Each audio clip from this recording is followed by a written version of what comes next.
The strength of metal.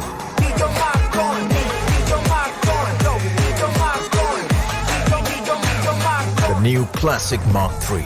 Get your mark on. And so it begins. New levels of smooth for your skin. Move so slick. Ooh, it's gonna click. Don't get your mark on. Don't get your mark on. Don't get your mark on. Don't get your mark on. Get your mark on. The exciting new Mark III grooming range. Get your mark on.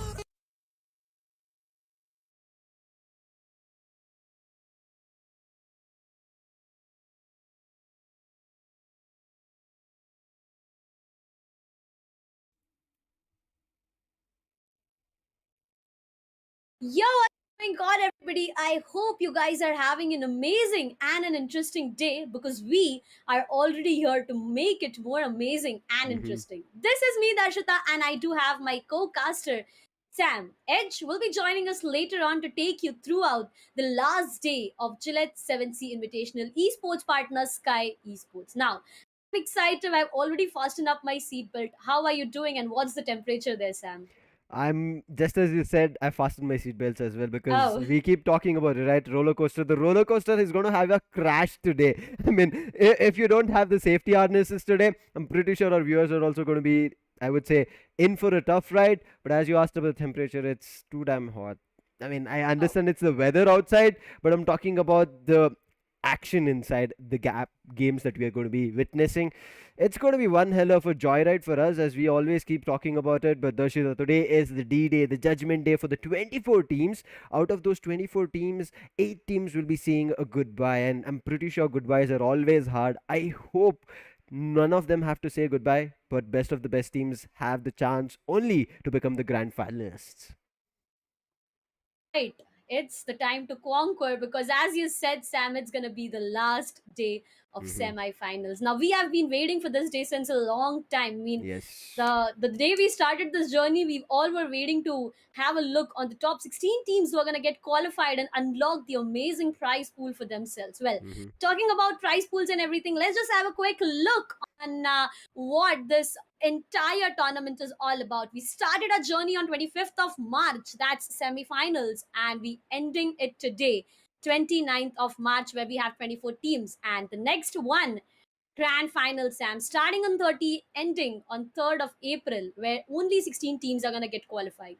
Now, the format is right in front of you, but one thing that I want to bring back our audience to is the break that was there yesterday.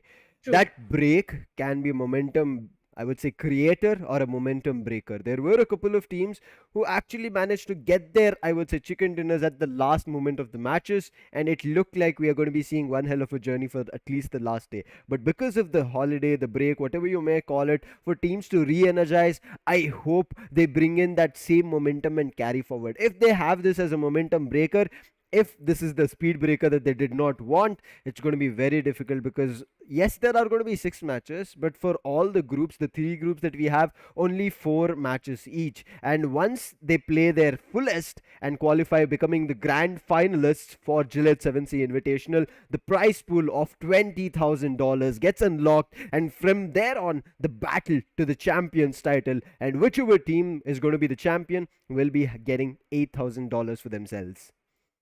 A huge amount, man. Such a huge amount. On the second place, you get $4,000. Third place, you get $1,500. From the fourth to the eighth place, Sam, we even have $700 on stake. Ninth till the 13th position gets you $300. So till 13th, you get rewarded. But after that, the 3 last teams, unfortunate for them, but they wouldn't be getting anything but the title of qualifying for the grand finals of Gillette 7C Invitational. On the other sides, Yep. we have 2 individual prizes as well. That's going to be the MVP. That's the only individual talent gets rewarded with $1,000, and the teams with most finishes gets $500 for themselves. Um, how close is this battle going to be, Darshita? Because as you were saying, right, it's now time for teams to understand that they have a potential to unlock the prizes. The battle that they've been putting up for the last 3 days and today is the reason to qualify into the grand finals. But before we qualify into the grand finals and talk to you about the grand finals, here are the three participating groups and 24 teams in them. Starting off, it's going to be Godlike, TSM, Revenant, CHEMIN, Team Forever, Blind, Global, Marcos. Group B consists of Soul, EXO, OR, Orangutan, 8-Bit, Insane, Walkouts, and Rivalry. Group C consists of SKYLIGHTZ, XSPARK, 7Sea, ENIGMA, NIGMA Galaxy, HYDRABAD, HYDRAS, Revenge Esports, and Team Entity. These are going to be your 24 semi-finalists. From here, we are going to be talking about 16 grand finalists at the end of today, and when we start off again tomorrow in the same time and when you're seeing us right now. But again, I'm going to be letting you guys, I would say, give you time to hit that like and subscribe, because there's just going to be, I guess, around maybe 5 or 10 minutes maximum before we start off the first match that is going to be on Erangel. And you know, the action is going to be super intense. But Darshita, we have generally seen a couple of interesting scenarios being bought here at, I would say, events where we kind of do a change where generally if you use then Erangel Miramar, we switch up and make sure we shift the change into starting off with Miramar as the first match for the day. Let's see if that happens. But now time for the overall standings before we end today to see how much of amount of efforts and destruction has been done on and the end of day 3 and after match 18. OR standing strong in the first spot with 122 points and having 9 points in terms of difference from SKYLIGHTZ in the second position. 9-point difference, that's going to be true, Sam. But again, you know, right? We were talking about this day. We're talking about a day of comeback. As you said, a break can change everything. So maybe, just maybe, that Team OR, they can be pushed down. It's just all about being consistent throughout. SKYLIGHTZ and Global, they are giving a tough competition to each other on having equal scores. That's going to be 113 for both of them. Hyderabad Hydras and Enigma Galaxy, 108, 107 respectively. But that's the overall standing for the first side. Now, if I take you throughout the overall standings for the second side, this is the side I'm really, really concerned about. But because the only reason they are either getting pushed down or they are just climbing up. There's no between in staying consistent at all. Yep. Consistency, we've been talking about it, Darshita, but none of the teams have been consistent, as you said. True. Every time we see a match, there's a different team coming up. Yes, we are seeing that a couple of teams have gotten their second chicken dinner as well, but it does not matter. SKYLIGHTZ is in the second position, 10th position for Marcos. These are the only two teams who have got two chicken dinners in their name, but still it is not impacting heavily in the overall standing. It's all based on the performance and how, I would say, complete hilltop or whatever you want to call it, complete mountain range of a performance that we are having, the graph not being steady. It's kind of very interesting. And now that we have come to the last day, we still don't have a clear idea, because anytime a team performs really well, Darshita, you have seen them, they jump 5, 6, 7, 8, 9, 10 and 11 to 12 spots in terms of the position that they are in and get to either the first page or stay in the second page. So that situation still is there here on day 4. That is the last and the decider day for the semi-final. So again, telling you guys that anything can happen today in the last matches where some of the other teams can come out really, really strong. So I'm looking forward to it. Enigma did close out with a wonderful chicken dinner. Let's see if they're able to carry it out today, because the action, it's going to be heated up, but there's a break. But this is the third page that I was talking about.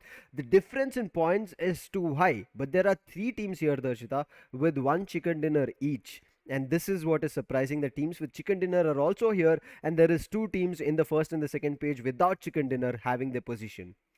Completely agreed on that. Now, you took me back in time, Sam, by, just telling our audience that we have teams jumping up 12th position, because after jumping up 12th position with one specific team, if I talk, the history repeats when they fall down really bad on the next map itself. So I really don't want that to be happening again and again, because as we were discussing about it, that's the last and the final day. But right now, looking at the overall standings of the third side, I really want to talk about the sides of Rivalry and Team Forever. There's just a 1-point difference between both of these teams, but they haven't even crossed the half-mark century. Now, if I take you back to the first side, I guess we have OR. standing strong with more than 120 for themselves. So Yes, Team 122. Forever and Rivalry, they got a huge competition. They got to give everything that they can to make it happen and to qualify, because the match schedule is all set. We were talking about something different, but no, Erangel and Miramar are going to repeat itself thrice again for the last time. Exactly. I thought there could have been a change up in schedule just to make things interesting. I understand because this is the group stages. Changing it up right now means you have to shuffle the groups here and there. So keeping it normal so that teams also kind of have that same situation, especially because as we were talking about the overall standings itself, right, Darshita, we have seen that any time in the overall standings, as we were discussing as well, teams and everybody have been switching up in terms of the spots that they're in, the placements they are in, and it does not matter which map you put them on. It is happening on every upcoming map. So I wouldn't even say that let's change the schedule or something, but I'm pretty sure our viewers, right, as you know, as we said, the tournament is getting interesting. But I'm looking forward to what happens on their angle. Interesting is has been this, I would say, case from day one. But also one more thing that we have been talking about is that we have 16 new and different winners out of the 18 matches that we have seen. So there are going to be 6 more matches today. Wishing for 6 new different winners. But Darshita, if I take your opinion, do you feel like we are going to be seeing new winners today or a lot more repetitive winners? A new winner, maybe, because Hmm. again, right? I mean, I may be taking you back to the same topic again and again, but the point remains the same. The homework has been done. Yes. Everyone got their time to sit back, realize, and talk about what mistakes have happened. And trust me when I say this, Sam, a lot of small mistakes are being just done here and there. I mean, Hmm. may it be in a rotation, may it be uncalculated or unwanted fights or anything. It is the point that there are a lot of small mistakes happening all Yes. around, but again, these mistakes, they do count, because in the end it's all about qualifying. And if you don't qualify, I completely understand that you guys learned something out of this entire journey, but 4 days of hard work and not getting rewarded. Unfortunate for these Hmm.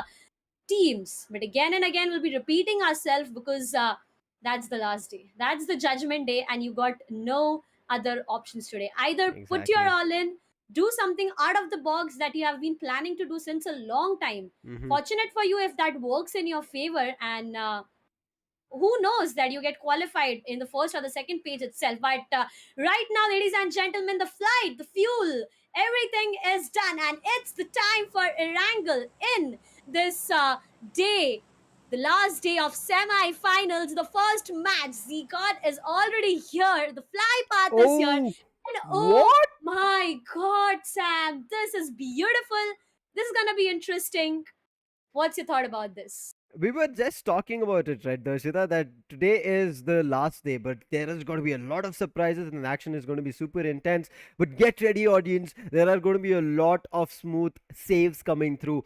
And I'm pretty sure, just like we've seen in the previous days, of how difficult it is. But when we see those clutch moments coming in, those save moments coming in, it's very brilliant. But for you guys also to get smooth shaves, you can check out the limited edition Gillette Mark 3 razors. It is to get your mark on and get your game face on, and I'm looking forward to how these teams have got their game face on today, Darshita, because as you said, this is a decider day, this is the judgment day, and it's not going to be an easy day for anybody. Irrespective OR is on top, they are also going to be having a tough time. But again, they can be worry free. Same goes for SKYLIGHTZ. So the top 5 teams can be kind of worry free in their position. But one thing that I want to look out is out of all the teams here, 8-Pit, Ouch, that Walkouts, hurts. Rivalry, oh my god, the circle. As I'm talking about the teams who are going to be having a tough time, the circle wants to make sure it is going to be even more devastating.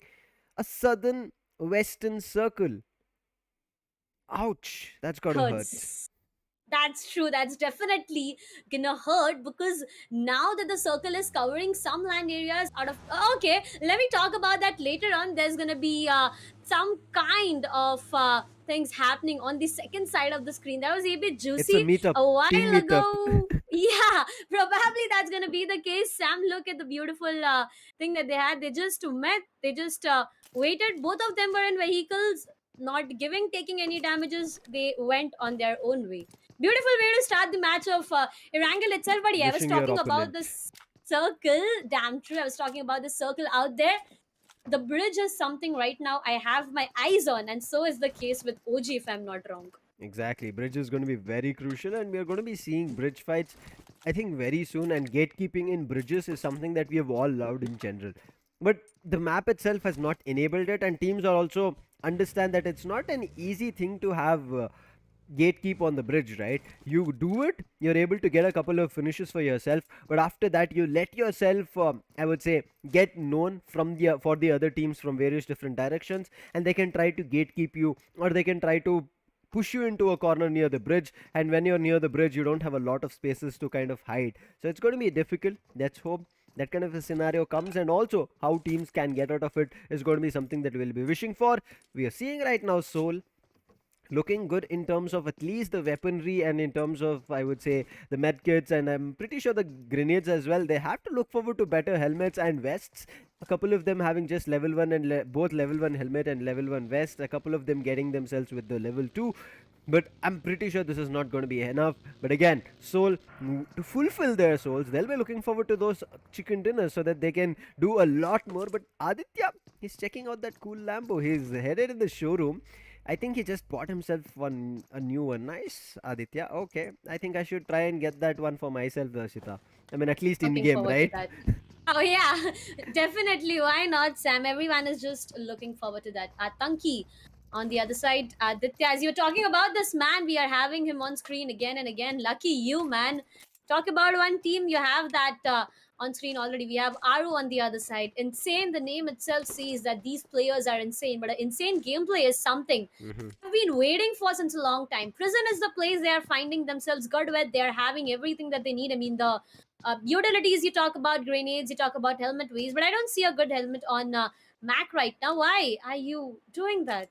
Yeah, I'm also No. confused because look at this. Siam has level 3 helmet, level 3 vest. I mean, looks like Siam is ready for a complete war right now rather than trying to just get that victory or trying to play together. He's just equipping himself with all the best things out there available in Erangel. Let's hope it works. Same goes for, let's look for if it works for Godlike, because still they have to find those better equipments to get ready for the upcoming fights. I agree on that. Equipments at the end of the day, what fight you take upon depends on completely that. But right now they're looking good, right? Yasnaya, we always find them Hmm. in the areas of Yasnaya. But trust me, when I see someone else going in Yasnaya, I feel like there's gonna be a bomber match happening. There's gonna be a fight, definitely a huge one. But talking more about fights, there's nothing happening nearby. It's almost been 5 to 6 minutes, and with the zone and the fly path that we had, I mean, we were so amazing. We were so excited to see some initial fights happening. As I talk about it, are we gonna see anything happening nearby? Is all the Hmm. hopes that I got, because still 10 minutes, Sam. I don't feel any fights happening nearby. I agree with you. It's still the early stages, so it's going to be very difficult to see the fights happening because, as we saw, right, in the first, I would say, drop, we saw 7C as well as, was it OR, I think, wishing all the best to each other and then just moving out. And also, it's kind of very difficult to go in for a fist fight and win it out when you both of you don't have anything. So it's a good call coming through. But look at OG, as you already said, they are already packing themselves at the bridge. They're holding themselves off, but right now Seoul understand that there might be a team looking forward to coming to the same compound that they're holding, so they're trying to, I guess, hide their vehicles, like make it seem like nobody's been here and maybe go in for a jump surprise. But as I said, go check out the limited edition BGMI Gillette Mark 3 razors to get your game face on and get the mark on for yourselves, because at the end of the day we also see the best mark moment of the day. I mean, that's going to be setting an exceptional benchmark itself, so we're going to be waiting for who is going to be bringing that mark moment for today. But wait for it, you will be seeing that at the end of the day. But viewers, I want to ask you guys, what do you think that this first matchup of Erangel that we are seeing, who has the highest probability, or who wants that chicken dinner? Do you think, as we were talking about it, we have 6 matches today, can we see 6 different winners, or is it going to be repetitive winners? I thought you were gonna ask me that question, Sam. I But asked again, you coming already, back, Darshita, okay. on the start. Um, Okay, nevertheless, let's not talk about that for a moment. Concentrating on the sides of Team EXO, but do I see always Bolte somewhere nearby the sides of 8-bit? Always, no, you don't do that. You are gonna have Mad right exactly in the front. Always Bolte knows that he got up with all the information. He saw one player nearby, and that's where he decided not to go alone, not to fight alone when I have my teammates with me, and that's why he decided to go back to his teammates. And now I guess the entire squad is looking forward to a fight. Look at Ois Bolte. He came in front, he just gave a call, the entire score was ready, and they were like, wait, man, you got our back. They all went forward with them. Now I'm just looking forward to what happened next out there. On the other side, we have Global Esports, all the 4 surviving players for them. Again, looking good. A beautiful match, I guess, for them when they secured 33 points. The previously, I remember them taking a chicken dinner. Oh, yes. But again, after that, it's like a decent amount of point that Global has gathered for themselves. You can see the points list, it just came through. It had, you can pause again to just check out the points, and I'm pretty sure it's going to be coming up on our screen later. But why we're witnessing the map along with the player is going to be that you can see the top northeast edge where Rozok's edge circle is there. You can see GODLIKE, OR, and Global Esports, these 3 teams entering. And now GODLIKE can easily enter, and as soon as they enter, they can kind of dodge OR as well as Global Esports, and they can actually meet up Insane. But it looks like we're going to be having a meetup of BGMI on Potato Hills. But before that, OG, they're looking forward to fighting off with a team. I'm not too sure if they're looking forward to Seoul or if there was another team which was with a green play card. I'm not too sure about it, but as we were talking about the points table, it's right in front of your screens, and you can see the amount of points. This is specific for this group, guys. There are 24 teams, but you can see the numbers have been kind of jumping here and there. It's basing on the A and group teams only, not all the 24 teams. So you can see in this at least matchup of A and B, second position is for Global Esports with 113 points. So you understand that they're on the top and they're looking good in the number of total points. But wait, I guess there might be some kind of I think discrepancy in the points. We'll check with the production team and confirm, but we know Global Esports are still somewhere in the top and they are doing really well. We will tell you about the exact points as well later on. But Darshita, the second circle is here, and the second circle still favoring the southern western edges. It's pretty interesting, Sam. I mean, my hopes are really up, but right now, Punk, he's gonna get himself into a fight too low to fight it out. First, he needs to patch himself up before going out and just fighting it out. And look at the map. No vehicle, why? What? Oh my god, look at Fierce.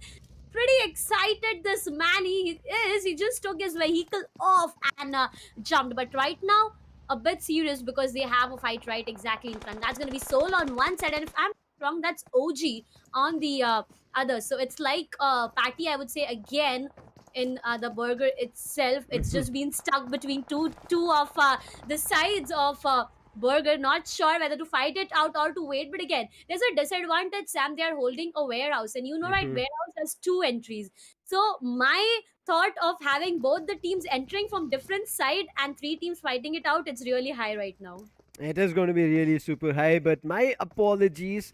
I was wrong. SKYLIGHTZ and Global Esports are sharing the same number of points. I was just going on for the confirmation. I got a little bit confused. I thought about some other team over there, but as you said, it's going to be a sandwich situation for some of these teams because the circle just switched up, right? It's going to push teams to close together, but again, let's see if it'll be a lot of conversions coming through, because you can still see all the 16 teams are surviving. We have hit the 10-minute mark. The fights are about to start, but let's see which is going to be that first team either losing a player or losing their entire squad. Walkouts and Blind, they are in oppositions right as of now, but we will talk about them again if they initiate in a fight. But now look at this. It's going to be godlike Neo. He has been crazy and exceptional. He has 19 finishes for himself, and contribution for his team has been 36. This tells you that the whole team of Godlike has been contributing. It's not like Neo is popping off, but yes, in terms of how we are seeing Neo play out, and especially also be in the top fraggers list, tells us that Neo is also one of those favorites who can get that MVP.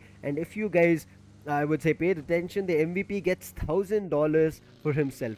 He gets it only for him, not the entire team. And there are prizes after the 4th where teams don't even get 1,000, Darshita. Completely agreed on that. Now we have one more fight. We're talking about Global Esports, right?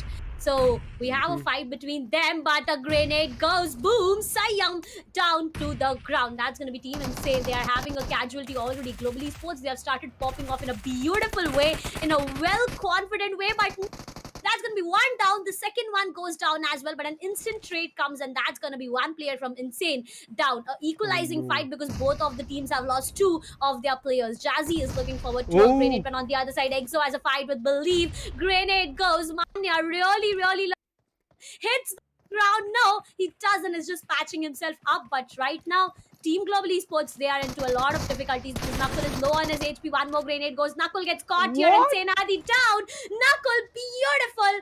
That's going to be him taking two players, saving his entire team. 1v3 against Team Insane. That's Global Esports Knuckle. But Godlike going in for a third party right behind, ready to fight it out. Oh no, this is unfortunate for Global Esports. What a start, as you said. Yes, Mane could have survived, but right now, I'm not too sure if Global Esports have all the resources that they wanted. There was a push-up, Knuckle did hold it, but yes, all the other three players is surviving. Godlike, they shouldn't kind of become chaotic here and make small mistakes, because we know how upper ridge advantage works certain times for other teams, and certain times it becomes their own disadvantage. But right now, they play it really well. Yes, Clutch God does fall, but for them, they don't have to be worried about any other fights. They've wiped out Global Esports. No other teams are coming their way. They can easily get Clutch God back to his feet, ready for the next race and ready for the next fight. But what a play of events. Back to back, two teams have been eliminated on a stretch, and also in the same piece of land that the action initiated. First it was Insane and followed up by Global Esports. Yes, it was kind of a third party advantage that Godlike took up, but that's how BGMI allows you to play. And right now, after that, we are seeing here Marcos trying to gatekeep OR, because Marcos said, we are the first ones to reach the edge of the circle. We are not going to be letting you creep in. But there is one player from the back lines of OR who has already creeped in into the circle. Marcos, they need to read it right. But if they don't finish this fast, there's rivalry on the other end, Darshita. Definitely are. Marcos Gaming Star right in the front. Look at Atanki now. He is going in for a grenade, but he'll be fortunate. Now, unfortunate is Austin Vortex falling down to his own death in the start 15 minutes itself. This is not happening. Star, he has a lot of grenades all around and is a huge job of dodging. Couldn't dodge for a long period of time, and that's going to be Star. He was shining bright. He caught the opponent eye, and that's how he fell down. Or they got one for themselves, but on the other side, if you talk about Marcos Gaming, eventually after having a great chunk of the play zone, they were denied of everything. And now Marcos Gaming, after losing one of their players, Sam, they have decided not to get into this fight, save themselves for the upcoming ones, and just go out of that fight. After Revenant, I guess Austin Bodex was down to the ground. They patched themselves up, and that's going to be one more fight happening. Not just one, too many all around. Exactly. There's a three-way fight here, a complete triangle, a Mexican standoff, if you call it. OG, CHEMIN, as well as I think EXO. These were the three teams over there. But right now, OR, they did push back. Marcos got the ground for themselves, but as you did say, Austin Vortex, yes, he did fall. But look at this 8-bit madman's grenade took his own teammate out, and Team Forever also trying to capitalize with the third party, and the pressure is just too much here in the Judgment Day. It's making teams make the mistakes, and I think 8-bit might be actually out, and we'll be looking forward to the live status. But right as now, Austin Vortex, who has been down, he is right now going like a monster, doing the damage, but finally again falls down along with his teammate Paradox. Now it's up to Top Dog as well as another player who needs to make this work. Top Dog finds player 6. Brilliant positioning coming in from him. That should be a knock, and finish is what he was looking forward to. But now Ois Bolte is the last surviving player. In the meantime, Godlike, they've set another third party. They're going to be finding Paradox, and Paradox is out. Godlike is rushing in, and both these teams have come in as I would say a snack for Godlike, and they are looking forward to reaping it. But Top Dog, he's making sure he gets those finishes before he goes out.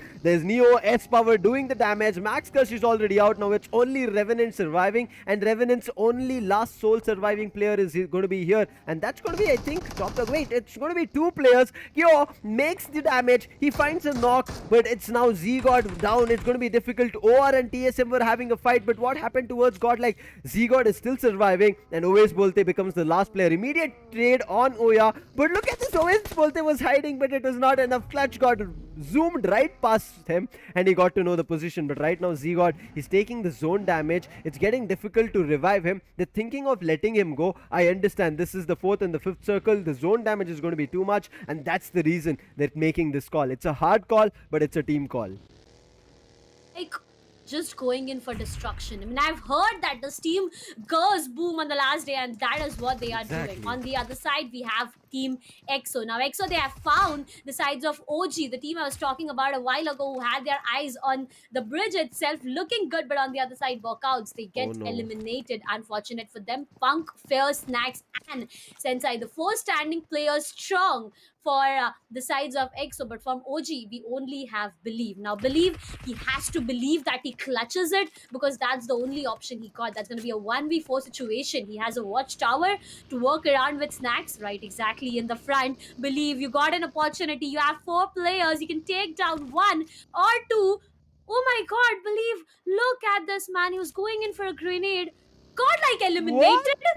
What did just happen out there? Godlike, after causing so much of destruction, gets destroyed itself, and that's going to be one more team done and dusted. The same thing that they were trying to do on the other teams after getting 10 finishes for themselves happened on them. Marcos and Soul found them, and they came into a sandwich situation, and they completely destroyed Godlike over there. A brilliant start coming in, but I think they did not think it through. But right now, Believe, being the last surviving player, does the damage on Snacks, but immediately EXO will be able to revive. But TSM looking strong after the initial finishes that they've gotten. Now they've spotted 2 different teams. One is going to be Rivalry. They've done the damage as the knock, but on the other end, they know there is Soul, so they cannot push up close. But look at the amount of space they have inside the circle for themselves. They are out in the open, I understand, but the amount of space in the circle itself, it's too high for them, and that's the reason. Kind of like a square, I would say, split is what they're playing at, in 4 different corners. 4 different directions are where TSM players are looking at, and they're making life difficult. Marcos Dawn looks like he's the last and sole survivor coming in for Marcos. Blind also looks like they just have a couple of players surviving. Okay, make it 3, I guess. They did lose 1 player, I presume, but the circle finally takes a southern but eastern shift this time, which pushes out TSM outside the circle. Now Ninja Jod, he might be right at the edge, but now Soul and TSM might have a fight here. But Rivalry, they've pushed up to Marcos. It's going to be difficult. Soul has found a couple of players from Rivalry. They're doing the damage. Can they get the confirmation? CHEMIN's Destro gets a confirmation on Punk, and now CHEMIN looking forward to raining their grenade parade. Will they be converting a lot more is the question. They've not gotten the finishes yet, but the grenades are not at all stopping. It is still doing the damage. Punk needs to be revived any moment, otherwise Destro's next grenade can connect, and look at that connection. It knocks 2 players. Snacks, who was reviving, Punk, who just got revived. Both of them are down. 2 players down already. That's gonna be 1 from Delta PG down there, Sam. But look at that, the 3v2, Sensei and Fierce, they are far away. So the hopes of reviving again gets denied. That's gonna be 1 more player caught. Fierce is trying to go in, but Justin, he decides to go more aggressive with that vehicle. The confidence says everything, and that's gonna be Team EXO eliminated completely. CHEMIN ESPORTS, they are looking good with the way they have started, but on the other side, we have 1 more fight happening between the sides of Team TSM and Soul. Now, both of these teams, they are out of the play zone, and we have always seen both of these teams fighting out in the play zone. Not sure why, but again, you need to pay due respect to the play zone, because at the end of the day, if you start hitting back damage on damage, that can be devastating. But look at that. Fortunately, both of them have decided not to fight it out in the open. They have decided to go in for a zone, but Tsunami. No, Delta PG is standing. He has no idea where Tsunami is. Tsunami is being a sneaky climber here. Delta PG, you be safe, man. You be safe, or else there's a huge tsunami in your life already. Exactly, there's a snake crawling through the bushes, and it's going to be biting you anytime right as of now. But it's going to be difficult as well for the last surviving player, Tsunami, because he does not have the information, Darshita. So Tsunami, he'll be looking forward to, I think, prone down for a long time, and once he gets the information of the other players from CHEMIN, that's when he's going to be starting off just like CHEMIN is doing. But CHEMIN also don't have all the information on Soul, but they know they have the numbers going on for them. They have 5 finishes in their name, and that is the confidence that they have, that they can pick up a lot more fights. Deadpool, as he was jumping across the compound, bullet does connect, but it is not enough to do the damage. And look at him, he's immediately boosting himself up with the pills, and his health will start recovering very soon. But now look at this, the fight is kind of dulled down because teams are a little bit further apart, and especially this is the 5th circle. We'll be seeing the 6th circle, and in this 5th circle itself, just 6 teams are surviving, Darshita. So soon this Erangel map has led us to have only few number of teams, but this circle, again taking kind of only a western shift, has given the advantage to just Blind. Again, history repeats, Sam, when Seoul and TSM are fighting out of the zone. Again and again, this case is happening that, these teams they're trying to fight out in the blues, but that is not a position to be. Out of all this happening, Blind has a beautiful place. Look at them. They have an inner wall cover to work around with. They got their eyes on the sides of CHEMIN, and if CHEMIN, they don't try and understand all that Blind are trying to do, it can be a lot more difficult for them. But again, there's a tree right exactly in behind, just denying the visions to both of the team, and that's where the fights they are getting prolonged. Now TSM, they have decided to go in for zone, but will Soul be able to do that? Because TSM Blaze, he has all his eyes on the sides of Team Soul. They already got the play zone. There's just one player out, but footstep, he caught his footstep, gets heard out there. Omega down to the ground. We were fighting about TSM and Soul, but that's gonna be CHEMIN ESPORTS. Tsunami, Robin, he gets down. Destro takes Akshat down. That's gonna be equal trades happening all around. Soul Goblin, he has his eye on TSM. So 3 teams are fighting it out hard, but we have 6 teams and 17 alive players yet. How is this going to be working? It looks like players from Soul are falling one after another. It's going to be one last surviving player who's trying to revive the other ones, and it is Hector. He does give life to Akshat. There's still one more player who's down. That's going to be Omega. With TSM, they need to be smart about it. They did not. They get punished a little bit, but there are a couple of smokes. I think they should work on those smokes. They've deployed them. I hope there are no further connections coming in from Blind, but they're not stopping. The spray is still coming through. Hector and Akshat, they're thinking that they can do something brilliant. They try to push out, but it looks like one player, Omega, he gets caught out in the play zone, does the damage, and he is already knocked out. And now look at this, players are falling one apart and one after another, and that is going to be CHEMIN making sure the entire team of Soul is eliminated in that 5th position. TSM, somehow they managed to, I would say, make sure that they are able to survive. They just move away from the death trap, and now they are back up and running. But Darshita, here's what they've utilized: a lot of their resources. You can see bandages very little, first aids very little. I'm not seeing any medkits at all. Even the boosters, it's very low for all the players from TSM. But this is going to be the last 4 teams surviving. The probability is equal for TSM and CHEMIN because they have all the 4 players surviving. I'm sorry, Blind as well. Blind, CHEMIN and TSM have all the 4 players surviving. But here is where 8-bit is still surviving. You know, the last surviving player, Tsunami, he still is there. He's still not out of the game. But if CHEMIN wins today, we are going to be having a new victor, a new winner chicken dinner team, because CHEMIN still as of now has not had their first chicken dinner. I'm looking forward to it. Sam, I just am seeing how much plus rank points will CHEMIN get if they win it out. Now, that's everything that, we see at the end of the day. On the other side, the sides of Team Blind, they are out again. TSM, they are out again. By saying out, I mean they are out in the blue. They are out of the play zone. And Team CHEMIN, I guess, they have all they need in the play zone itself. But what they are not up with is the information of Tsunami. I just saw a grenade out in his hand. Will he be just going with that or no is a question. But right now, Justin is trying to take as much as he can, trying to do as much damage as he can on the sides of Team TSM. But again, that is not working in his favor. Blind, they got 2 players out already.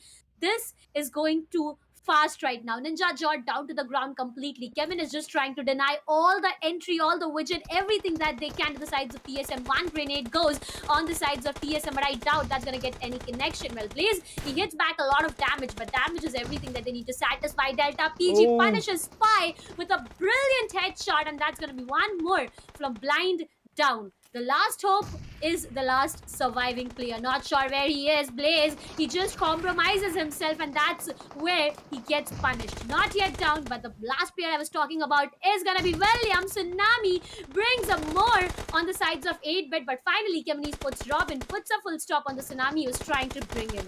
I mean, Tsunami spotted players from CHEMIN way long back, and it was CHEMIN itself finishing the player off. But Williams, as he was trying to creep, a grenade does come his way. He gets knocked, same blast. I'm not too sure whether it was a grenade or not, but Destro gets knocked. But because they're all inside the circle, it's still working out. Williams will be patching himself up, but still the grenades are not stopping. Look at that, chip damage after chip damage. Because of the number of grenades, he's unable to survive, unable to patch himself up. And the last grenade coming in from Delta PG will put an end to him. 2 players from TSM are down. Now it's up to Ninja Jot. I guess he's the last surviving player. No, Aquinox is also there. IGL 2v4 situation. If they play it smart, they can do the damage, but plays OP was out in the open, and that's going to be a confirmation. Ninja shot will be spotted in between the bushes. What a brilliant knock coming in from Delta PG. Now it's all up to Aquinox, and Aquinox, the IGL, he is also the assaulter who does the damage when his team needs. We have seen him also on the top fraggers list, but I'm looking forward to what Aquinox can pull off. A 1v3 situation because one player is knocked, and that's where the concentration of 3 players from CHEMIN is. They're just holding that player, reviving that player, and they do not want to make any kind of mistakes. They also know that there are smooth save movements coming through in this Gillette 7Sea Invitational, a lot of them, and teams generally fall apart even in a 1v3 and a 1v4. In my mind, on Miramar, we still have Marcos, Dion, but let's see what Aquinox can do. A brilliant grenade coming through, but it was a flashbang, which does kind of flash him for a moment, but now look at the grenades coming in. If Aquinox throws one of it, his position will be compromised. He does it. And that's where the he end. gets punished. Champions, the first ever match of semi-final goes in the favor of CHEMIN ESPORTS, a chicken dinner that they were waiting for since a long time, because they were the only team in the second sides of the overall standings having no chicken dinner. CHEMIN ESPORTS got there, and now I'm looking forward to the rank that they have pushed up with this brilliant victory for themselves. Aquinox, I loved the patience and the trigger discipline this man had. Man, oh man, he was just waiting, and not even moving a single muscle. But after that, he just went for one grenade, and that's where everything got destroyed. CHEMIN ESPORTS, they took their last finish, 14 finishes plus 15 placement points. That's a 29 of total that they got in the first match itself. This is how it is starting, Sam, and that's why you remember I asked you for the temperature at the beginning itself. I told you, right? It's too hot. I don't think even AC or any kind of cooler is going to be sufficing, but I'm pretty sure CHEMIN were not happy, right? We were talking about them, that their performance has been a little bit kind of worrisome situation, and I think they understood that they have been losing a lot in terms of their I would say position, just because they were not getting to that chicken dinner spot. We were always seeing them on the top, but certain times when we were seeing them on the top, they either did not have the finishes for themselves, they were working on placement. If they had the finishes, they were not having placement points. But right now, they understand this is the last day. They do not want to have a situation where they get pushed out of the overall standings just because they didn't have a chicken dinner, just because they did not have one good game, and this one good game is going to be giving them the boost. As you said, I'm looking forward to where this is going to be boosting themselves. Is it going to be 8 spots further, 10 spots, 12 spots, or maybe they're going to be setting a record? Because till now, I think maximum we have seen teams jump is going to be 12. Above that, none of the teams have done it. Same goes for, I would say, the total number of points. It's going to be 33. I'm looking forward to how much damage CHEMIN have done here with just the first match on Erangel of these semifinals of the Judgment Day, the decider day. And if this is the kind of situation that we are going to be coming in the all upcoming matches, I think I cannot sit with my blazer on, Darshita. I just cannot. Okay, please do not be saying that, because right now, after witnessing what all happened out there in Erangel, I mean, you already saw, right? I was sitting here, I went too far there already with dancing so much out here with the fact that these matches, they are just going bonkers right now. And the fans out there, the chat out there, they are already going bonkers. But out of all what happened in Erangel, I would love to talk about one team, and that's GODLIKE. Now, we always have talked about GODLIKE being aggressive. I mean, when GODLIKE is aggressive, they get something for themselves. But when they try to play in a complete different style, that's where they get denied for everything, right? So, GODLIKE, they started it off with a third party on, if I'm not wrong, that was Global Esports and Team Insane having a fight. There was a, there's a beautiful 4v4 fight going on between Global Esports and Insane, where Global Esports, they beautifully eliminated the sides of Team Insane completely, where I guess Knuckle did a 1v3 against Insane. But after that, what happened? Just how, instances this table turns around.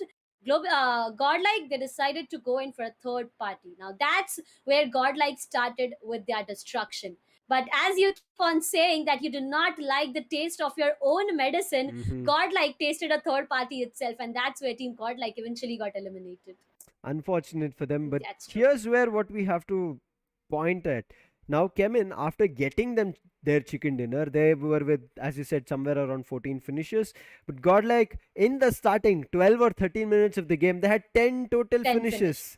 Imagine if they just survived. I'm pretty sure it would have been a record breaking match. But if this is the way that godlike have showed us, I understand it. It is bound to happen, as you said, right? Certain times when you go for multiple third parties, you do not even kind of be ready that there can be a third party on you, and that's what happened over there. Seoul and another team spotted them. I think it was TSM or Kemen. These two teams spotted them out and got like they had nowhere to run. Wait, it was not actually Kemen, it was Seoul and Marcos. Out of nowhere, Godlike did not know where to fight with, and I think it was all due to rotation. It was not even a third party that they were picking. It's just because they were rotating from the third party that they finished on Team Forever as well as Revenant. But we are talking about the fight so much. Why not witness the action again?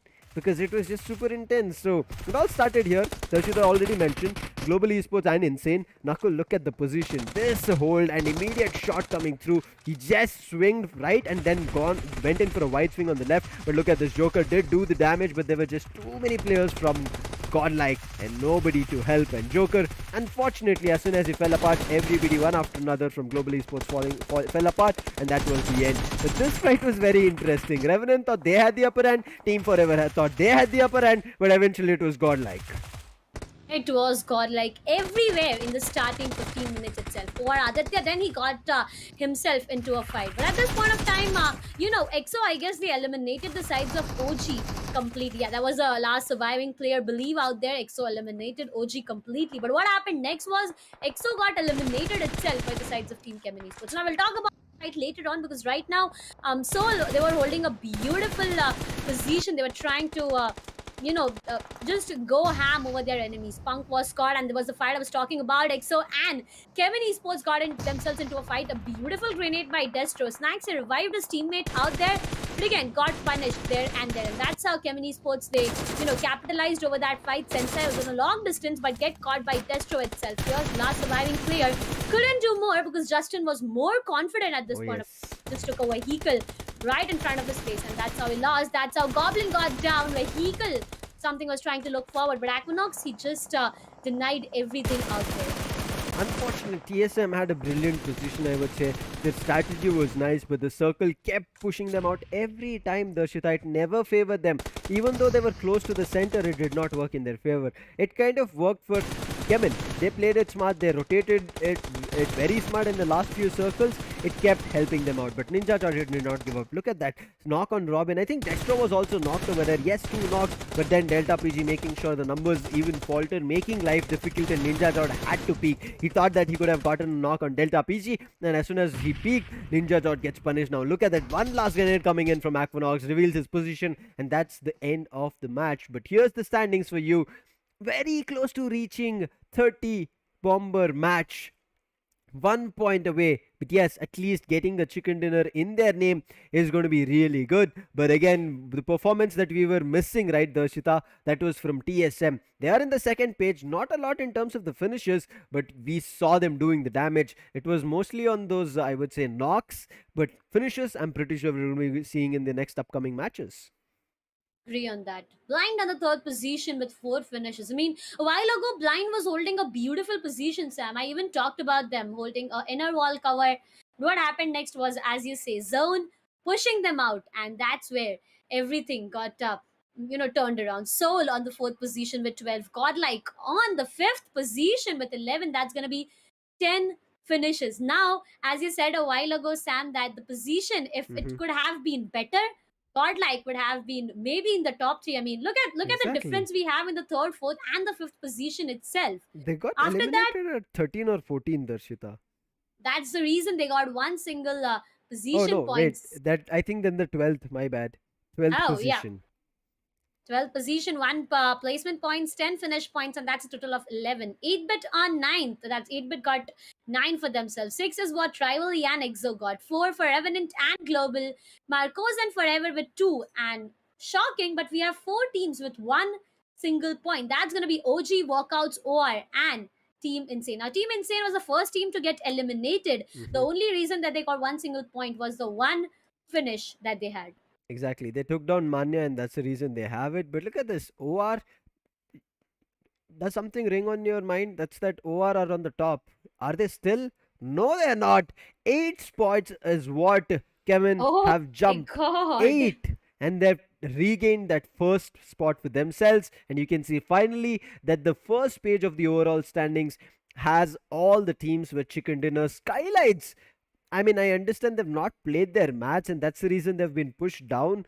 But look at them, look at the other teams. I'm now worried for the other teams, especially in the first page, because everybody has played their 13th match. It's only SKYLIGHTZ with 12 matches, and SKYLIGHTZ have a huge chance of getting a lot more points in their name. And if that does not happen, it's going to be very difficult. If SKYLIGHTZ miss out this opportunity that they have an entire match to capitalize, and also that they have an extra chicken dinner, it's going to be tough. But Blind also in the third position, jumping 4 spots up with 117. Global Esports, even though the performance went a little bit bad for them, especially because of the third party, they got some points because of which they're clashing in at 117 along with Blind. And 1 point away is going to be TSM with 116, but at the fifth position.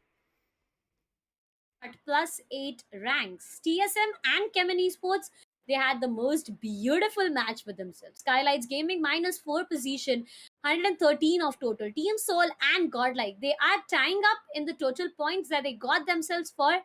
But again, it's looking good, right? They are on the 7th and the 8th position, so the competition level, it's getting increased and increased. Right now, Mm-hmm. safe and secure is what this side is looking, but not good because we have a lot of red marks here. Hyderabad Oh, HYDRAS with yes. 108, NIGMA Galaxy 107, 7C 104, Entity 103. I mean, these teams, they haven't been playing in the previous match, so maybe a green match is something I'll be expecting Mm-hmm. after the next match is done. EXO on the 13th position with 13 matches played itself on a total of 102. Marcos Gaming with 101. But that's the end of 3 digits, Sam. On the Mm-hmm. 15th and the 16th position, we have Revenant and Enigma with 88 and 83 respectively. That's double digit again.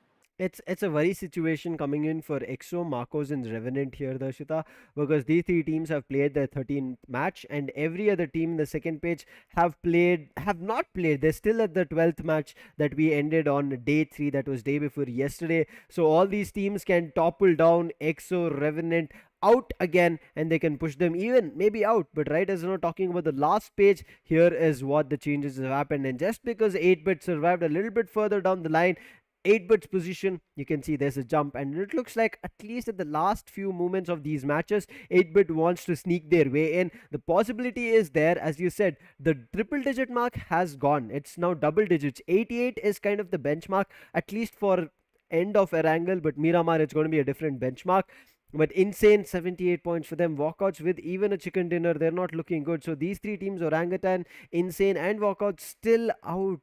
Darshita, it looks like they might even be out of the tournament if they don't think about it through. It's going to be taking them time, I understand, but look at the other teams, how well they've adapted. Even 8-bit, they're performing really well. But one thing, as a viewer and a caster, I'm really liking is we are still getting new winners at the last day of the Gillette 7Sea Invitational. I mean, say last day of the semifinals. So this tells you that the competition till the last match cannot be completely concluded. This is why it is getting more and more interesting, Sam. Now, what are these teams left with? The teams that have played the first match, you got your last 3 chances. The team that haven't played a single match, that's going to be Team C. We will be meeting them in Miramar. Again, they got 4 chances. For the last time, ladies and gentlemen, we got just 5 remaining maps. I mean, still not able to get over the fact that we are on the last day itself, because the level of competition that we have right now is just getting more and more interest in intense. I mean, how many eyes do I use? I don't know right now, because it's the last 5 map, and Hmm. it's the time for Miramar, Sam, the map that I've been waiting for. I mean, you keep on saying, right, that's my favorite map. So Yes. the time we have been waiting for since a long time. It's already here. Miramar time, ladies and gentlemen. And now, not going to discuss about the fly path, the predictions and everything. All I have my eyes on is the number of ranks these teams are getting pushed up and up. I mean, Yes. that's shocking, right? It's completely unbelievable of what we are seeing, and this is the last day. In the last day, we shouldn't be seeing huge jumps coming across. Maybe one, two, or maximum of three spots is the jump that should be seen. But if we are seeing still eight spots as a jump coming through, that does tell us that even the last page, I'm kind of rooting for the teams on the last page to make a jump. I mean, that's when the competition even gets even more interesting. It is already very interesting because the last page teams are putting their efforts and all the blood and sweat, but it is just that they're unable to completely stay till the end of the match. That's where the, I would say, points, the treasure chest opens up of the number of points that you can grab, and I think teams need to concentrate on top of it. But right now, because of the change in group, you're going to be seeing A and C will be starting off with their first match on Miramar. So all the best to them, but especially being the last day to start off on Miramar can be kind of, as we tell it, right, very useful, because Erangel, you would have played it so much that you will be always ready for it. But Miramar, the opponents might not be ready for you. They just finished off on Erangel. They might be thinking about Erangel still, and that's when you can jump in as a surprise and start eliminating players and get the finishes for yourself. But again, there is a lot that we can talk about in terms of strategy, but I want to ask you, Darshita, the flight path has already switched up in terms of giving us a surprise on Erangel. A southern favored flight path from west to east, favoring only the military base. I mean, I don't even want to pay heed to Gatka, Pochinki and other regions, because even though it was a little bit close by, that flight path looked like it was screaming the name of military base. Do you think we are going to be seeing a similar one? I'm not asking for a prediction, but do you think it's going to be a similar one in terms of flight path that is going to be giving us a surprise as well as the players?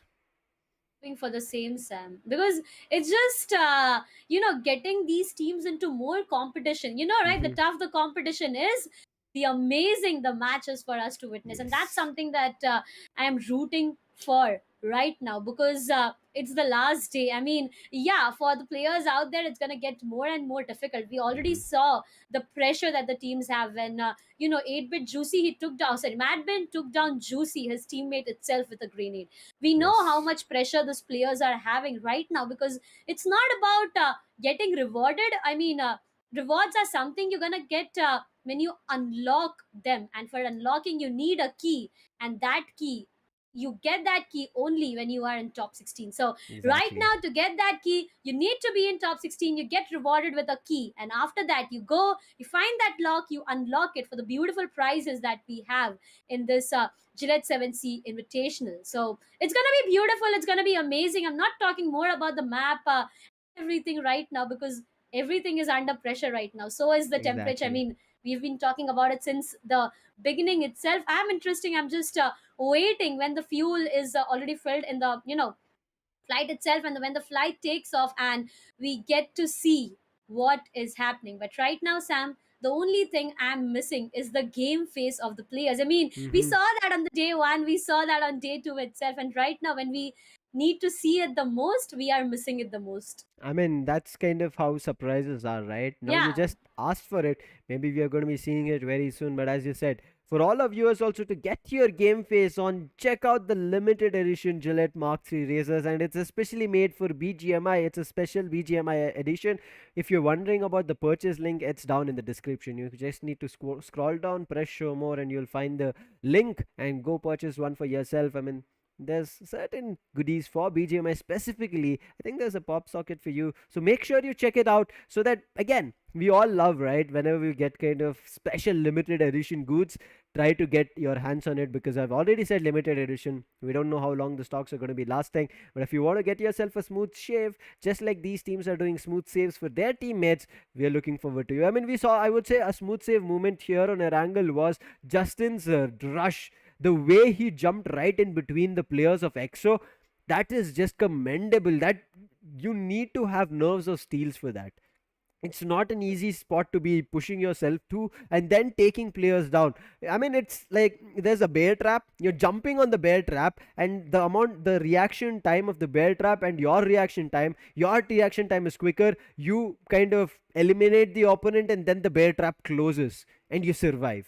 That's the kind of situation that I would say he survived from Justin.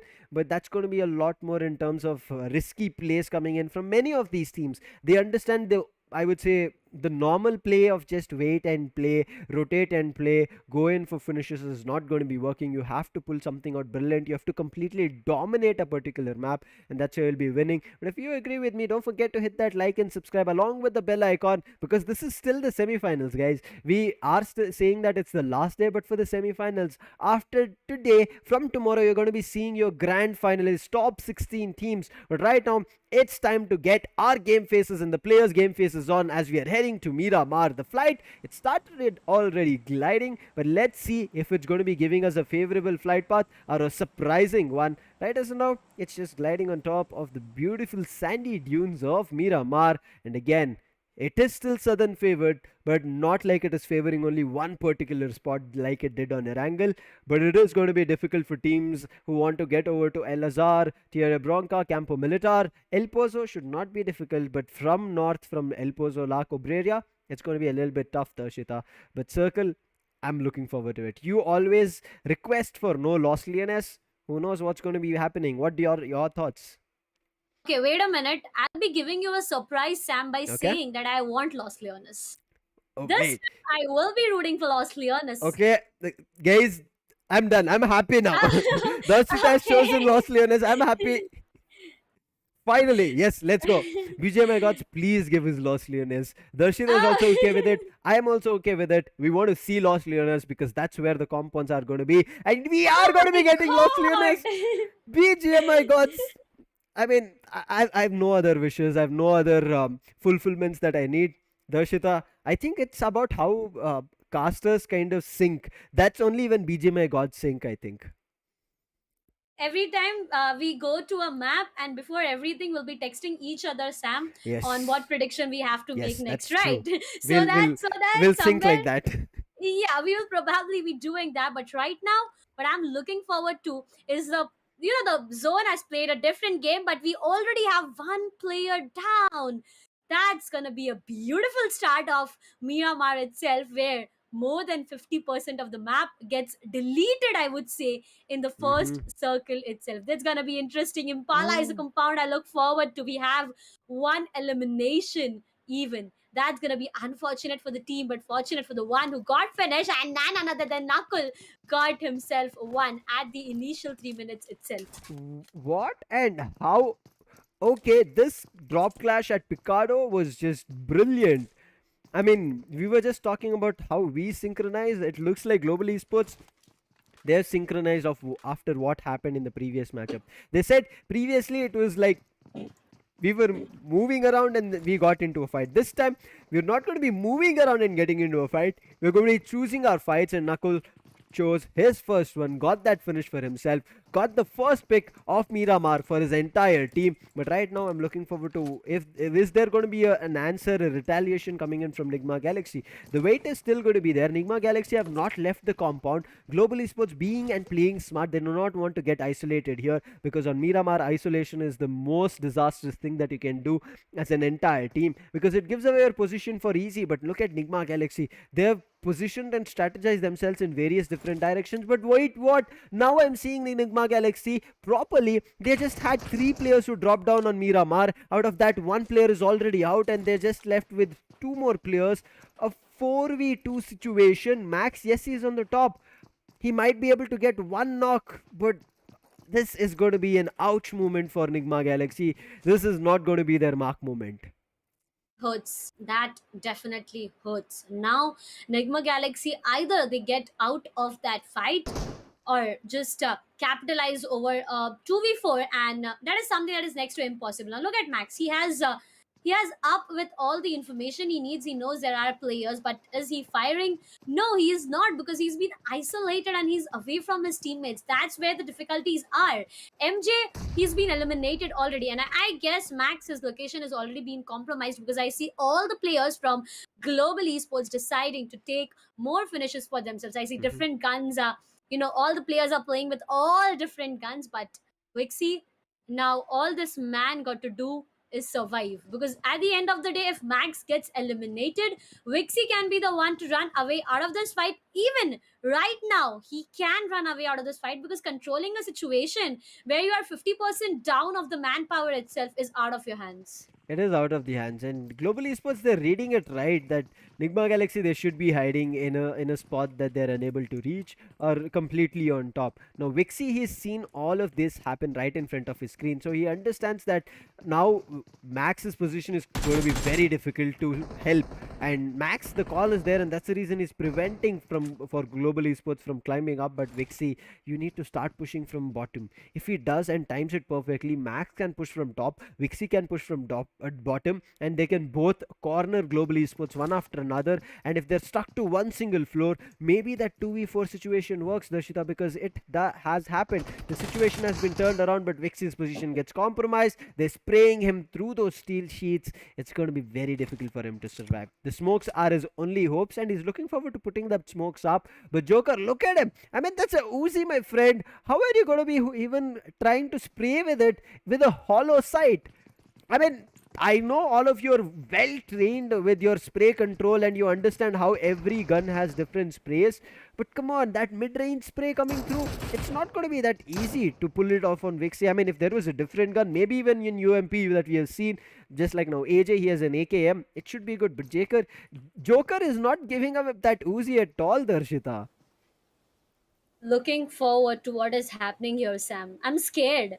To be honest, I'm really scared of what is happening, because this fight is getting too much prolonged, not for a longer period of time. I guess Max was waiting for me to say something, and that's gonna be one player down. But Max, he gets instantly traded there and then. Now Vixie, he has a big job to do here. I doubt he'll be able to do that, because again, he has compromised himself out there, and now the only option he got is to run. But will he be able to do that? I really doubt, Vixie. No, do not peek there. Do not, I say, because Nakul has his eyes on you. Joker is down to the ground, but any movement will be revived.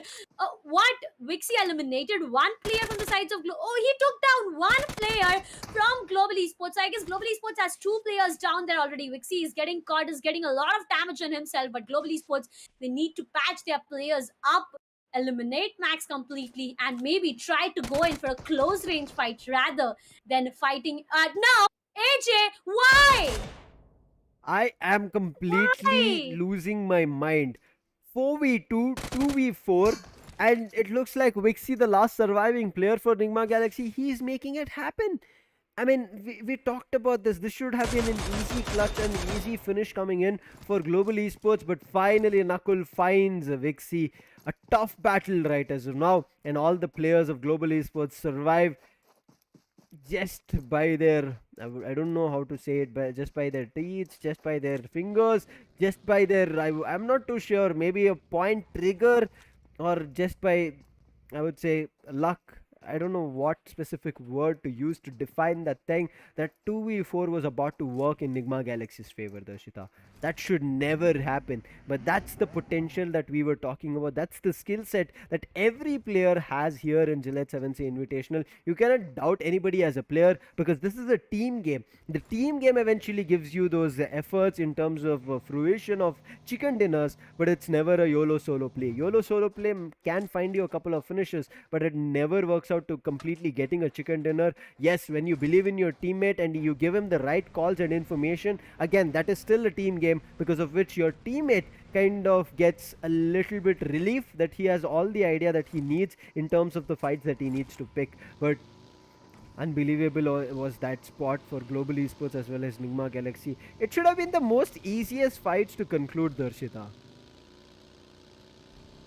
Right now, I'm looking forward to the upcoming zone. Take me to Los Leones and Impala, please, because that's gonna be almost okay. I mean, we are having a lucky day, Sam, aren't we? I agree with you.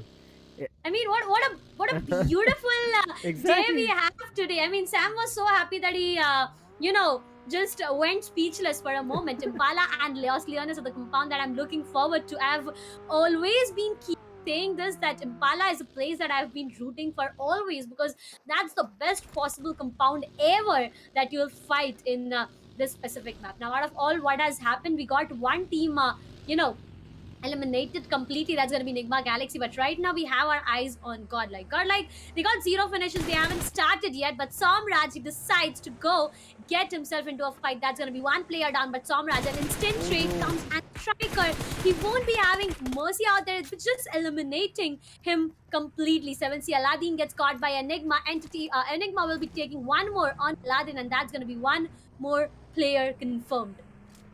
I mean, this is Miramar. I understand players get isolated, but how? Why are you giving up your position so easily? Look at this. TSM finds Deadpool isolated. Yes, the players are together in the close compounds, but why was he jumping out in the open? SKYLIGHTZ still exchanging blows with Hyderabad HYDRAS. One confirmation coming through, then there's a knock coming in from Hyderabad HYDRAS. Not too sure where that fight is going to be, but blind, unfortunate. They're getting caught in a third party situation. From one end, it was TSM, from another, it was a different team. But right now, team. Wait, whether it's Hyderabad, yes, it's Hyderabad HYDRAS still, but SKYLIGHTZ, they say that we have done enough in terms of investing for a fight. We have already lost two players. We cannot give up a lot more. Yes, the other player who is already being lost from Hyderabad HYDRAS, it's not looking good, but Carry, he comes in clutch. He saves his teammate, but look at this, XSPARK and GODLIKE, they're having a fight of their own.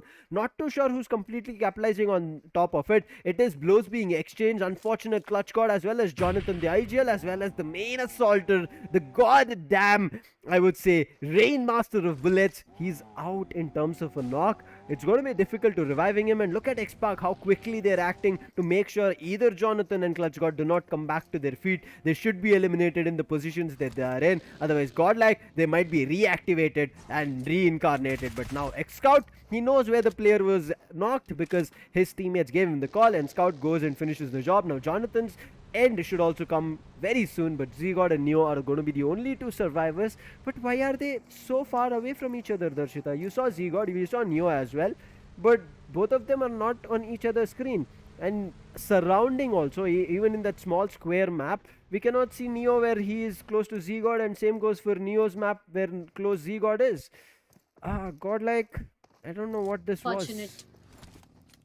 It's difficult for the entire team to get out of that situation right now. But look at that. Jonathan, Team XSPARK is just waiting to finish Jonathan. I don't know why are they waiting, because at the end of the day, they are in the play zone. They are in the blue itself. They need to get out of that position, or they'll be hitting back a lot of damage and utilizing a lot of utility out there. On the other side, we have Blinds. Now, Blinds, they got a beautiful match, the previous one I'm talking about, but right now they're not looking good after they have lost one of their players. We have CHEMIN Esports, the winners of the previous match. Now the zone, it goes towards the areas of Impala. Again, a 50-50 cut, a 40-60 cut, I would probably say it this way.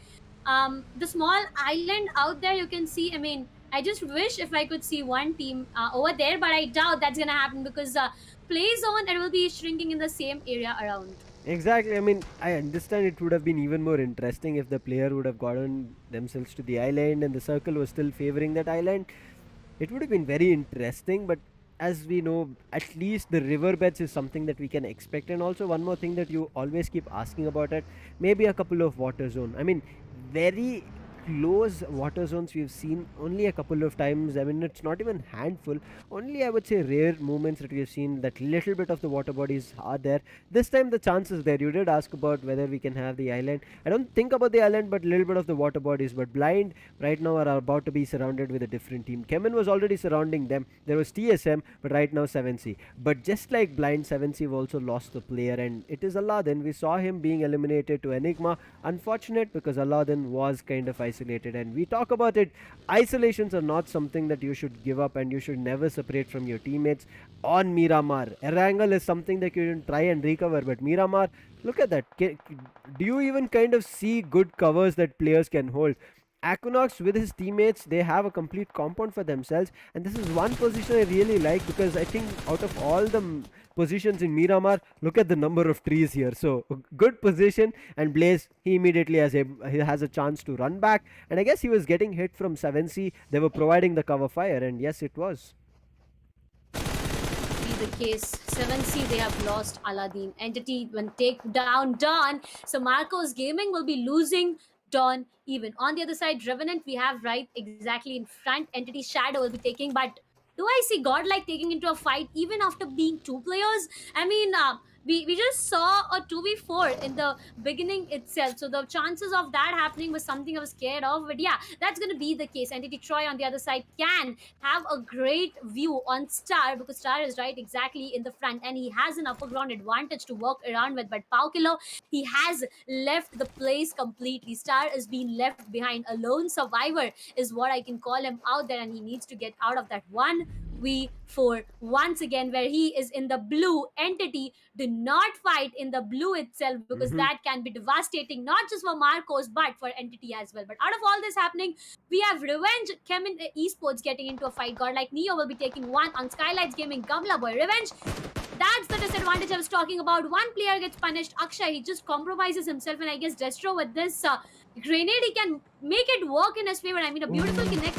All there is waiting for Akshay, runs away for his life. Beautiful dodge it was. It was, but still, look at this. Two players are still stuck. It's got to be Mighty, and I think it should be Sonic. And finally, Justin's grenade connects if it was not anybody else. Sonic Fox is in a different direction. It was Final Boss as well as Mighty who were together, but Mighty is also now knocked. Now, Sonic Fox sees the drop, but Delta PG is better. He connects those bullets, and everybody from CHEMIN survived, and nobody from Revenge does. That's going to be the end for Revenge. What a play coming in from CHEMIN, Darshita. They jumped down from the hilltop, the advantage that they had, and they still converted. You saw the health was a little bit better on their opponents from Revenge, but the spray was better from CHEMIN. About confidence, and right now confidence is speaking a complete different language. Playzone will be taking one player. Now that's the reason I was trying to shout it out loud that Entity should move out of that position. And now look at them, they are faltering down like dominoes. One more player gets hit. That's going to be TSM Ninja Chord. So Team TSM, they have lost their beast, they have lost their monster, and that's going to be Ninja Chord. Now after, even if they lose Aquanox out here, it can really get difficult for the entire squad. Global Esports getting a lot of damage on themselves. Joker gets eliminated completely. Now one more player who's down already can be confirmed any moment, because he's at the edge of the blue. At any moment with the zone upcoming shrink, that's going to be done and dusted for him. So Team TSM, they have decided to not wait and finish him off completely. Let's just look forward to a better position, and TSM right now are looking forward to that. But on the other side, look at all those players. Knuckle, as I was saying, gets eliminated by the play zone itself. But right now what I'm talking about is Marcos, CHEMIN, Hyderabad HYDRAS, Enigma and 7C.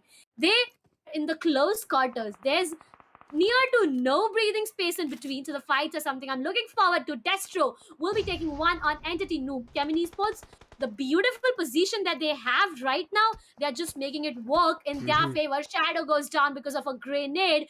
7 finishes for CHEMIN Esports. If I have a chance to talk to the players of CHEMIN, I want to ask them what they had for breakfast or lunch or whatever they had in terms of food.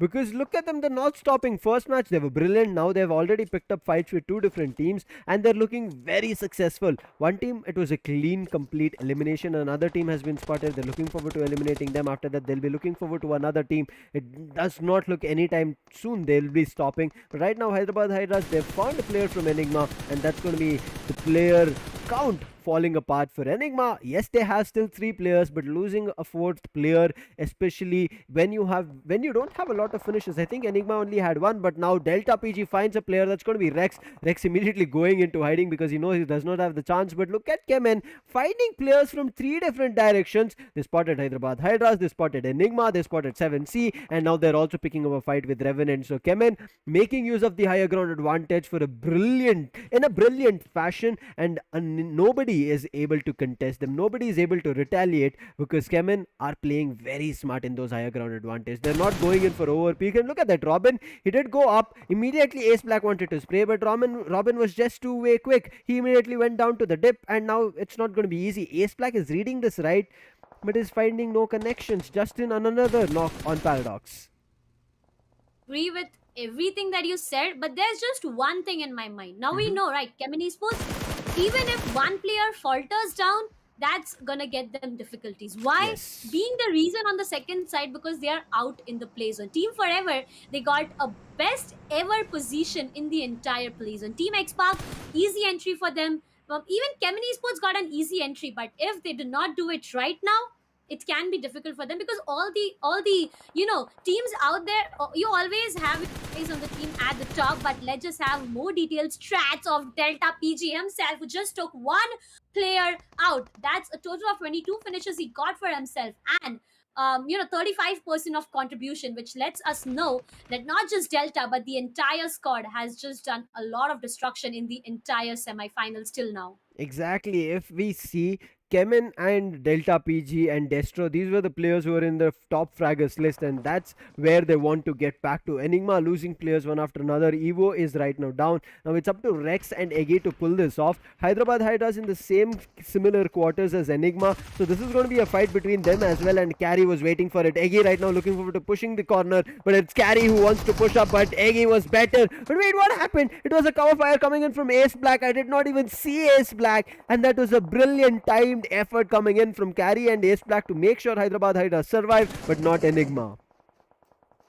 Done for one more team, 11 teams and 30 total live players. But Neo, this man was causing destruction, gets a full stop on that, and that's going to be Neo down to the ground. CHEMIN Esports takes 1 on 7C again and again. We see CHEMIN Esports getting themselves into a fight. Destro will be confirming Blind Williams. Always bold, they will be taking 1 from Blind. So Team Blind, they got decimated by 2 teams, and that's going to be the end for Blind in this Miramar action itself. Delta PG, again, you need to go in the zone itself, because right now, no, don't, Delta, he will be just jumping off there. Why in the world? Why? No, okay. Oh my god, this man confirmed Paukilo with the jump he had. 12 finishes for CHEMIN Esports. This is looking brilliant, but they need to be careful. This is something I was scared of, and that's going to be Delta PG down to the ground. Neo gets punished. Blaze with that grenade in his hand. He can't make it work because Scout tried exactly in the front, but no. Scout denies that grenades anyhow. Delta PG gets confirmed, I guess, and that's going to be one player of GE. Manya gets caught by Z-God. That's going to be global.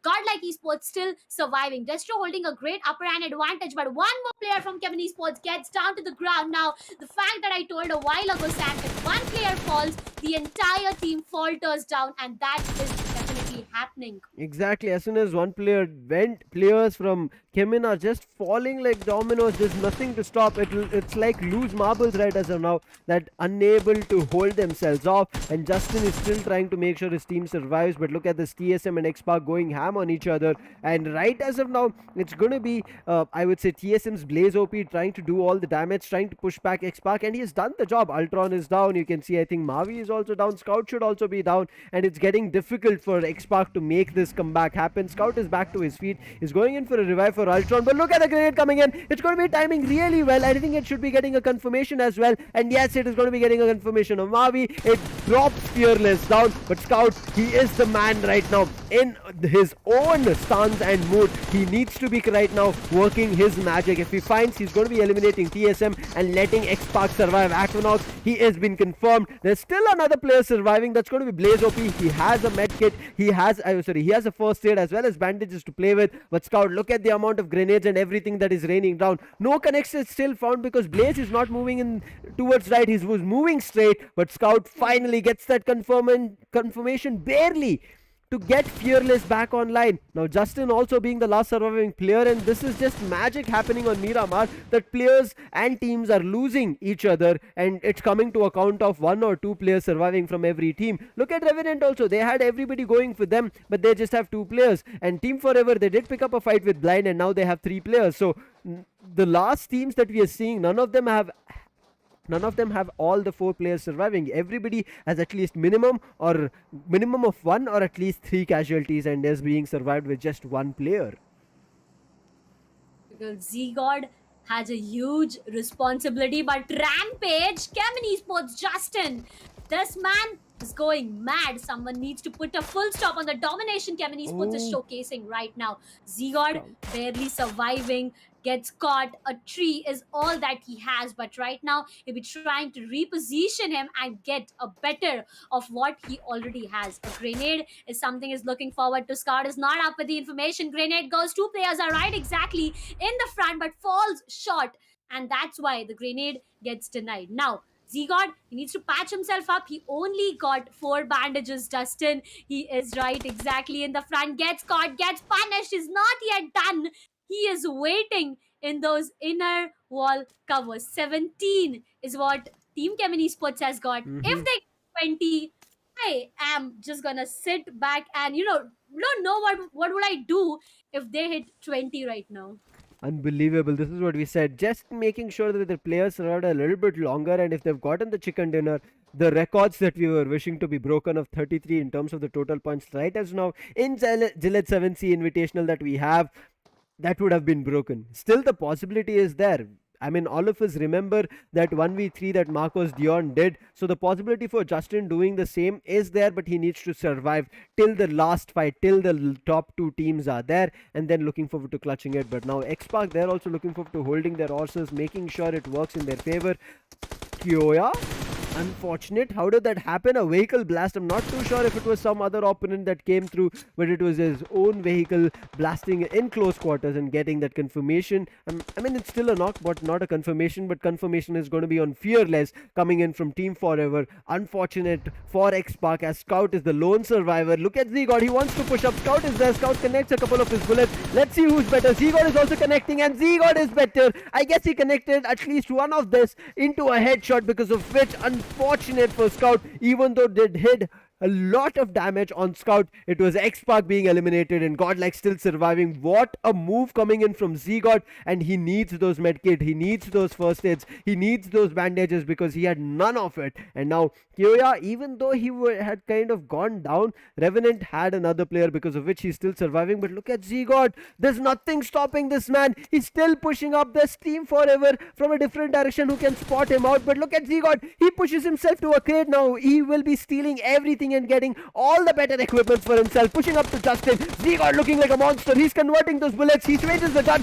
and gets that confirmation on Justin. But look at the grenade coming in from Revenant. This might be the end of GODLIKE. Unfortunate, but still Zigod is surviving. Team Forever pushing up. Revenant and Core is down. How is this fight changing up now? GODLIKE as well as Team Forever. A 1v3 situation is going to be right in front of Zigod. We know this man can do it, but there are too many players from various different directions, and he was getting sprayed from 2 different directions. And it is going to be Team Forever getting their first chicken dinner, Darshita. Gear up. Team Forever still are not out of the game. Can see them in the second sides of the overall standing. That's all I can say, because how many finishes did they get, Sam? I mean, near to 5, 6, 7, 8? Yeah. I don't know. I mean, Less than more 10. than less than 10, but more than 8. Somewhere nearby is what we can definitely expect. So they are gonna get a huge jump with this. But again, Team Forever, they are popping off. But am I too harsh to say that it's too late? Maybe or may not be, because again, they are on the third side of the overall standing, not just third, but on the second last or the first the last position. So it's gonna get difficult. But let's just see how much boost this team has got after getting this beautiful victory for themselves. I need a break. I couldn't handle please. that. Zigod, come on! Like, what went through his mind? It's like he got himself some, I would say, adrenaline shot. I'm not too sure actually if he did take it like in game, right? There to boost yourself, to get your health better. It looked like he just took up that shot and he went on a rampage of killing everybody, rampage of eliminating everybody. He first took down Scout, whereas XSPARK had the advantage in terms of the numbers. They were the ones who kind of eliminated players from GODLIKE, and Zigod said, I've spotted you guys. I'm not going to let you guys survive. You guys made the damage on GODLIKE. Otherwise, we could have had a chance of getting a chicken dinner. And look at him. After that, he pushed up. He saw a crate, took that opportunity, got better equipment, became the master of Miramar over there, started doing damage. And Justin, he was ready for a fight with Revenant as well. But a grenade came his way. Hit did do the damage. It stalled him for like, I would say, 5 or 10 seconds, but then he was looking ready. He spotted a player from Team Forever. I think it was player 6. He was spraying him down, but just because of the distance, right? It was a little bit close to mid and long range was the distance, and he could not connect the bullets. And as soon as player 6 recalled that he's out in the open, Zigod is looking forward to eliminating him. Another player provided the cover fire, and Zigod could not do a lot. If Zigod was able to isolate those fights, as I said, he was almost becoming the master of Miramar over there. He was kind of getting that Miramar going in his favor, not in anybody's, irrespective of the numbers. What a brilliant try. This map I'm going to be remembering in Z God's name. And Godlike kind of love, I would say, Miramar, because the amount of destruction that they're able to put forth and force on the opponents is seen a lot on Miramar. Erangel, yes, they perform, but Miramar, they become like a destructive team who kind of bombard all the opponents out of the map. Been amazing. So why not? Let's have one more look on the top moments, the highlights of this specific map. It all started with GE and Nigma Galaxy having a fight. Now, here, I mean, I was about to say that a 2v4 situation getting prolonged for 6 minutes.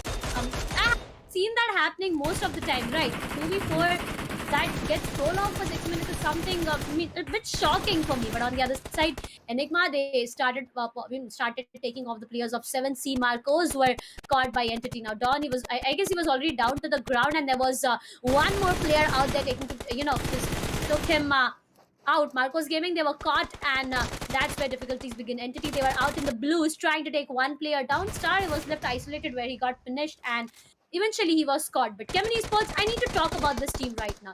Confidence is what I will say was 100%. But what went wrong was not getting into a zone when they had everything. Exactly. We saw the map, right? We saw the map itself. CHEMIN Esports, they had good number of finishes, but they didn't opt for the zone, and that's where they got punished. One player faltered, second one fell, and eventually the entire squad got eliminated. Justin did all the hard carry. He got 7 in his name, or Oh, maybe 8. yes.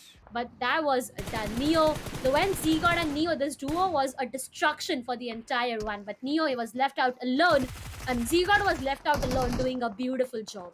Exactly, but I really like this timing. I did not even see Ace Black. I'm pretty sure none of us did. Even Enigma did not. It was a surprise coming through. But Justin, a brilliant play coming in from this man. The way he was able to hold his ground, trying to make sure Kemen survives a little bit further down the line in the overall standings as well as on Miramar.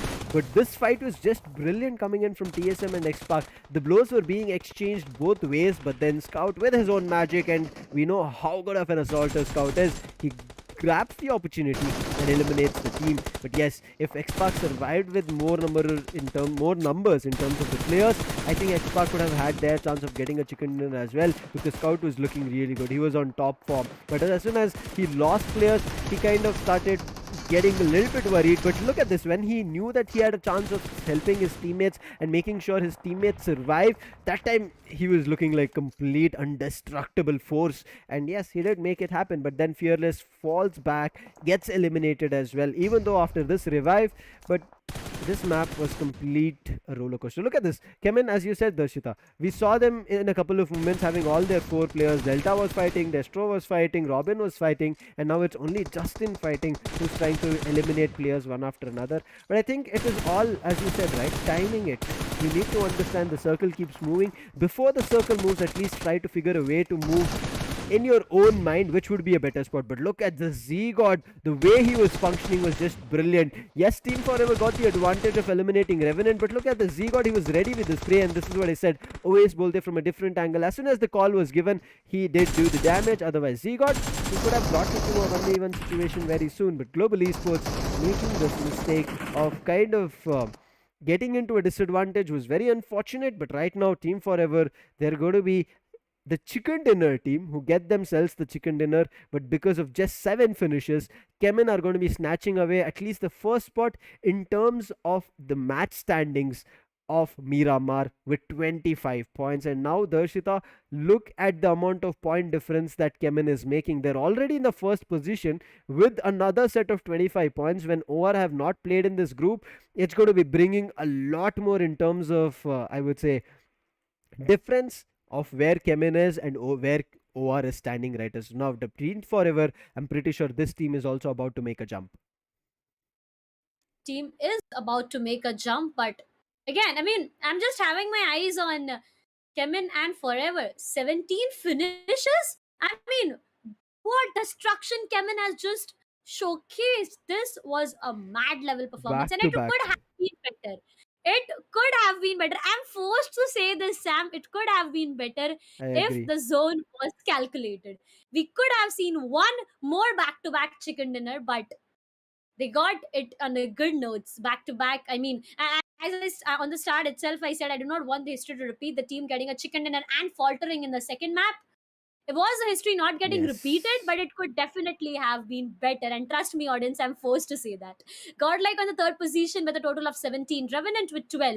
XSPARK and Hyderabad Hydras, they are tying up in the total of points that they got. That's going to be 11. TSM 9. Global Esports got 5. Enigma, SKYLIGHTZ, and Entity got 2 for themselves. 7C Marcos and Blind got 1. But unfortunately, Revenge and Enigma Galaxy couldn't even get one single point. Now you ask me for a difference? Look at that. 150 has been crossed. That's a total of 156 that CHEMIN Esports got for themselves, still standing really strong. And now, this is what I'll call a beautiful balance between placement and position. 77 placement points, I mean the highest, 79 finish points, again the highest, and again a best ever balance between both the aspects. Exactly, it's very difficult to maintain a balance, and Kemen are showing how to do it. But right now, look at this. Godlike are also not giving up in terms of their performance. got played brilliant, 127 points, but the difference right now, till date, we just had a difference of like 9 points, 11 points, 10 points, 15 to 20 points. But right now, it is getting close to 30. I mean, I'm pretty sure we'll be crossing it if Kemen is performing like this itself. TSM in the third with 125. OR pushing down themselves to the fourth with 123. Global with 122. Hyderabad Hydras at 119 in the sixth position. Blind getting pushed down to the 7th, 118, and SKYLIGHTZ being the 8th team right as of now with 115. We just talked about it, right? That SKYLIGHTZ were one of the only teams in the first page that did not play their first match of the day. So they have the opportunity and the advantage. But the other teams, they said, we are not going to be giving SKYLIGHTZ the opportunity of grabbing points and running away to the top spots, and they started eliminating one after another. First, they got into a fight between Hyderabad Hydras, and I guess then it was XSPARK eliminating them. Oh wait, no, it was Godlike also. So kind of a mix and match in between, and SKYLIGHTZ were unable to do a lot. They got 2 points for at least playing the match, so it's not completely bad, but it will not be enough. But I'm looking forward to what has happened on the second page, Darshita. Has Team Forever made their entry? They got their first chicken dinner. It was one of a new team that we have seen as of now, and I'm really loving how we are seeing. We talked about it, 16 new winners. Well, right now we are at 18, 4 more matches to go. I wish we reached the 20 mark. If we reach 20 different winners in this Gillette 7Sea Invitational, that means out of the 24 teams that we had, the competition was so close that even though teams are coming into the last day, they're not giving up. And Team Forever, I think it's going to be hard luck. As you said, it might be a little bit That hurts. too, I would say, I wouldn't say completely too late, but yes, we are at the last few matches. They just have a couple more matches to play. So I think Team Forever, they need to gear up. I mean, I was too harsh when I said that it is too late, but truth is already here. Team Soul on the ninth. Nigma Galaxy, we have Entity, 7C Marcos, EXO, Revenant, and Enigma being the last team. And the only team in top 16 with double digit and not a triple one. Look at that. 100 is what Revenant got. Enigma got 85. So the probability chances of Enigma getting pushed down and new team coming up, yes, it can happen. But a bit difficult for Revenant to go down and a new team to come up. Now, that's the huge difference we have in the 15th, 16th, and the 17th position. But again, from 15th to 19th, there's like just a 10-point difference. Look at that, 100 and 110.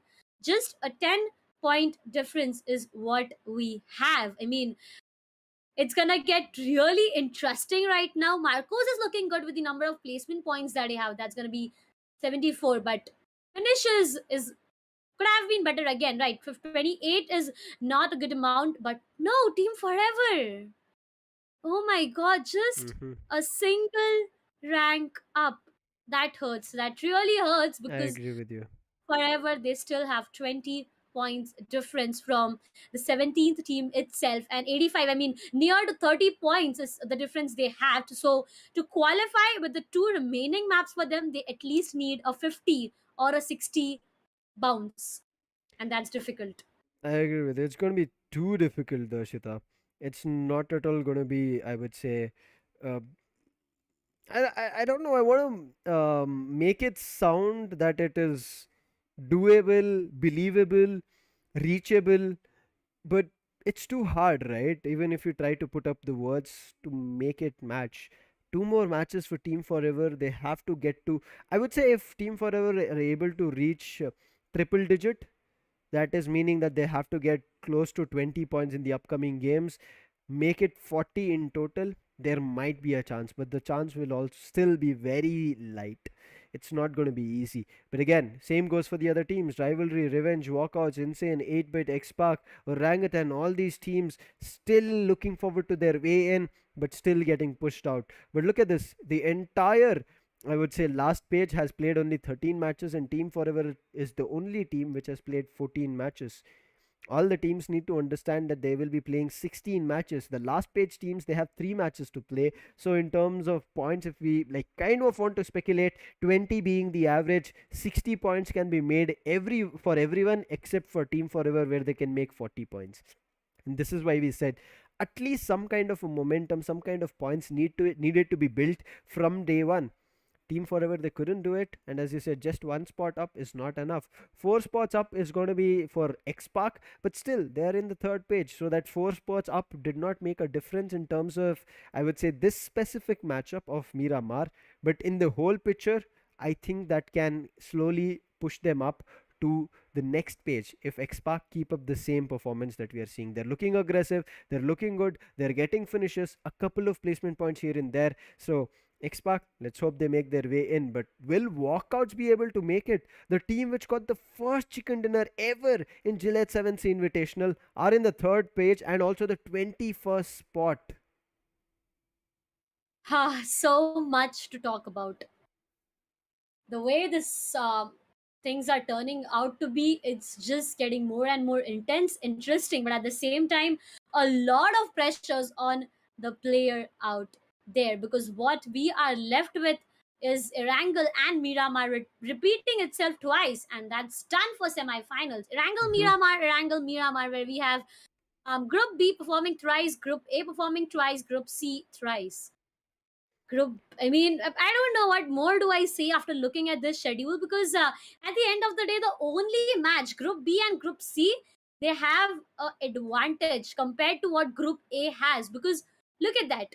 I mean, Group A, they will be done on the Erangel itself, whereas Group B and C, they got a Exactly. chance on Miramar to push the players down in the second side itself who are from Group A, and that's a huge disadvantage for Group A. Now it's gonna be interesting because it's Erangel, a classic vanilla map that you always call it, Sam, but Mhm. unfortunate for me, I wouldn't be here. That's gonna be Ed joining you with a map start. So before I wanna, before I go, I wanna make it more interesting for the players. And I want the same fly path we just witnessed. Now, Okay. please agree with me. Please agree Yes, with me, because yes. you know, right? BGMI When gods, we are when agreeing. yeah, when we just synchronize in something, the things happens, right? So BGMI gods, we want to fly path. There was same like a previous one, but the only Mhm. thing different I want is fly path favoring military base, the zone going to Sivani. Man, oh man, what a huge competition. It will be no one in the play Yes, zone, and that's gonna get all the teams into difficulties, but we are here for difficulties, right? Difficult exactly. movements is something that we are rooting for. BGMI gods, again, we are having like a same assumptions. Please make that work in our favor. Let's hope for it. The Erangel matchup that we saw first was very interesting and intense as well. The second one can be super intense and interesting as well. We have to just wait and watch. And as you said, the flight is going to be starting off very soon. You're back into the refueling station. It's back in its hangar. Every player is also getting in. So, the boarding time takes a little bit before we actually go for takeoff. But right now, Darshita, as you said, there is going to be Group A, which is not going to be playing in this. It's going to be Group B as well as Group C. But Group A will be playing the next consecutive matches that is going to be on Miramar and Erangel to end it. So for them, all the best as you said, because they just have 2 matches back to back, and after that, their fate is on Group B and C of how they play it. Whether they're able to push out those teams from Group A, or whether it's going to be those teams pushing up to the better spot from where nobody can push them out, even if somebody tries to gain entry. Just wishing every team, I would say every group, every team, all the best. But because from here on, once we start off on Erangel, we are reaching the halfway mark. Once Erangel ends, we are done with the first three matches. Next three matches is what we are left at, and after those three matches, we are going to be getting our 16 grand finalists. I mean, as you said, right? It's so unbelievable that we are coming to the last day of the semi-finals, but still feels like we just started off yesterday. And I think that yesterday's break that was there for all the teams, it is proving really good. Kemen, they played out really, really well, but it looks like Darshita right now had some issue over here, and we are immediately jumping that she's jumped out. I think she went in for a drop Oh, or jump over there, no. but I think Hmm. it's just her camera because we can still hear her. So we'll be clearing that out very soon. But I hope there's some kind of a lag, or if it's not. But here's what I wonder here, viewers. I'm going to be asking you that do you think that we are going to be getting a similar flight path? Me and Darshita have agreed, and she's again back with us. So, do you think that is going to be the similar flight path where we see that it's going to be completely southern favored and giving us one hell of a show? If you agree with me and if you're already enjoying it, as I say, do hit that like button as well as subscribe, because yes, this is still the semi-finals. This might be the last day. You were thinking that why is the action so intense? Is it the grand finals? No, not yet. I mean, if this is semi-finals and if we are kind of getting a feeling of grand finals, Dashita, what is expected in grand finals? I'm now confused. I don't know how to contemplate that while we are thinking about how Okay. mind boggling this was. I'm sorry to cut you here, but do you know how to read minds? Why the hell in this world do you read everything that I have on my mind? I was just about to, sitting back here, I was having a second thought in my mind, giving it a second thought that, oh my god, these actions of semifinals are getting so interesting, so intense. If this is what semifinals is, what grand finals will be like. And the moment I just got a chance to talk about it, you already said that now why do you need to do this? Just as you can read my mind so clearly, so can the players. So Mm-hmm. re-strategizing every now and then can be a great great one for everyone out here, because right out of the box is something that we are rooting for each and every time. But ladies and gentlemen, we were talking about the halfway itself, so why not discuss more while we enjoy the flight, while we enjoy the beautiful scenario right up there. And even welcome back Edge to the English desk, as this guy was waiting for a long time to be here. And I just checked my WhatsApp, and this guy was like, when is the match starting? Exactly. Is it my time, Edge? It is your time. Are you Yeah. here?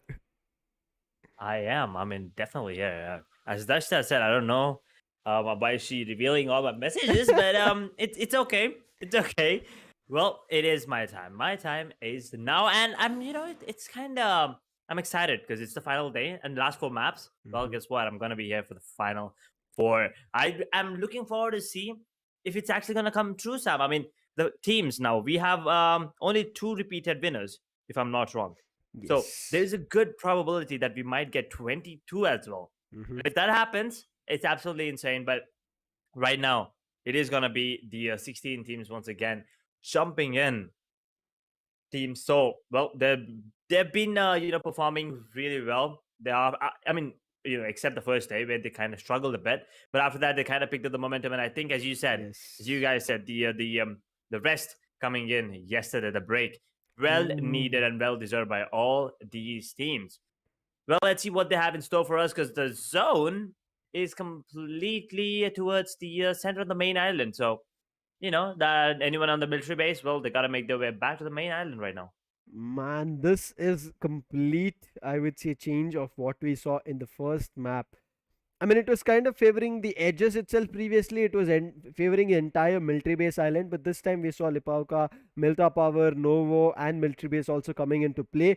With the circle said, I mean, previously we kind of gave favor to both military base and bridges in the southern area, southern western areas, so teams can have a fight. But this time they've kind of disregarded everybody. Georgiopoulos is so difficult to reach, Zarki is difficult to reach, Severny, shooting range, all these areas are so difficult to reach, and teams are going to be having a lot of drop clashes. Look at that, the number of teams here. They want to make sure they catch everybody while they're making a run. Sol will be finding the first player on SKYLIGHTZ, immediate knock and a drive by, and that's going to be Gambla Boy out. He is a brilliant fragger, and now they've lost one of the fraggers. SKYLIGHTZ already having a casualty, and it's just 2 minutes of the game. Here, Edge. Looks like we still missed Dutch, huh? Okay. Well, gonna take a second. It's okay. It's okay. It happens, and now we are, I'm actually looking forward to see if we're gonna be having any team eliminations real quick, because a couple of drop clashes, but no real eliminations coming. And Goblin gets the first pick, and after that, well, let's see. I mean, the team elimination has not happened yet. So Rivalry, on the other hand, they're trying to make their way back, getting themselves a couple of vehicles there, trying to get into those buildings right now. Ooh, a lot of damage dealt. Okay. How did they take the damage here? I'm not really sure, Sam.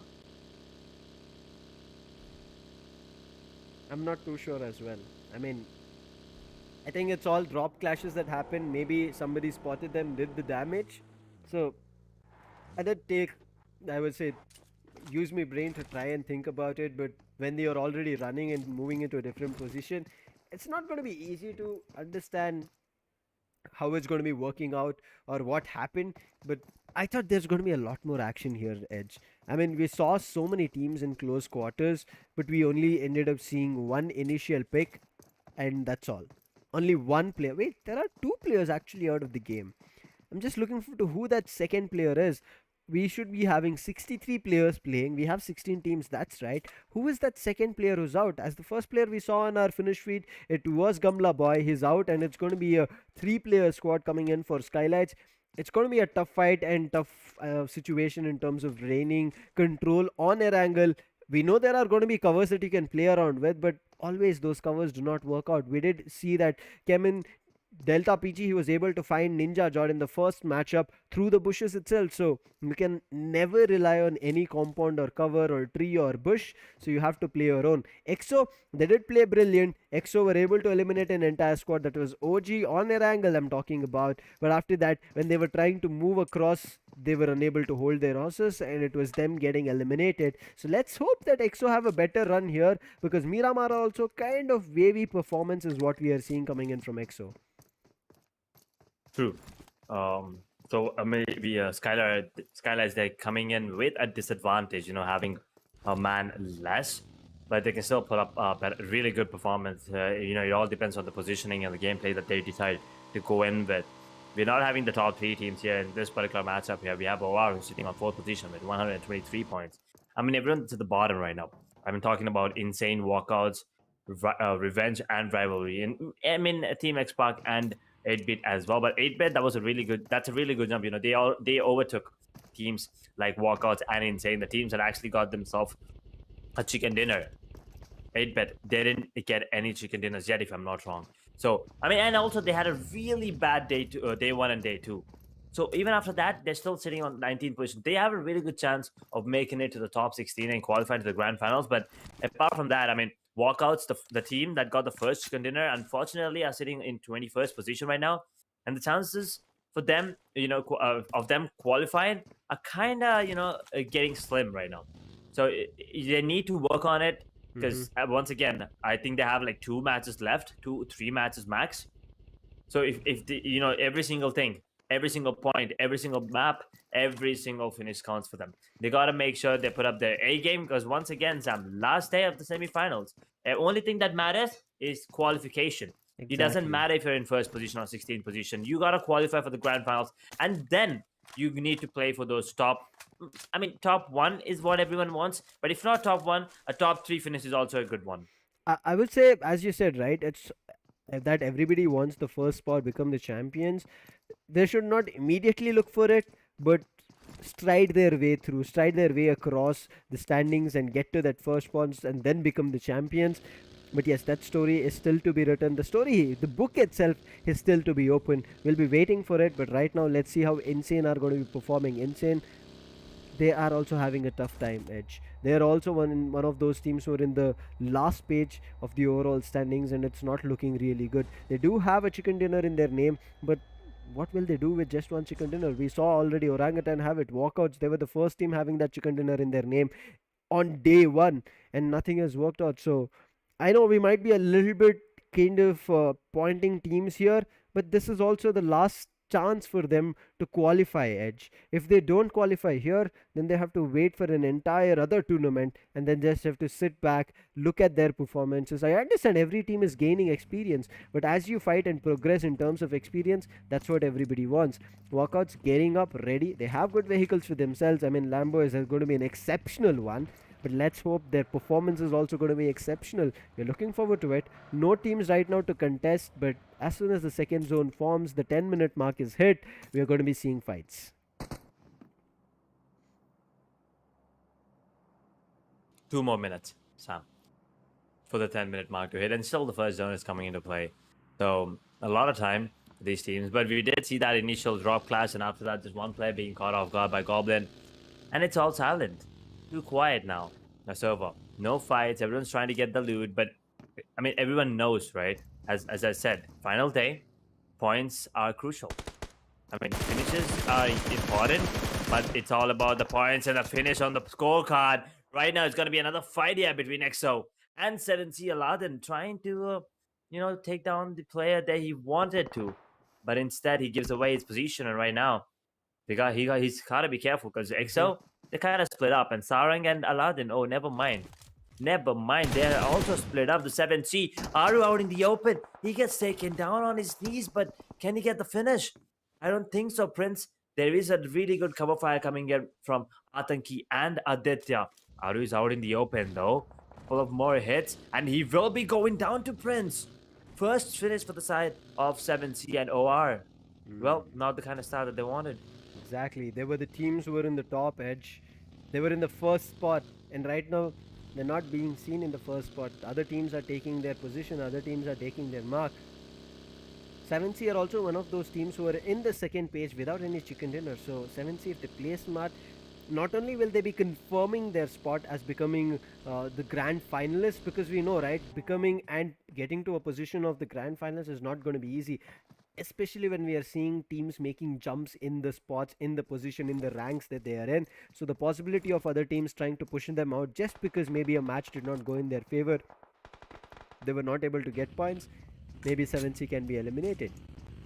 Or on the other end, I don't think they will be having a situation where they can be eliminated, but let's hope it is not that situation. And as I was asking and looking forward to who that second player was out of the 64 players when we had just 62, it is NIGMA Galaxy. They don't have, I guess, maybe they did not join up with a fourth player or something, but we just see that they have 3 players, or maybe they had a casualty, so it's going to be getting difficult for them. So as you said, Edge, they've been putting up a wonderful performance. We can see that they have good loots this time at least, but insane. What can they do? This should be a match in their favor. Same goes for XSPARK. So if one of these fights works either for Insane or either for XSPARK, one of these teams can this question mark is still going to be there, can make their way into the second page. They better, because there are a lot of people that want to see them, in the grand finals, including me. I want to see Team Insane coming in as well, in the top 16 and, fighting their way to the top in that grand finals, if everything goes right for them. But it looks like Maxi OP is trying to take this fight, but why is he initiating a fight that's kind of, unnecessary? He was just going out. So yeah, so Hector right now breaking the windows, making sure that he has a bit more vision, a bit more, clear vision. Yeah, so as to who's coming in and who's going out. But Sam, you haven't seen me yet, did you? I mean, I got my face trimmed now. Okay. I don't know what to make out of it. I mean, okay. I'm going to leave you to continue it. So, yeah. That just came into my mind because I just saw the Gillette Mark III there, and that was exactly what I used to trim it. I was like, I don't know why I said it, but you can't just stop like that, Edge. Right? I'm wondering what you're trying to say, and then you just go silent. But okay, let's not at least move our viewers away from wondering what we are trying to talk about. He's just here, Edge is mentioning about the smooth shave movement that he had. So you guys also try it out, especially with the limited edition Gillette Mark III razors to get your #GameFace on. The link will be in the description. You can get a very good goodie for your purchase, and make sure you check it out because I'm pretty sure you do not want to miss out this limited edition Gillette Mark III razor. You can get your hands, you'll get a BGMI goodie as well. Let's hope and see who all those views will be, so don't miss out the chance. But right now, Hyderabad Hydras, they do not want to miss out the chance of being eliminated. They want to be qualified. They spotted a team, they're looking forward to fighting out, but not too sure if the fight is going to be initiated or not. OG as well, so it's kind of right now gatekeeping situation coming through, but nobody actually getting involved in a fight. It's just holding off each other and watching each other's position. Carry finally looking forward to spraying his billets, but OG, there's one player, I think he's isolated in the North Georgia Pool apartments, whereas his teammates are in the South Georgia Pool apartments, so it's going to be difficult for him. But OR, they're finding players from 7C. Immediate knock and finish coming in, and 7C will be losing player. And now OR immediately getting exchange blows coming in from Insane. That's a third party, and they lose Aditya. And players right now are falling one after another. Hector providing brilliant cover for his team, whereas Soul could slam in, and Soul have done the damage. Carry is he's caught in a very easy spot, gets knocked and eliminated near the refrigerator. Unfortunate that Hyderabad Hydras could not cover him, and now Hyderabad Hydras are making a run out, but Striker gets caught. And Hector, this man, he's not letting anybody move out at all. He has his eyes set on in a complete, I would say, 0 degrees to 270 degree fashion, and nobody is able to move out from this radius.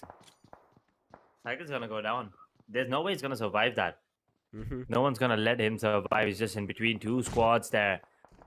Hyderabad lose another one, as he's gonna be the one stealing the finish there. So, well, they wanted it, but OR on the other hand, they lost 2 as well, while 7C had man down. 55 players alive, 16 squads still in. So we didn't have a squad elimination just yet. But, you know, it's just the 15-minute mark, about to hit the third zone coming into play right now. Everyone's still waiting patiently.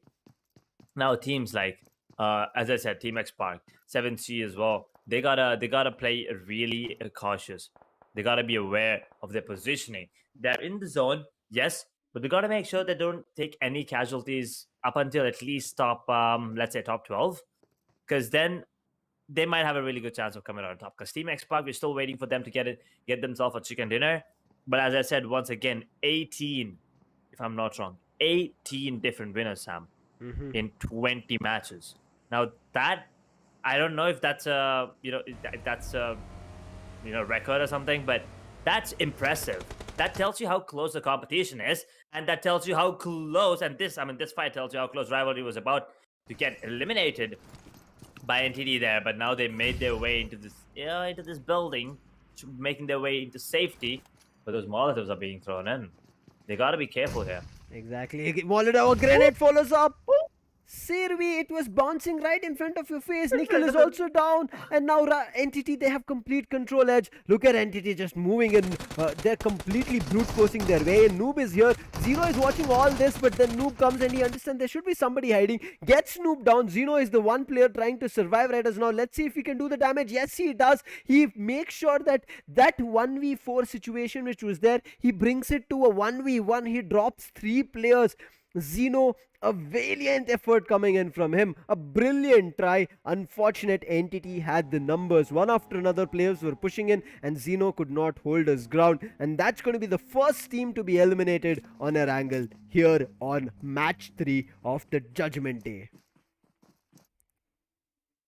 Oh boy, Judgment Day, and I don't know how to judge Rivalry based on that grenade frag that it was bouncing right in front of him. And Exactly. it was a bit too, he could have been a bit too late to respond there, but looks like Wiki is trying to take down one of the players on the side of NTD, and that's Noob. And wait a second, did you not tell me that it's actually, oh wait, we'll talk about that in a second, but right now it's gonna be Noob going down to Wiki. Confirms that. And I thought SKYLIGHTZ was the one with 3 players. I think it's NIGMA Galaxy coming It's in. Enigma Galaxy, yes.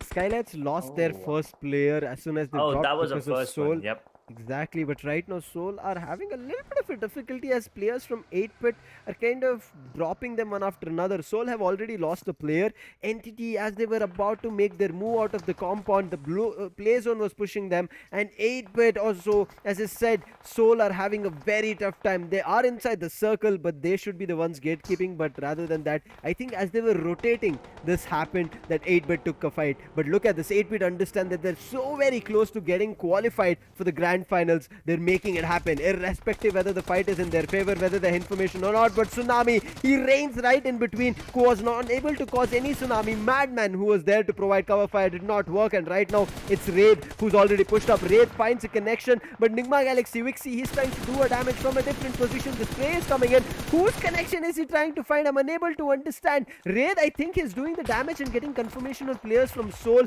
and Raid does the damage, and Raid will be the reason that 8-bit. Wait, no, Hector is still surviving. Hector managed to patch himself up, and Wixie, he's looking to steal those finishes, but Hector, he's smart. He wanted those finishes. He gets those finishes. Now he's healing Omega. Juicy is the last surviving player. Tsunami is relaying the information, but look at the number of grenades coming in from Nigma Galaxy. They are already looking forward to the finishes. They're already looking forward to getting this into a third party. Can they be successful? Eggy on the other end from Enigma is finding a player from EXO. That's going to be Sensei there. IGL and Omega gets confirmed along with Hector. That was the grenade that Nigma Galaxy were trying from a long time, and finally get that confirmation. Unfortunate for both Soul and 8-bit, but 8-bit still have one player surviving. That's going to be Juicy. I hope Juicy is going to be surviving for a long time, but at least 4 finishes Soul got before they went out of Erangel.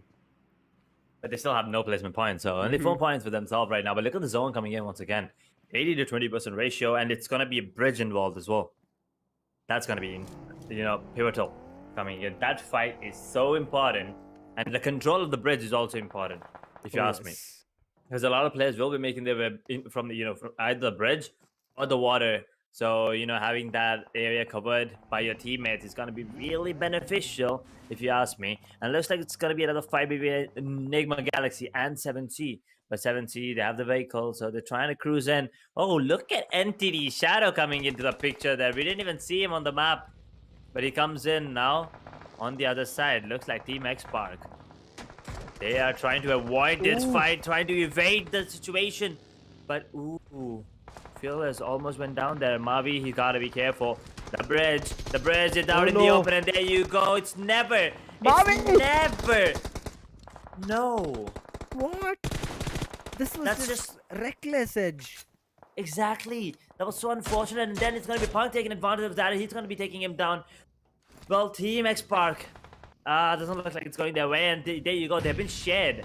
Insane gets the second finish onto Mavi, and now 7C trying to take down players on the side of Enigma Galaxy, while Insane Adi takes a triple with the grenade.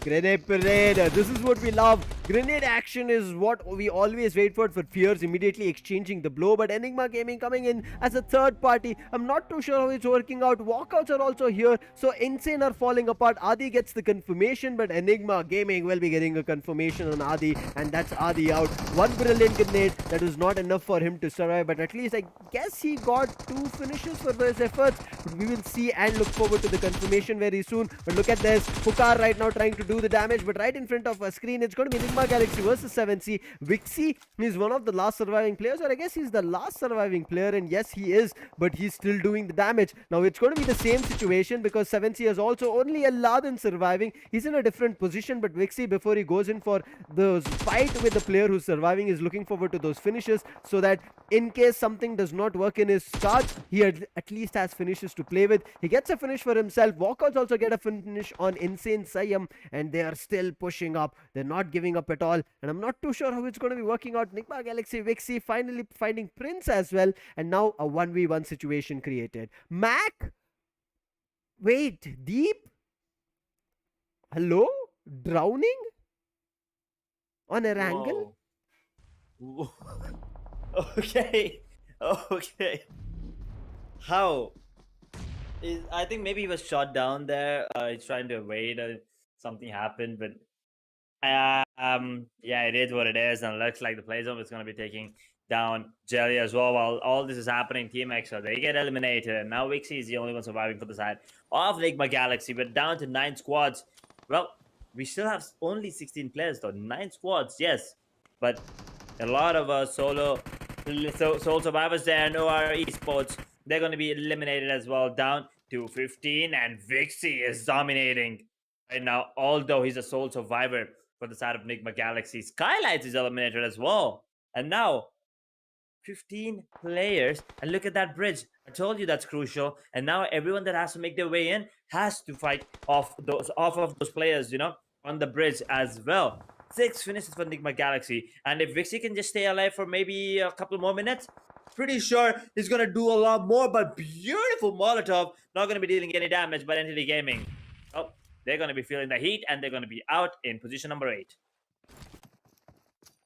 Oof, 14 players, and I mean, if you do the math, simple math, it looks like every team has 2 players alive, but it's gonna be Revenge with 1 player, and that's Akshay. And if I'm not wrong, it's gonna be 1 player on the side of 7C and 1 player on the side of NIGMA Galaxy. While all this is happening, Enigma, they have 4 players surviving, and Big still looks like he wants to take this fight on the player on the side of 7C. Aladdin, he's out in the open. It's gonna be AK being pulled out against a player with the UMP, but the smoke is coming into play against him. 7C, Aladdin goes down, and with that goes the hopes for them on getting that chicken dinner for this particular map. 13 players, 6 teams now. 7C, they get eliminated with 3 finishers, if I'm not wrong. OG Believe, on the other hand, gets himself a knock. Can he get the finish? Enigma looking strong to get their 2nd chicken dinner. Well, they didn't start off the the season well, but to that, they picked up the momentum slow and steady, and now they're looking really confident. They have good finishes, 7 in total right now, and they still have 4 players surviving. I mean, Eggy is almost gone there, but nevertheless, he's still surviving. For now, 3, 2, 1, and I think Eggy is gonna go down. So that's gonna be Believe getting that finish, and Evo, ooh, almost took down Believe there. He will manage to do so. Beautiful headshot with the M4 mid-range. And Akshay, the sole survivor for the side of Revenge, he's down in the water, Sam. And if he takes a couple of hits, he's gone. He's trying to survive at this point, but it's going to be Abrar from the walkout side, taking down Enigma's Evo Italy. And now, he's got to be careful here, because everyone's looking to take down Enigma. I'm not too sure what's happening here. There are a couple of teams who just have 1 last surviving player, and there are a handful of teams who have all their 4 teams surviving. Look at the Juicy as well as Revenge final boss, as you said. OG also has 1 surviving standing player. The other player was already knocked, but the standing player is out by getting hit with the play zone. Even Vixie, who was the last surviving player for NIGMA Galaxy, he gets confirmed from walkouts. Walkouts are looking really, really strong, but if you talk about Enigma, they have 7 finishes. Yes, they have lost the player, unfortunate, but Ash, my man, it's too early to go in for the heal battle. I don't think it's going to be working out in his favor. Mr. Spray, he'll be finding a player. That's going to be Evo. Enigma Gaming have the last 2 surviving players. It's going to be difficult to survive, but you are OP.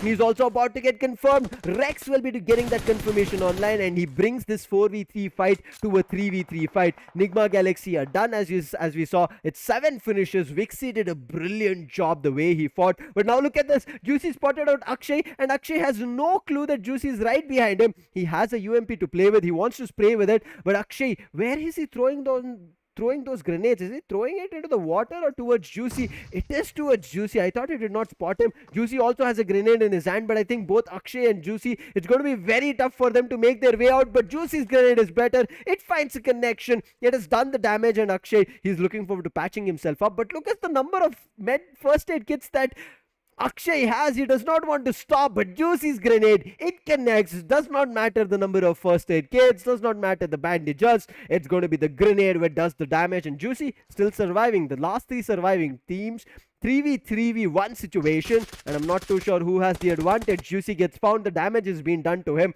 He's trying to crawl his way through, trying to make the slight inclinations and dips in between. Erangel is there, he's trying to survive in that. I'm not too sure if he will be able to, because the play zone is also crumbling from his end. But walkouts, they've done the damage, they've found a player. Abrar finding the 2nd now, and immediately going in for the confirmations, and Evo is the last surviving player, and the play zone confirms it. And 3v1 situation, walkouts, they're making it happen here, Edge. Forget about walkouts for a second. How did Juicy survive all this? He was supposed to go down a long time ago, and now in a 1v3 walkouts, this is gonna be a walk in the park for them. But maybe not yet, or maybe just now, because Juicy, he goes down, and walkouts finally, after getting that chicken dinner, the first game of the semifinals, they finally get themselves the second chicken dinner. I mean, they needed this. They needed to come out on top. They needed those finishes. They needed this victory. They needed the 15 points, and oh my god, they deserved it. But you gotta give it to Juicy, man. I mean, you gotta give it to Juicy. He got at least 6 points, 6 extra points for his team, just surviving and getting that finish as well. Walkouts, on the other hand, I don't know how they managed to take down Enigma there, to be honest. I mean, that fight, it looked like Enigma had the upper ground advantage, but the movements that was coming in, the movement coming in from walkouts players was absolutely beautiful to watch. And yeah, one of the main reasons why they managed to take down Enigma and come out on top as well. I agree with you.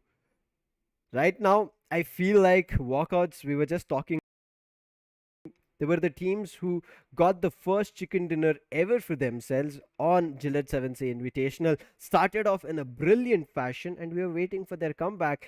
I mean, we just saw Team Forever getting their chicken dinner, Walkouts getting their second chicken dinner right now. Both these teams are in the last page of the overall standings. It's not going to be affecting a lot, but we're going to be talking and reaching into this very soon. But first, let's take a quick look at the highlights itself, where and how all the action started. We saw that 7C and OR were getting in a fight. Soul, their push and fight with Hyderabad HYDRAS. Soul did make it work in their favor. Then Rivalry, the push and the slamming coming in from NTT. Desync and Zeno, they did try to do it. And Zeno, 1v3, what a brilliant 1v2. And the last surviving player, he pushed up. And unfortunately, Zeno could not hold it. And Shadow made sure his team survives. But look at this. Nigma Galaxy, they wanted to hold off NTT. And they did hold them. And Shadow was the only last surviving player from NTT, and he did try to do it, but the play zone was already doing the damage on him.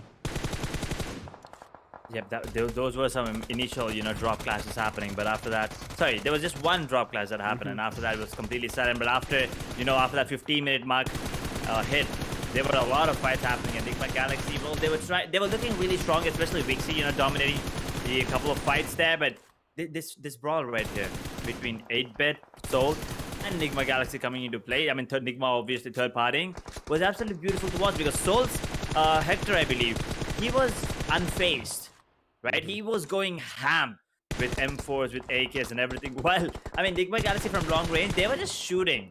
Although not a lot of connections coming in, but they were shooting. Team XSPARK, on the other hand, they were not having a good time there. But this fight again, 7C losing multiple players. Although Aladdin did manage to survive till the end. I mean, until the top 6. But after that, he did manage to go down there. And as you said, XSPARK, unfortunately, drowned. Even in the highlights, I'm not really sure how it happened. But I think he was taking a bit of damage there, and then he kind of drowned to his death.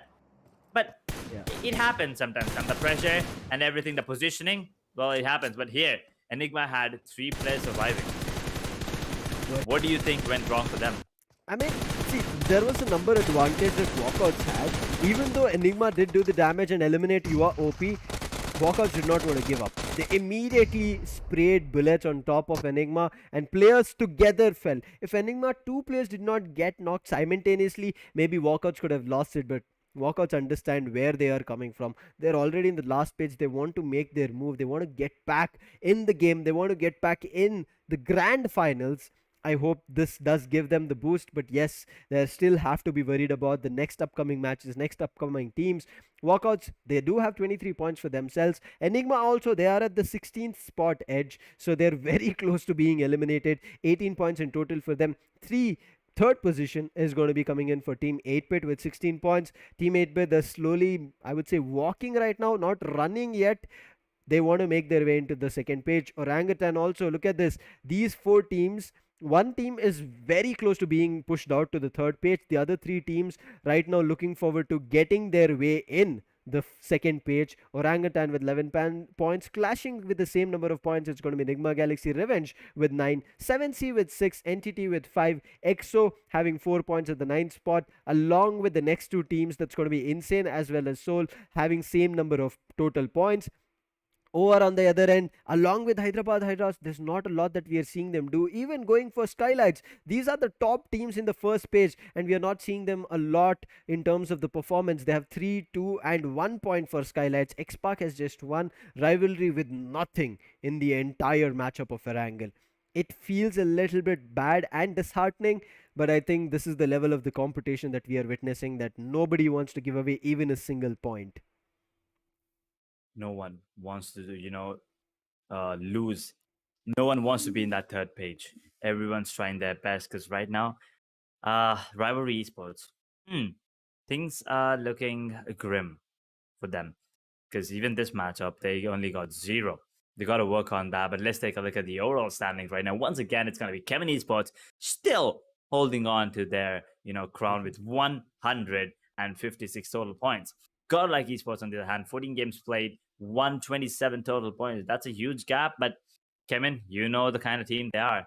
OR Esports, well, they're back on the third, 126 total points for them. Not a great performance this match, but once again, just enough to get them over TSM, who is sitting on 125 points. 122 for Global Esports. HYDRAS holding on to that 6th position with 121.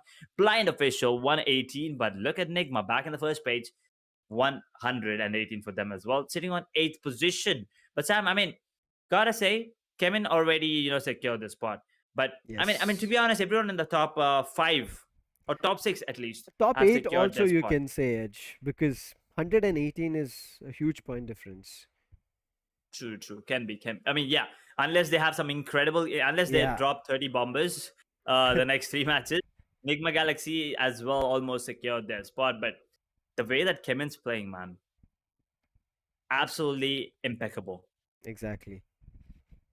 There's no team that we can talk about, Edge, that has like come close to the way CHEMIN is functioning right now. The True. first 2 matches that we saw coming in from CHEMIN, I don't know. I even said I'm not too sure what they thought about today and how they woke up and what they had, what was their plan, what was their game strategy, whether they bought their plan A, whether they came with their A team, whatever it was, they were just functioning like, how would you put it, like a very well oiled machine or an engine. That's how they look. Uh-huh. Yes, Miramar looked a little bit skeptical, but look at the way the number of finishes they got. They got 17 finishes and then got eliminated. So, in terms of the damage and taking points, they did that. But second page is right in front of your screens, and you can see SKYLIGHTZ, they have been pushed to the 9th position. Seoul here, 1 spot down, but still looking good, maybe to qualify. Again, not just confirming yet. 7C slowly jumping up, but still not yet a single chicken dinner. Same goes for Revenant, they do not have a chicken dinner. Entity Gaming at the 12th spot. They were looking forward to their first page, but they have 110 points. EXO with 106 in the 13th spot. They have also jumped up a couple of ranks. Enigma understand that they can come into a situation where they can be eliminated within the blink of an eye, and they don't want that opportunity to happen. They'll be jumping 2 spots up with 103 points. 15th for Marcos with 102, and a clean century for Revenant, and no chicken dinner, as already said, is going to be sitting at 100 points for Revenant. Now, if you come and if you want to discuss about how close is this matchup going to be, when we head over to the next page, you will be seeing, I'm pretty sure the next teams are either close to century or sitting at 90 points Edge. 95, 96, because we saw XSPARK, they did not perform here at least, but we saw 8-Bit, we saw Walkouts, and we saw Team Forever in the previous match. So these 2 teams right now are the teams that you have to watch out for. That's going to be Walkouts and 8-Bit. How close have these 2 teams come up? But also, look at the difference between first position and 16th. 56 total points. Mm-hmm.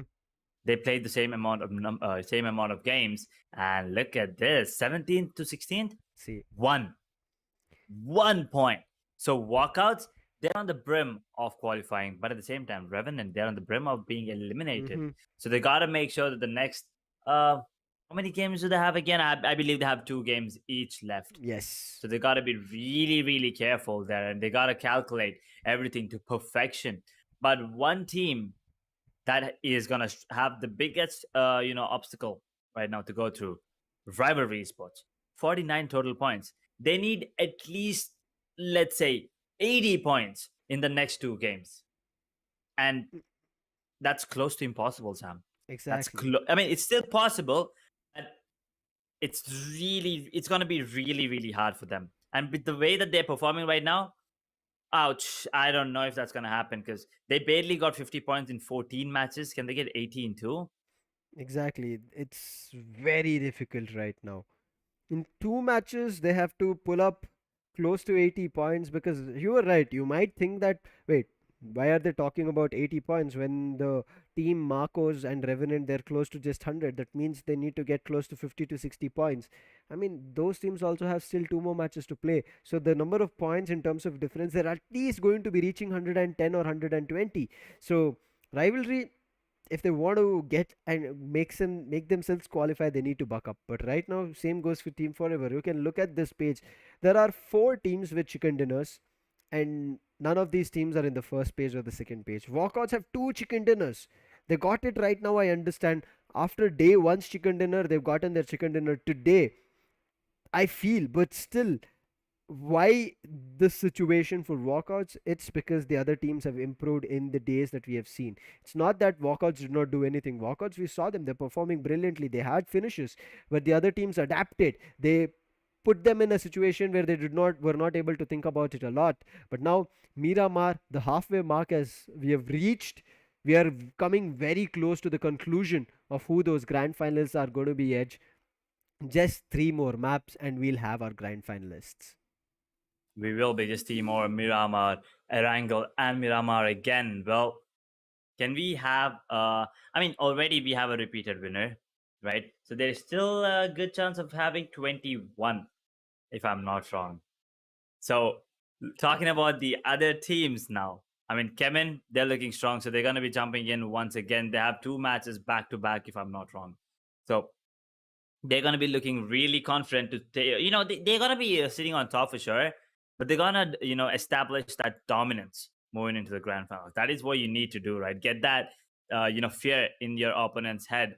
That is how you win the entire thing sometimes. That small doubt, that 1% of fear that, when your opponents see you, they're like, oh, this is CHEMIN. We got to be careful, guys. That small benefit of the doubt, that's all they need, CHEMIN, and they will strike. They'll strike hard. I mean, everyone's playing absolutely phenomenal from that side. Justin, there's come back doing his work as well. Destro doing a lot of heavy lifting now as well. But another one that I'm looking forward to, Team Insane, right? They still can qualify. They are going to be having a tough time. But yeah, there's still chances. But a lot of fans are going to be disappointed if they don't see XSPARK qualifying. Yes. They're sitting on 21st position right now, and they are really close to qualifying as well. All they need is two good games. And I don't mean 30 bombers. I just mean two good games, like let's say 15 or 20 points each. And maybe they can have a chance of qualifying. I'm not saying they will secure it. I mean, for them to have a chance of qualifying, the teams in, let's say, 14 to 16, they need to have a bad game, right? Revenant, Revenant are the only one that's going to be, looking forward to being eliminated by other teams because they are sitting on 100 points right now while walkouts are on 99, just 1 point difference. So not really sure, but as you said, Sam, the top 8 teams pretty much already confirmed their slot. Exactly. I think I need a breather right now, Edge. The way today is phenomenal. That's one word that I would use. It's been really, really good. The teams have been performing so damn well that we are still unable to contemplate and give you a clear-cut picture of who the top 16 grand finalists are. I mean, we come to a conclusion. We've already done that the top 8 who you're seeing is already going to be the teams who will be walking away and becoming the grand finalists and kind of starting to think about what they have to do in the grand finals, what kind of strategy they have to pull out. Because now from semifinals to grand finals, the momentum will exponentially change. Now we are seeing that teams are placed in groups. If group A and B are playing, then C is out. If group A and C are playing, then B is out. So these changes means that one group at least gets to sit out, meaning a set of 8 teams are able to sit out. When you go into the grand finals, there's no chance of you having a break. You play back to back matches with the same teams again and again and again, and you have to make sure that time you do not have any problems. If you have problems that time, GG is well played, man. That's how what is going to be happening, Edge. Yep, GG's well played. It's what it's gonna be. I mean, everyone's gonna be playing 6 matches back to back. That's gonna be hectic, chaotic, and exhausting as well for the players. Because 6 games back to back has to be exhausting. Because that's 4 to 5 hours at least, Mm-hmm. right? At least I'm saying can go up to 6 hours, but depending on the matches. But it is gonna be exciting. It is gonna be tiring, but one thing's for sure, everyone's gonna be aiming for that top one spot. I mean, also we have MVPs, right? I mean, Yes. where are those? I mean, yes, there are a couple of contenders for that right now, but I'm still waiting because a lot of players they start picking up the pace once the grand final starts. Mm-hmm. So I'm just hoping let's say, I mean, players like Insane's Neo, right? Now he's a contender for me, if you ask.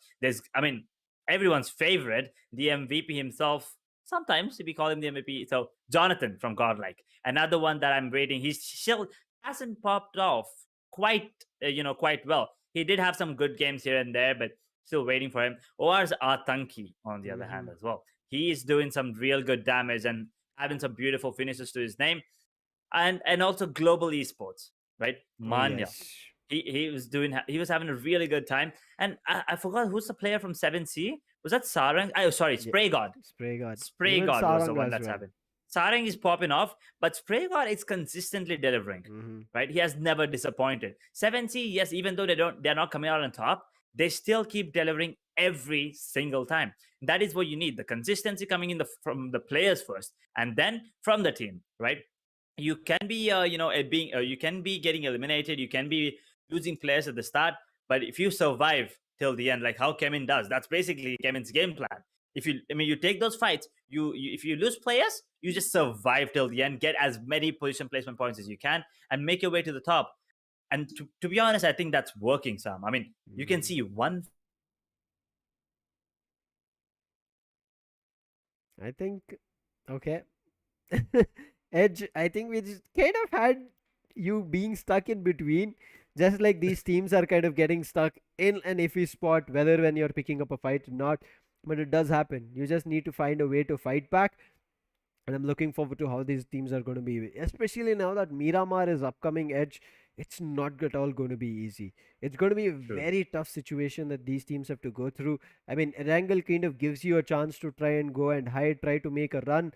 Miramar does give you a chance to go and run, but it's not always easy, right? If you run from a different team, you get spotted from another team. So these kind of situations do happen. So let's get our eyes over there, get our viewers on Miramar. The dunes are here. Let's hope that does not happen. If it happens, it happens. You have to be okay with it. But this is going to be day four's match number 4. And a couple of the teams will be finishing up with their 15th match today, whereas another set of teams will be having just 14 matches, still waiting for their performance, starting off in Erangel. They are starting off on Miramar now. So I mean the flight path is gonna be crucial, and it's kinda at the center, so you can make they can make their way wherever they want to. I want to say it again. The team that I'm most interested in this time is Rivalry, because as I said, 80 points in 2 matches is close to impossible. But I want to see if they're gonna at least give it a shot, or have they given up? Because I don't want them to just go ahead and be like, guys, we're already most probably out, so might as well just have fun. No, I want them to at least try their level best right now. Show us what Mm-hmm. you've got. I mean, okay, this might be the end. After today, this might be the end of their journey in this particular tournament. But coming in the future, they're going to be coming in strong, hopefully. And look at the zone. All the surprises once again towards that west southwest there, and teams like Global Esports. Well, they have a long way to travel.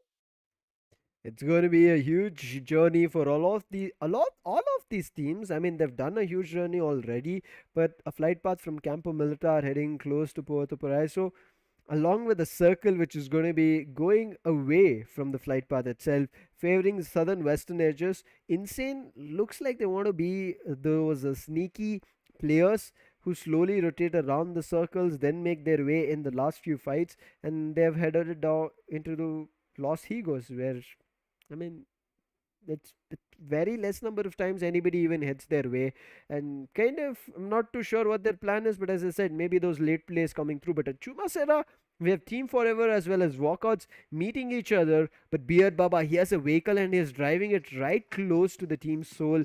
And Soul previously as well, when immediately drop came in, they found the player from SKYLIGHTZ who was also looking forward to making a run with his vehicle, and they did do the damage. But look at Godlike. They're going to be at Hacienda del Patron, but nobody to contest over there, and they'll be, I would say, easily looking forward to loot, and they're close to San Martin as well, so immediately can make their way into the circle once they're happy with their loot. Get as much loot as you can, get everything you need, because Miramar is the kind of map that has a lot of open spaces and very less places to hide. I mean, uneven ridges are something that you can use to, you know, cover yourself. But, I mean, you won't be finding any loot unless it's player crates.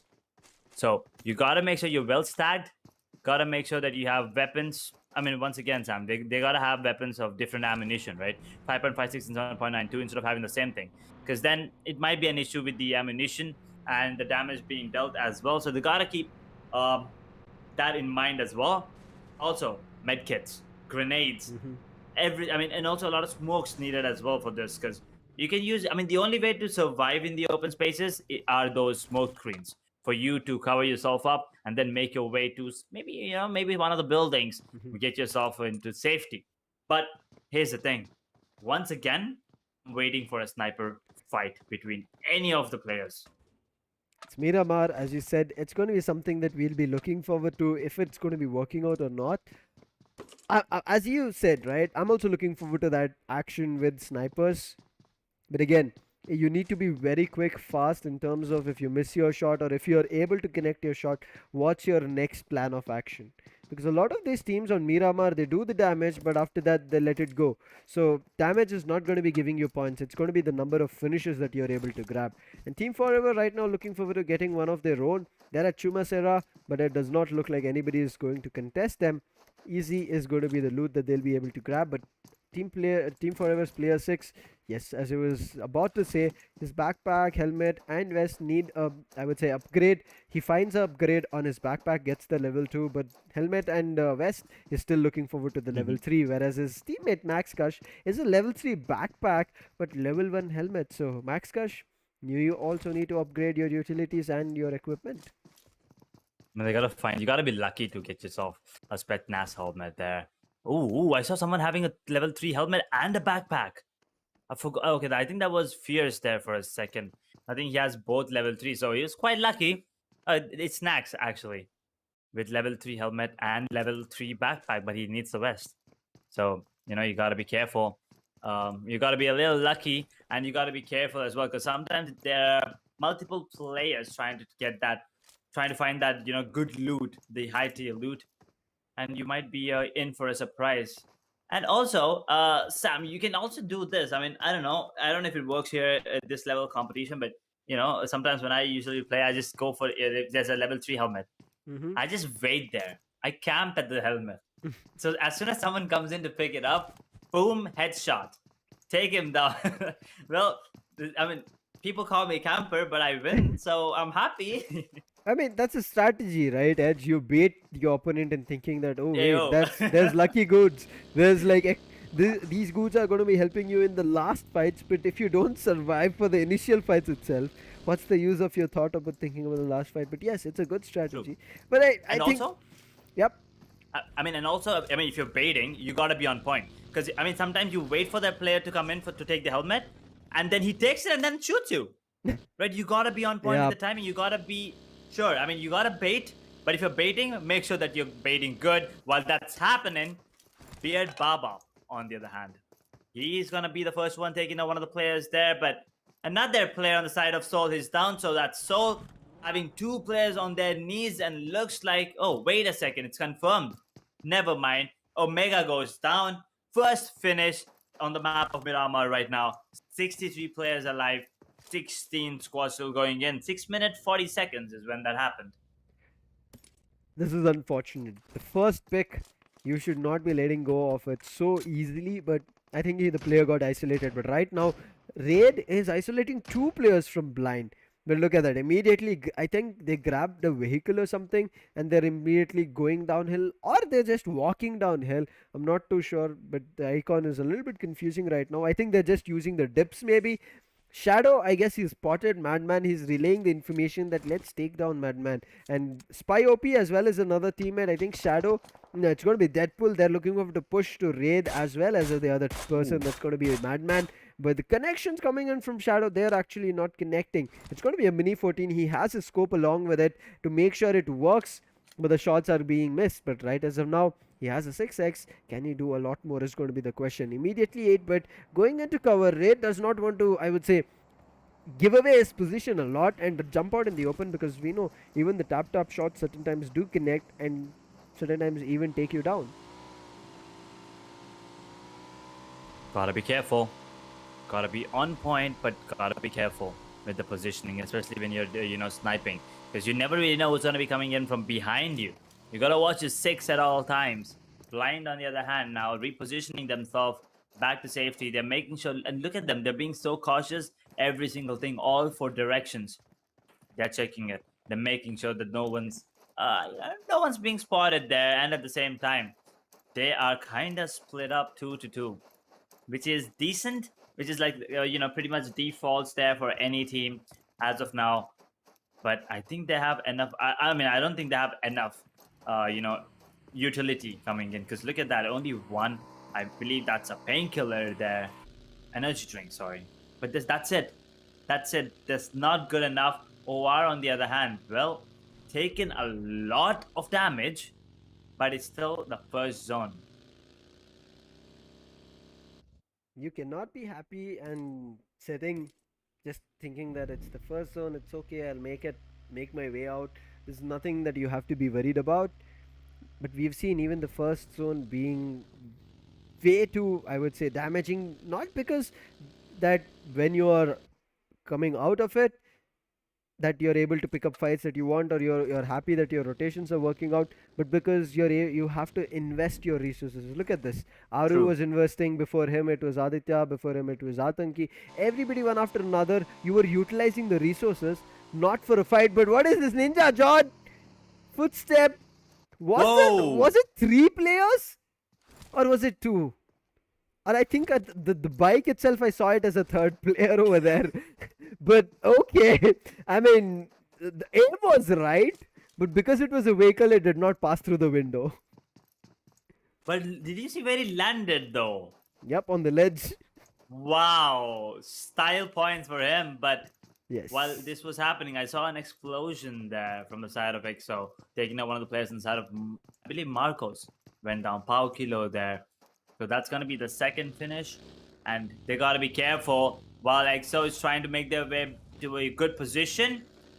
There are some fights happening, and OR might be in for a surprise here. Because I don't think they know that EXO's on their way. Surprise is always there. This is Miramar. You have to just wait. I mean, either you wait or somebody else waits for you. But right as of now, OG, they're picking up players from Global Esports. They're taking advantage. I'm not too sure if they got the entire team. We did see, I think, a knock and a finish coming through. On the right side that Wizguard was about to turn, we saw, I guess it was Nakul who was looking forward to, maybe before this, trying to provide cover fire, but now it's a little bit too late. Orangutan, they have all their players going on, but what is not going for Orangutan is going to be the number of points that they are and in the position in the overall standings that they are. They're in the 3rd page. They also want to make their way in. EXO, they also know they're in the brink of kind of being maybe eliminated, so they want to get points and stabilize their position. They're doing the damage. They found a knock on the player blind, but look at this. Sensei is pushing in. Snacks is a little bit too late, but the timing was perfect from Sensei. As the revive was just confirmed, Sensei pushes up and does not give any second for the players from blind to react. And look at Sensei, he's not stopping. He's going in a different direction where another player was found, and he's just rushing. It's going to be Spy OP, and Spy OP, I think his position has been seen a little bit, and Sensei, he's about to get him confirmed. Spy OP's position was already called from Snacks, and Sensei puts the end to him, and that's going to be a brilliant find and elimination coming in from EXO. Ooh. While this is happening, there was another fight there. Global taking down one for themselves. And I mean, both these teams, EXO and Global, are looking really good. Right now, Blind's going to be the first one getting eliminated. Well, unfortunate for them, but they still have one more matchup, and this gives them enough time, to think about what to do and how to make sure that they secure their spot. But Juicy and Madman, teamwork there, and the two players on the side of EXO. Ooh, I thought that was one of the opponents there, with the vehicle there, but that wasn't Crash, so they're okay. But that's some beautiful tag team performance coming in from 8-Bit. Robin coming in as well now. XR being third-parted. CHEMIN and 8-Bit trying to destroy the hopes of EXO to getting that second chicken dinner. And now Madman takes down Snacks, finish him off. And then we're down to 3. Sensei goes down. Punk goes as well. Fierce goes. And with that goes the hopes on the side of EXO. They're down and out in position number 15 with 4 finishes and no placement points whatsoever, Sam. Unfortunate, Edge. This is not what we thought about, but it happens. This is Miramar. It enables all these third parties. And now CHEMIN, even though they finished off the fight and kind of third partied and sandwiched EXO, their position got compromised. I'm not too sure if 8-Bit are going to be pushing it up and trying to take the fight, but Soul, they already have a disadvantage, and that's the reason they understand that let's not pick up fights being the aggressors. Let's find teams who are looking forward to aggress, who are looking forward to maybe having a fight with a different team and try to third party if they're going to be in the close proximities. But right now, talking about close proximities, CHEMIN is in the close proximities of GODLIKE, and GODLIKE have their eyes set on them. I'm not too sure if CHEMIN is going to be coming on top or is it going to be GODLIKE. The connections are already on Robin, and Robin, he had to jump out of the truck. He jumps and he saves himself. Yep, Robin now going in to safety there into that hood. More like Robin Hood. Haha, bad joke again. But well, he's back to safety, and CHEMIN, they gotta make sure that they don't take this unnecessary fight with the team GODLIKE there, because they do have a really good position advantage as well. High ground, they're playing into their favor, but CHEMIN coming into this, they're sitting on top right now, right? They're sitting on top. They wanna increase. They want to get that couple more point advantage into their favor, a couple more point lead. But Insane, okay, looks like it's going to be a fight between them and Team Forever. And I see another squad coming in as well. Rivalry, okay, 3 teams right here will be going against each other anytime soon. And Jonathan, on the other hand, takes on Delta PG, while Deep on the side of Insane, I think, took one of the players inside of Rivalry down. Right now, I'm not too sure what's going to be happening. There are players being exchanged, blows being traded out. But Jonathan, he gets the damage on himself. I mean, it happens, right? If you overpeak, somebody is going to be finding you. Insane, I hope they have a better run because they also want to make their way into the first page. Global Esports looking good. They are one of the top teams that we are seeing, and I'm pretty sure they will be qualifying into the grand finals. But right now, Insane, in the down, there's going to be Global Esports. On top, there's Rivalry. So they're looking forward to picking both the fights together, trying to push back Global Esports, simultaneously not letting Rivalry push up and go into a different spot. They want to connect the bullets. Sayam, his grenades do connect. His bullets also connect. But still, the confirmation is much awaited, and Adi finds a confirmation as a knock. On the other end, 8-Bit are also fighting with OG, and they get the knocks in their favor, and it looks like one after another the players are falling apart, and it's going to be OG completely getting confirmed. Along with OG, OR are also there. 8-Bit picking up 2 different fights, one with OG, one with OR, and they're making the damage happen. Sayam finally connecting his grenade, getting Nickel down, and now they're pushing it up. They're making sure Rivalry, they timed this perfectly, denying Rivalry any kind of advantage in terms of either reviving the players or either getting a couple of points. But still, look at the amount of resources being invested in the fight, Edge. No finishes yet, only knocks. Knocks everywhere, but yeah, you're right. No finishes whatsoever as of now, but they're going to be reviving. The team is back once again. Rivalry Insane. They're trying to take down multiple players. It's going to be 8-Bit taking one of the players inside of OG down. Driga goes down and out. Rivalry Cherry takes on one, but Neo here takes down. Sorry, actually goes down to no footstep there. But the vehicle is back, and Orangutan Gaming are down and out. TSM Shadow G is in deep trouble. Jonathan needs to connect one, and he does with the M4. Finally takes him down. And Shadow G, well, he's got to be, waiting He's got to wait now for his team to come in and help him while all this is happening. Insane, on the other hand, taking a lot more frags for themselves. And Clutch God, as you said, he was in a good position, and now it looks like he's not in a great position because Ninja just took him down, and I think he's looking for the grenade finish there coming in onto him. Neo, oh, never mind. It's Ninja Jod actually trying, getting that finish with the grenade as well. And Playzone, well, What? being the MVP, takes on 2 on the side of Insane. Insane. Why would you do that? Now, CHEMIN, they found Global Esports. 8-bit finding players from Team Forever. OR also finding players from Team Forever. But the last 2 surviving players that we are seeing right in front of our screens is going to be ZGod and Neo from GODLIKE. They're looking forward to pushing back TSM. TSM have still not got the higher ground advantage. They're still looking forward to push up the high edge. But let's wait and watch what's going to be happening. ZGod repositioning himself for a better angle where he can fight with TSM. Whereas Neo, in the meantime, there needs to be a brilliant crossfire for this to work. A 2v4 situation can be turned around. We did see NIGMA Galaxy were fighting with Global Esports. It did come down to kind of a 1v2 situation from a 2v4, so the possibility is there. ZGod has spotted a player. The grenade does connect. Aquanox, he gets connected with those bullets, but it is not enough to get that knock. But Neo was around the corner, and this is the crossfire we were talking about. And Neo comes out as a surprise, and now Shadow is trying to push, but Neo has a grenade in his hand. He's looking forward to timing it perfectly. I think it should connect. Aquanox, he's around the corner. I think this should be a confirmation. Neo receives the damage, but from a different position. Neo gets eliminated. Ninja Jod on the other end finds ZGod, and it was Revenant's Paradox helping TSM here. Unfortunate for TSM. Aquanox has been lost. He's their IGL, but still they have 3 players going in for them. I think they should be ready for the fight, but right now the play zone is also crumbling. It's going to be putting them in a very bad spot. Ninja Jod understands they've utilized a lot in terms of the resources. They need better helmets, they need better vests, they need grenades and even smokes, and that's what they're looking for to pick up from GODLIKE's crates. I hope they get it, but GODLIKE, they got nothing on Miramar.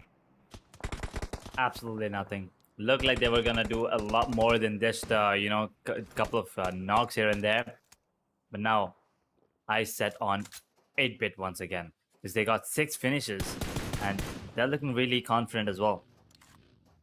They can, confirm their slot in the grand finals after this if they eliminated in top 5. I guess 6 finishes is decent, and a top 5 finish is going to give them enough points to just be confident. It doesn't really matter what happens in the final match for them. They will be qualifying if that happens. But Abrar is still trying to take his team towards victory, and Aditya goes down there to the explosion. If that Lambo explodes, Aditya might just explode with it. Riot, he's trying to take it down. Oh, never mind. Oh, you didn't see him? Riot, how did he miss it? I thought he saw him right on the scope. He could see it for a second, but now Aditya is back. But that zone is going to take him down, and Aru is like, you know what, Aditya, I'm sorry, but you got to go down, fella. OR lose another one, and 8-bit 7 finishes. They want to get in. Edge, they want to make their way in. They want to become one of the grand finalists. Looking good right as now. Let's see how much more they can do. Right now, they are looking forward to hit a couple of shots on CHEMIN. They did spot them, but CHEMIN are kind of close to the center of the circle, so it's going to be difficult to fight with them. But right now, Revenant kind of getting caught between TSM. It's going to be difficult, but they are also caught between CHEMIN, so it's a third-party fight coming in. But the major advantage, it is TSM taking on top. But look at Soul. They're getting surrounded from walkouts. CHEMIN's Delta PG, he'll be finding one player. There's going to be another one, but it's going to be difficult. So Revenant, right now, the last surviving player, whereas Akshat, he's pushing up. He's moving into a different direction. He's the last surviving player for Soul, and he is looking forward to making sure that Soul have a lot more points to make sure they qualify. But Top Dog's grenade, on the screen I could only see Paradox, so I thought it's only Paradox, but right now Top Dog is also doing the damage. CHEMIN finding a couple of players, and that's going to be 8-bit Madman falling. Ninja Jod gets a connection with a grenade on Akshat, and that's going to be Soul out. 8-bit, yes, they've lost the player, but they have 7 finishes going on for them. They should play a little more cautiously here, and they might be able to do a lot more. But now the play zone, it's crumbling. They need to start moving in. Thankful to the ridges that they have, that they can cover themselves. But there's another player, I think it's from Marcos, that's going to be Don. He's hiding right behind a boulder. They need to finish him edge, otherwise he's going to be backstabbing or making a surprise jump where maybe 8-bit or CHEMIN might fall under pressure and might start losing players because the play zone is also there and the circle it's moved away. But look at CHEMIN, how quickly they've acted. As soon as the circle moved, they also moved. That's the best thing about them. The best thing about them is that they adapt to the situation so quick and they react in the perfect way possible. And Beard Baba takes down no footstep, but OR in deep trouble because Ninja Jot has their number. One of the players inside of TSM is bleeding. They gotta make sure to, revive him back to his feet. But Marcos get eliminated as well. We're down to 17 players. 5 squads right now. We're about to hit that 23-minute mark along with 6 zone coming into play. CHEMIN looking strong to get another one for their name. 8 finishes right now. And REVENANT go down. Well, now I'm kind of looking forward to see what walkouts are going to be doing, because now they have a really good chance. And actually, I think just give me 1 second. I think walkouts. Yep, walkouts have over 2 REVENANT in the overall scorecard, but no footstep takes on Beer Baba, and Oaru takes down 1 more. Tsunami though, there are a lot of players, but he's unable to connect anything, unfortunately, to the side of walkouts as of now.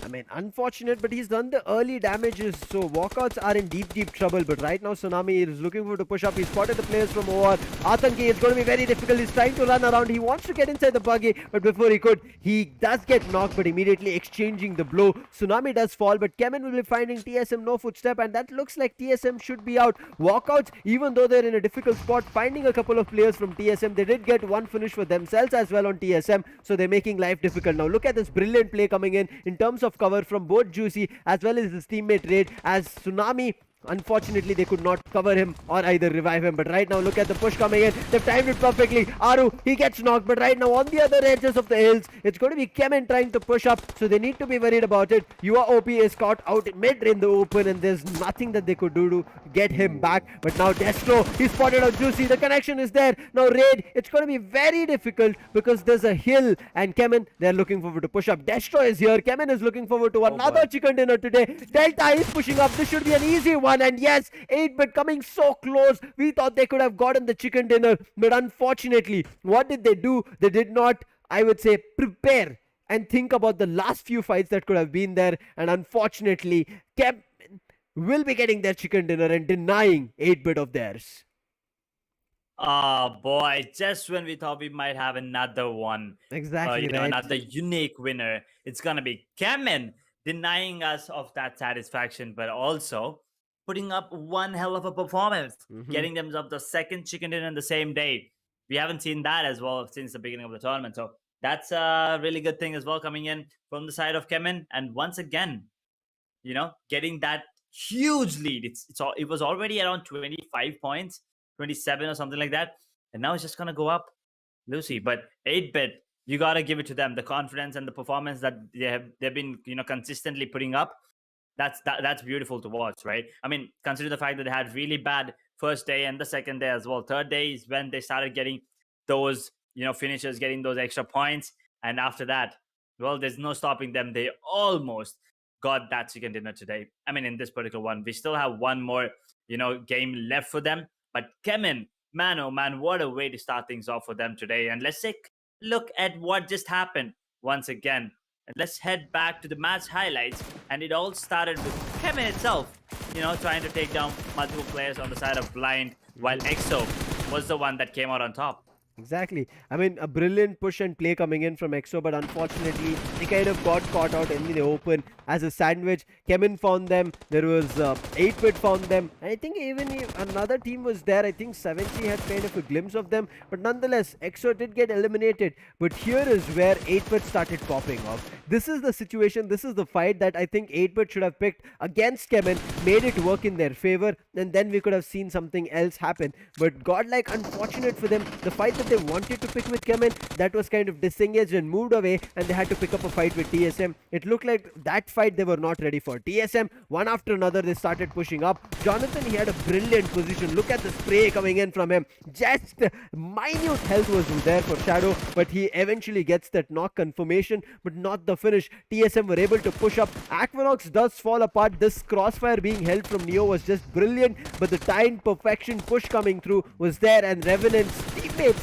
kind of helped over there for TSM to eliminate GODLIKE completely. But 8-bit, what a show for them it has been. And TSM, they did not stop. They did not care whether players were pushing up or not. They were making sure they did the damage, but CHEMIN were, again, they understood that on Miramar, their matchup that they played for match 2 here on the last day, it did not work in their favor.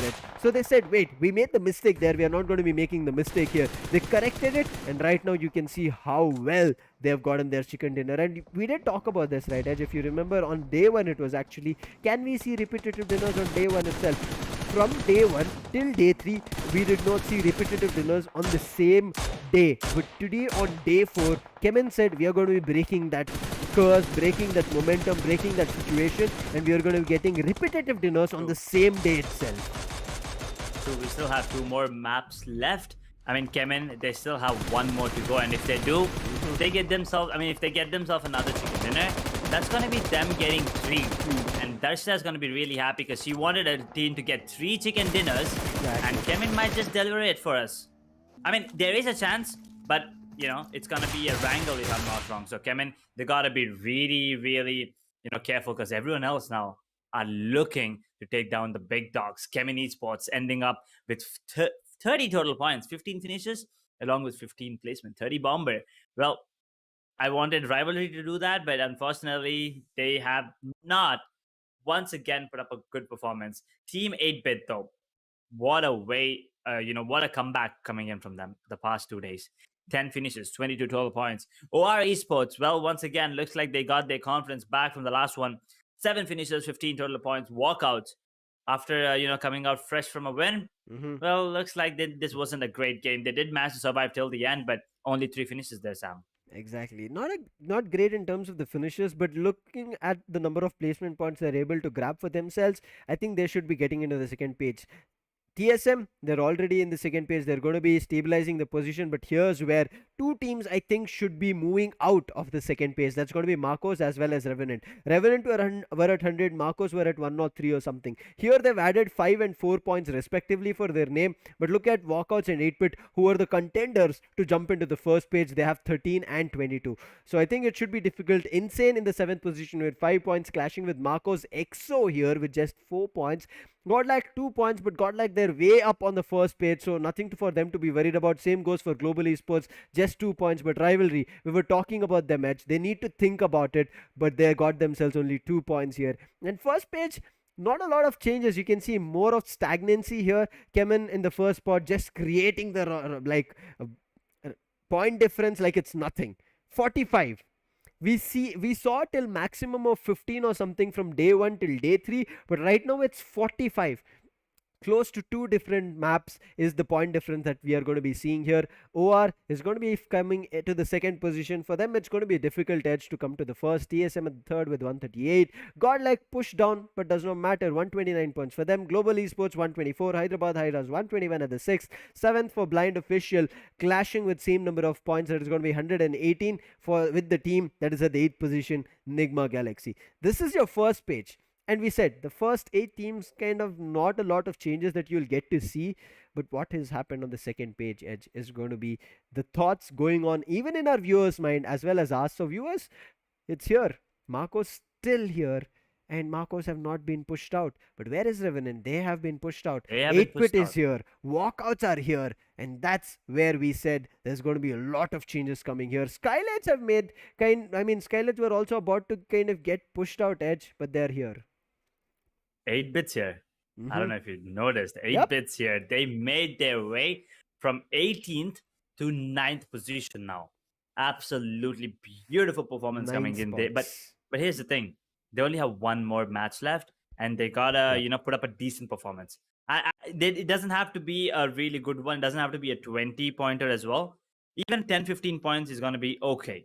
But if it's 0, And if teams like, the teams that are sitting in 17, 18, and 19, if they put up a good performance, then, these teams, all these teams, to be honest, Skylight, what are the teams? 7C and NTT. They might be, overtaking 8-bit and pushing them down to 14th position. And after that, in the final match, if 8-bit doesn't put up a good performance, they might be pushed down to 17th as well. And it does happen, right? 1 point. Sometimes that's all it takes. And trust me, I mean, see, if you're 16th, if you're in the 17th position and the 16th position team, if they have something around like a 10-point lead, it's okay. But if you lose out on the, not qualifying to the grand finals on the basis of 1 point, Yep. that hurts a lot. And also walkouts making their way back to 12th from 17th. I mean, all thanks to that chicken dinner last time, but also this time 13 points. And Revenant, well, they still have a chance, but they have to, put up a really good one. And Rivalry, well, I think that's gonna be lights off for them this time. I agree with you, Edge. I don't think Rivalry will be able to do anything from here on. There's one last match that they have. Same goes for 55. Team Forever. I think they're also done. One more match for them. Because getting 40 points in one match or even 50 points, God forbid, is going to be so difficult, meaning that you have to get how many? 35 finishes. 35 Ooh. finishes. Literally chop the entire, I would say, map in half and take those finishes in your favor. Not going to be happening. Very difficult. XSPARK and Insane as well, looking very bleak right as of now. But one highlighting thing for XSPARK is going to be, along with Revenge, is that they have 2 more matches left. Enigma Yes. also the same. They have done with 14 matches. They have 2 more matches. So Enigma can push themselves up to the second page where they were, along with Revenant. So Revenant have been pushed up. Revenant have 1 more match to play. But here's where teams having 2 more matches in the last page have high hopes, but teams having only 1 more match, it's very bleak. 2 more maps and also XSPARK. I mean, talking about Insane, right? They only have 1. And I'm actually going to be disappointed if they don't make their way to the top 16. So this is going to be their trump card right now. They, I mean, I don't know. Maybe Neo has to step in and step up huge, for them. And we all know the potential he has, right? And we need everyone else coming in from Team Insane as well to put up a better performance. I mean, let's say if there's 4 players and everyone gets 4 finishes, that's 16 finishes. It's a bit too much to ask, but if you kind of divide it into that, it's kind of doable, right? Exactly. 1 player getting 4 finishes, it's doable, but it all depends on the positioning and the way that they're split up on the map. So let's see how it pans out. But right now, Team XSPARK, they have 2 matches back to back, along with Team Revenant. Is it Revenant? I think it's Revenge. It's Revenge, right? not Revenant. It's XSPARK Revenge and having Revenge, along with Enigma. So they need, let's say, they need around 40 points to have a really good chance of qualifying. 25 will do to, will push them to maybe 16th position. But 40 is the sweet spot for them. So 20 is what they'll be hoping for, what they'll be aiming for. But once again, all they need is 1 good game. They still haven't had that. Both XSPARK and Revenge. XSPARK were having, I wouldn't say Decent performance. exactly decent performances, especially their second day was good.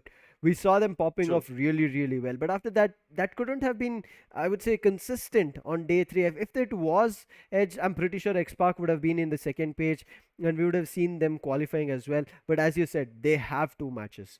The hopes are Yeah. going to be complete sky high, roaring for XSPARK. I'm pretty sure the viewers are also will be exciting for that. Do let us know in the chat section. But also, if you're just joining in us, it's 4 matches done.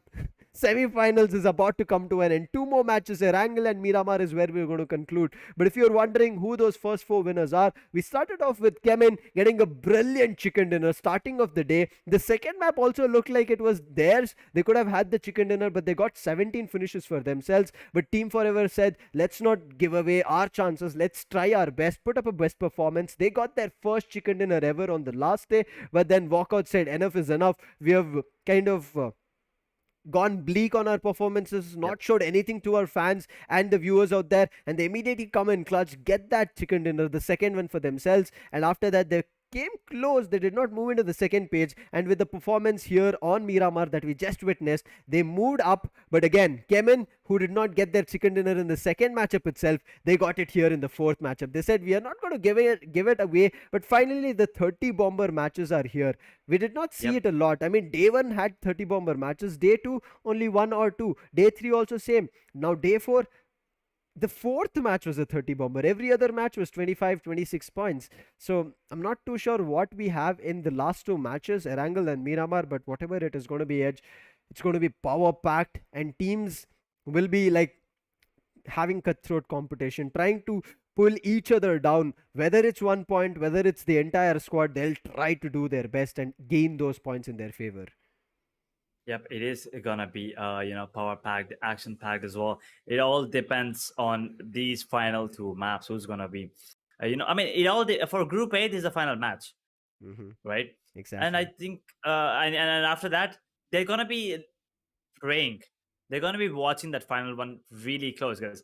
For some teams, it's gonna depend on that final match, right? So they're gonna be legit hoping that the teams that are going to be in like 17, 18 and 19 position, maybe even 20, for them to not have a good game. Yes. Right? Maybe if they're from Group B or C, that's what Group A teams are going to be doing. But this is the final one for them, so they got to put up a really good performance, bring out the A game, bring out the A team, as you said, make sure that they give it all, because after this it's going to be grand finals tomorrow coming in, that is. But one last map for them. Erangel, they're going to be ending on, they started off on Erangel and they're going to be ending on Erangel as well. So, I mean, you got to say, I mean, you can say that the odds are on their favor a little bit, maybe just a bit, because they're going to be playing on Erangel rather than Miramar, the biggest map. So they can have the slight advantage that the brackets gave them. But teams, you never really know, right? Maybe you saw CHEMIN. They put up a good performance on Erangel and also Miramar now. Exactly. So, I mean, there are some teams that do really well on both. Some teams that do well on Erangel, not so well on the other ones. So it happens. All these teams, they keep going up and down. Everyone has up and downs. But I'm really looking forward to see if CHEMIN can pull off a third chicken dinner, because now we have 3 teams with 2 chicken dinners. And that brings us to what? 19 different winners, if I'm not wrong. So, yeah. Oh, 18? Is 18. it 18? Is it 18. I think it's 19. It's 18 because WALKOUTS got a repetitive winner and CHEMIN got a repetitive dinner. So we are stuck WALKOUTS, at 18. CHEMIN, Marcos. Oh, yeah, okay, sorry. 4 repetitive winners. Yeah. 4 repetitive. That's why we're stuck on 18. So last 2, Sam, we were hoping for 20. Maybe these 2 can give, bring out, maybe 8-bit can take home 1. Maybe GODLIKE. Did GODLIKE get 1? I don't think Oh, yeah, actually they did. Yes. So maybe, 1. you know what? Scratch that. I don't want GODLIKE to win. I mean, I do want GODLIKE to win, but I just hope I want. You were No, about guys, to please don't ignite the chat right now. Exactly. I don't want to ignite that spark in the chat, but I do want that spark in that team XSPARK. So maybe XSPARK can get 1 and 8-bit, and maybe even though XSPARK, if they get a chicken dinner, there's a really good chance of them qualifying. But if not, at least they'll go down swinging, right? Maybe in that 17th position.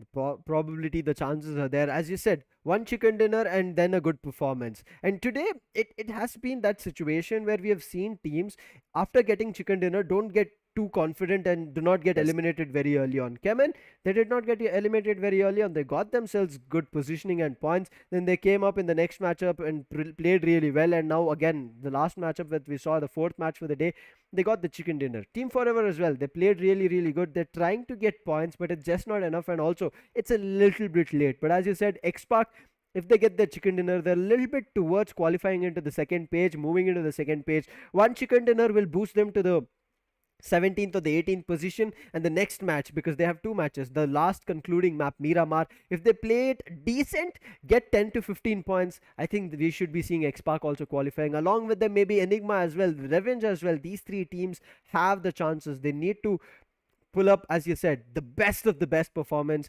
that none of us have seen ever through this Gillette 7Sea Invitational. Surprise all of us and make sure it happens. Get those smooth saves in. If you're able to do it, you're able to get your team to victory. But as we said, smooth saves will give us smooth shaves as well. So make sure you check out the limited edition merchandise here, Edge. That is the Mark III races from Gillette.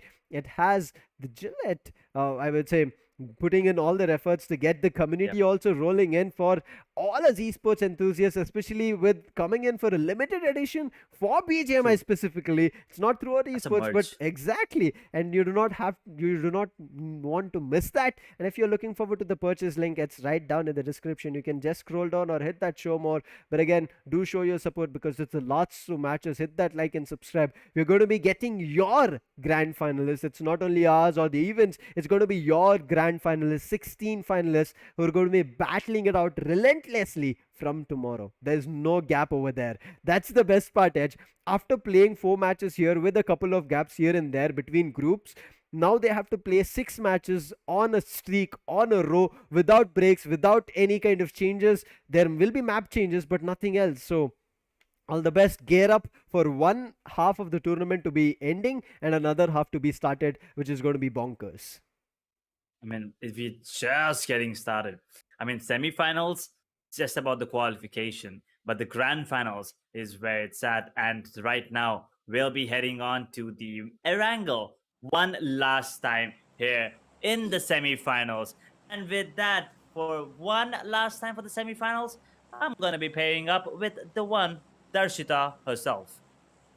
Thank you so much for the warm welcome, Edge. Well, I've been the most excited one, and trust me, more excited after seeing this fly path. Now, I remember I started my day while the fly path was from Primox to Nova Rupnoy, and now the same fly path is just repeating itself. Just the direction is towards the upper one. That's gonna be from hospital nearby to Yasnaya Poliana. So this fly path gonna be a decent one again, giving an opportunity to all the players out there to go to their primary drop locations, have their hands on everything that they need. But before we go any further, Edge, I just have one question for you. Now that we saw the overall standings, do you have the hope, as I do, of a 200 overall points after the end of this day? Ooh, there's a really good chance that Kemi can pull it off, to be honest. So this game is gonna be their cards, and to be honest, I mean, there's only one team that can do it, and that's CHEMIN. We all know it. It's been there on the scoreboard as well, and so I think there is a good chance. Yes, but if they want to do it, this is the only team. This is the only map left for them, and with that, we have the play zone, and look at that, 60 to 40, or more like 50-50 even, because of that, that military base division coming into play as well. But there's no one there whatsoever. So basically, there's only 40%. No, not even. Yeah, around 40% of the circle left. Up for grabs for all the teams to get their positions in and have those brawls happening. But we want to see those water fights every single time, right, Darshita? Looking forward to that. I mean, you're saying that gives me hopes, but right now I'm high on hopes regarding the best ever fight between SKYLIGHTZ Gaming and Marcos Gaming. Look at that.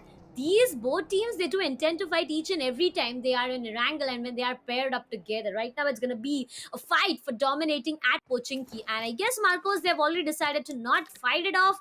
Just say a hi and no, wait, I'm wrong. Marcos, this time they're not backing off the fight. They are going to face it no matter what. A great fight, a 4v4 situation may happen, but again, you don't know, right? That's the start of the match itself, and at the start itself, you don't want to risk anything. So is the case with Marcos, and there you go. Marcos have decided not to get into a fight edge, just go out of that position, find themselves something new, something better, and then maybe later on continue this fight with the sides of SKYLIGHTZ Gaming. Gotta get their positioning right first. You gotta respect the other teams as well. Because for some teams, I mean, and by that I mean teams of Group A, this is the final matchup for them in the semifinals. They gotta make sure that they get as many points as they can. Because once again, that doesn't really matter if you're in position 1, position 16. You are going to be qualifying to the grand finals, where the positions are going to be crucial, right? Then your placements are going to be important. But right now, I mean, it's still important.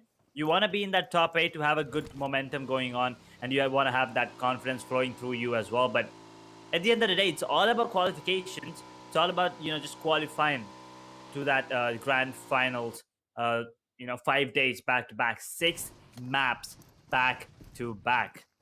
It's going to be exhausting, as I said. So they got to be well prepared. And you also need to be confident going in. But look at the side of Revenant. They're almost 3,000 meters away from the zone.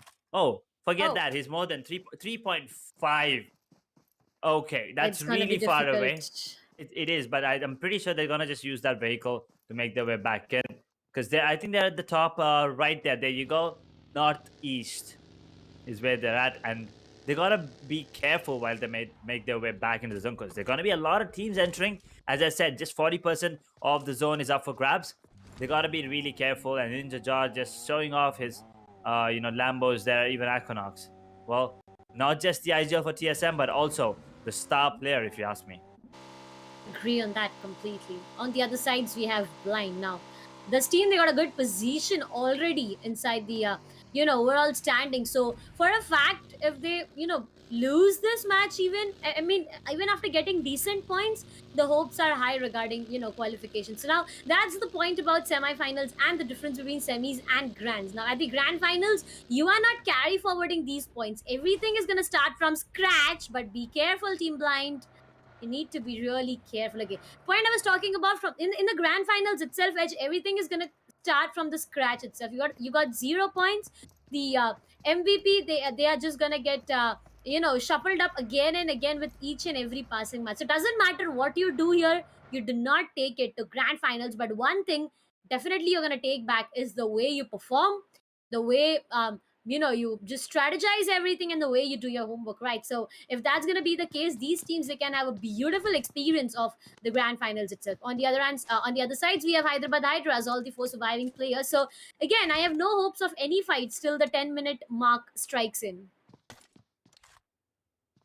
Oh boy, 10-minute mark is crucial, but 15 to 20, I think 15 is a sweet spot for me when it comes in. That's when you see the zone coming into play as well, and at the same time you see teams being a little closer as well. So a lot of fights will be going in there as well. And let's see, TSM Ninja Jar. Okay, what is he? He's just waiting for his team, or he's just resting there for a couple of seconds. 186 is where CHEMIN sits at. The second highest is 138, 48 difference. That's absolutely insane coming in from them. I mean, sorry, the third highest, that is TSM. I think OR is in second place right now. So CHEMIN, well, they're gonna be looking forward to get that 200. And if they do so, they're gonna be the only team that can do it. Unless OR and TSM, they can get 50 points. But not even 50. I'm sorry, 62. 62 is what TSM needs. But the first zone has already begun, and REVENANT, well, there you go. They took those vehicles and now they're making their way back. But what do you think? Do you think anyone's going to be making their way to military base? Because it's quite empty right now, and there's going to be a lot of loot for for any team that makes their way. But the zone doesn't make its way towards military base. Then once again, they have to make their way back to the main island with the bridge. And you know what happens on the bridge, right? Gatekeepers. You're gonna get destroyed. I want that to happen, Edge. I definitely want that to happen, because it's all about competition right now. And trust me, when you see those gatekeeping scenarios happening, it gets you more interesting. But right now, focusing more on what's going on our screen, that's going to be GODLIKE, the sides of GODLIKE 4-on-4 surviving players. Now, Jonathan, this man is something I've been waiting to see on his monster side. Now, this man, right? You just give him a chance and he'll destroy you. But destruction is what even Zigod did a while ago. But right now, ClutchGod will be taking one player from the sides of Team Blind, and Spy will be the one saying an early goodbye to his entire team. Team GODLIKE have started their day with one beautiful finish they got themselves. But right now, what is the next that they are looking forward to is going to be the question we all have. And there you go. We got a confirmation. ClutchGod is the one to take the very first pick in his name. And look at GODLIKE right now. What they did was they took one player. They didn't even wait for more than 5 seconds there. They rotated there and there. And that's how Team GODLIKE works. That's the perfect example. The IGL himself leading from the front, getting that first finish for themselves in this particular match. And also instantly giving the call that, guys, it's okay. We got one. Let's just reposition. Let's not give. I mean, now they know that Blind is going to be coming in for that. That those revenge peaks, those ego peaks, right? Yeah. They know Blind's going to be wasting a lot of time there. So, GODLIKE working smart. And also, they need to make their way back into the zone. Look at CHEMIN and REVENANT. They're really far. And also ENIGMA taking a bit of damage there from the zone as well. But they're going to be coming in. So nothing to worry about that. Worry right there. But that second zone, now, thank God no one made their way to military zone. Military base there. Because it's kind of avoiding the zone right now. But the bridge is still in, and we did see a zone last time where I think Ferry Pier was in play, the final zones. So maybe that can happen again. You never really know. But what is happening here? I see 3 teams right next to each other. Team Forever, Blind. They're respecting each other, but at the same time, Blind, they gotta be cautious because they are a man down, and every point, once again, I believe this is the final map for them. So if they go down early here, Darsh, not going to be a good one for them. Cautious needs to be the sides of Team Forever. Look at the position. They are stuck between 2 teams, and you know, right, how devastating it can be. But right now, Ninja Jord gets down because of a beautiful head connection from the sides of, Global Esports out there. Fearless gets caught, 1 more player down. So right now, 10-minute mark was all I was waiting for, and look at the timer. It's just... Oh boy. It is not looking great. 10 minutes hit. And 63 players still in. So we're looking good as of now, but Blind. They gotta be careful, as I said. But Team XSPARK is another squad that I'm looking forward to. They gotta be careful. And HYDRAS, oh no. Carry his puns out. Oh no! Scout takes advantage of that, but Mavi takes on HYDRAS as well. Now Team XSPARK, this might be the opening that they needed. But there is going to be Team TSM coming into play as well, third partying the hell out of both these squads. HYDRAS in deep trouble, and I think they're going to let them fall. They're going to let them drop. Ultron gets 1, and the 2 surviving players on the side of HYDRAS, they make their way back to safety. And Scout is like, you know what? I'm just gonna run over you, fella, and get that finish. 2 quick finishes, and Scout, sheesh, a lot of damage onto him, but his driving skills coming into play. But Aquanaut, on the other hand, takes on 1 player, confirms it, and that's going to be Mavi going down. Shadow OG takes down Scout as well, but can he get that finish? He's out in the open, there's no way, and if Scout goes down, I think, the confidence on the side of Team XSPARK might go down as well. Aquanaut he's peeking, he takes a bit of damage there, goes back to safety. Scout's still alive. They gotta make sure that to get him back to get back on his feet.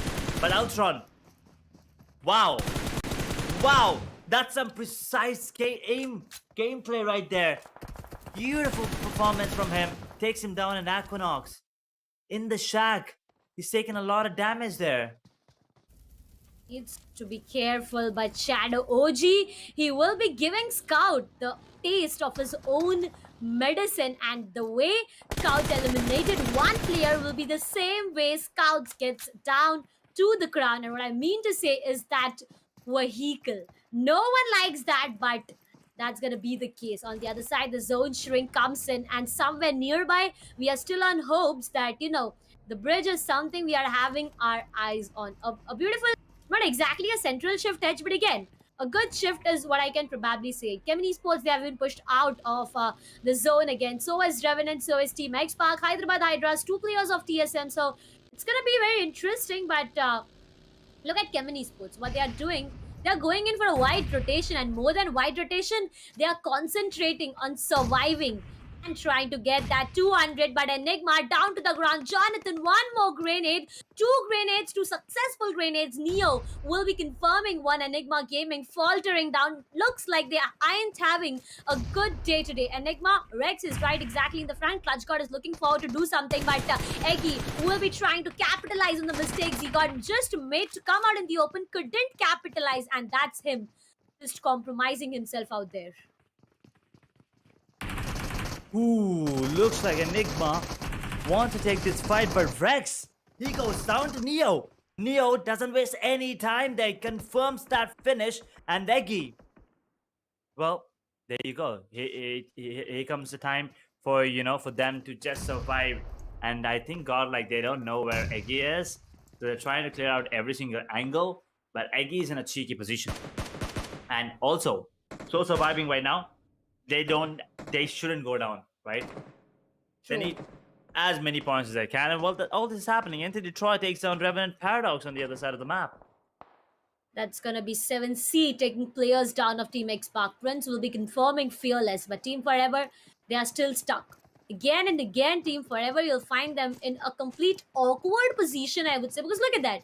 You have two players right in front and back, but right now, talking about Jonathan, now the reason I say I'm waiting for the monster side of Jonathan is because he got 10 finishes for himself, and we know this man, right? We know how deadly he can turn out when it's the most needed for his team. So that's something I'll be really rooting for right now. But 4 finishes looking good for the sides of Team Godlike right now. A beautiful start. I'm just looking forward to is more and more, at least a double digit. Now, talking more about the scenarios right now on our screen, Team XSPARK got eliminated, but the 3 teams there are just waiting.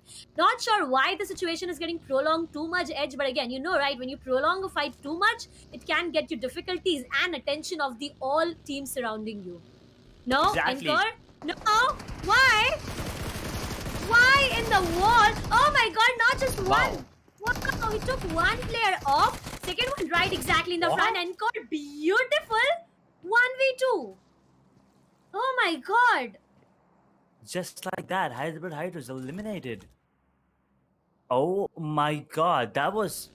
I thought they maybe, they didn't know that there was a player, but it was all intentional.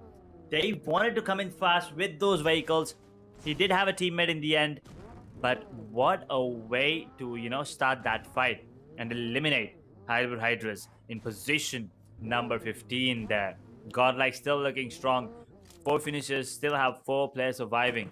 Clutch God, he's given some really good calls right now, but Enigma, Eggy is still alive, trying to survive for as long as he can. It's going to be Team Forever trying to take a fight here against players of Revenge, actually. While this is happening, NIGMA Galaxy, they get themselves a finish on one of the players inside of 7C. Akshay takes a bit of damage now, finally. Player 6 dealing a lot of damage onto Akshay. But guess what? A lot of teams are making their way. CHEMIN, Revenge, Team Forever as well. And Dreams now taking a bit of damage from the side of 7C, who's trying to get their revenge onto their fallen comrade there. But here's the thing. NIGMA, they have a really good position, especially the high ground advantage. And CHEMIN, there you go. The dominance have started. They take down Neo on the side of Godlike, while TSM Jod is trying to take down players on the Revenant side. Robin finishes off Godlike's Neo. ESPORTS getting eliminated. Whoa. Grenade, boom, Jonathan down. And not dusted yet, but it was just a way to... Was that player waiting for me to say that as soon as I say Jonathan gets eliminated completely? But CHEMIN ESPORTS, right now Delta is the last surviving player. He does as much as he can, but our hopes of 200 gets denied as CHEMIN ESPORTS gets eliminated. Nothing to worry about for the entire team because they are going to get qualified no matter what.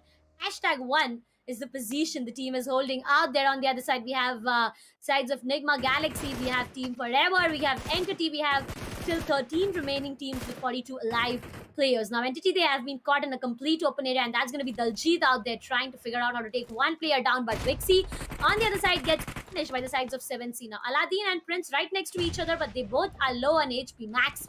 Beautiful grenade connection gets done, and that's going to be Shadow OG down to the ground. Max right now with that Molotovs is trying to connect, but there are still 2 surviving players that TSM have, and trust me, Equinox and Ninja Jot, that could be the most deadly combination you could ever have. Gets destroyed, 1 player down to the ground, second one gets eliminated.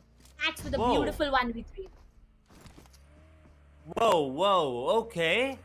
And just like that, TSM are down and out, and a dominating performance coming in from Max, as you said.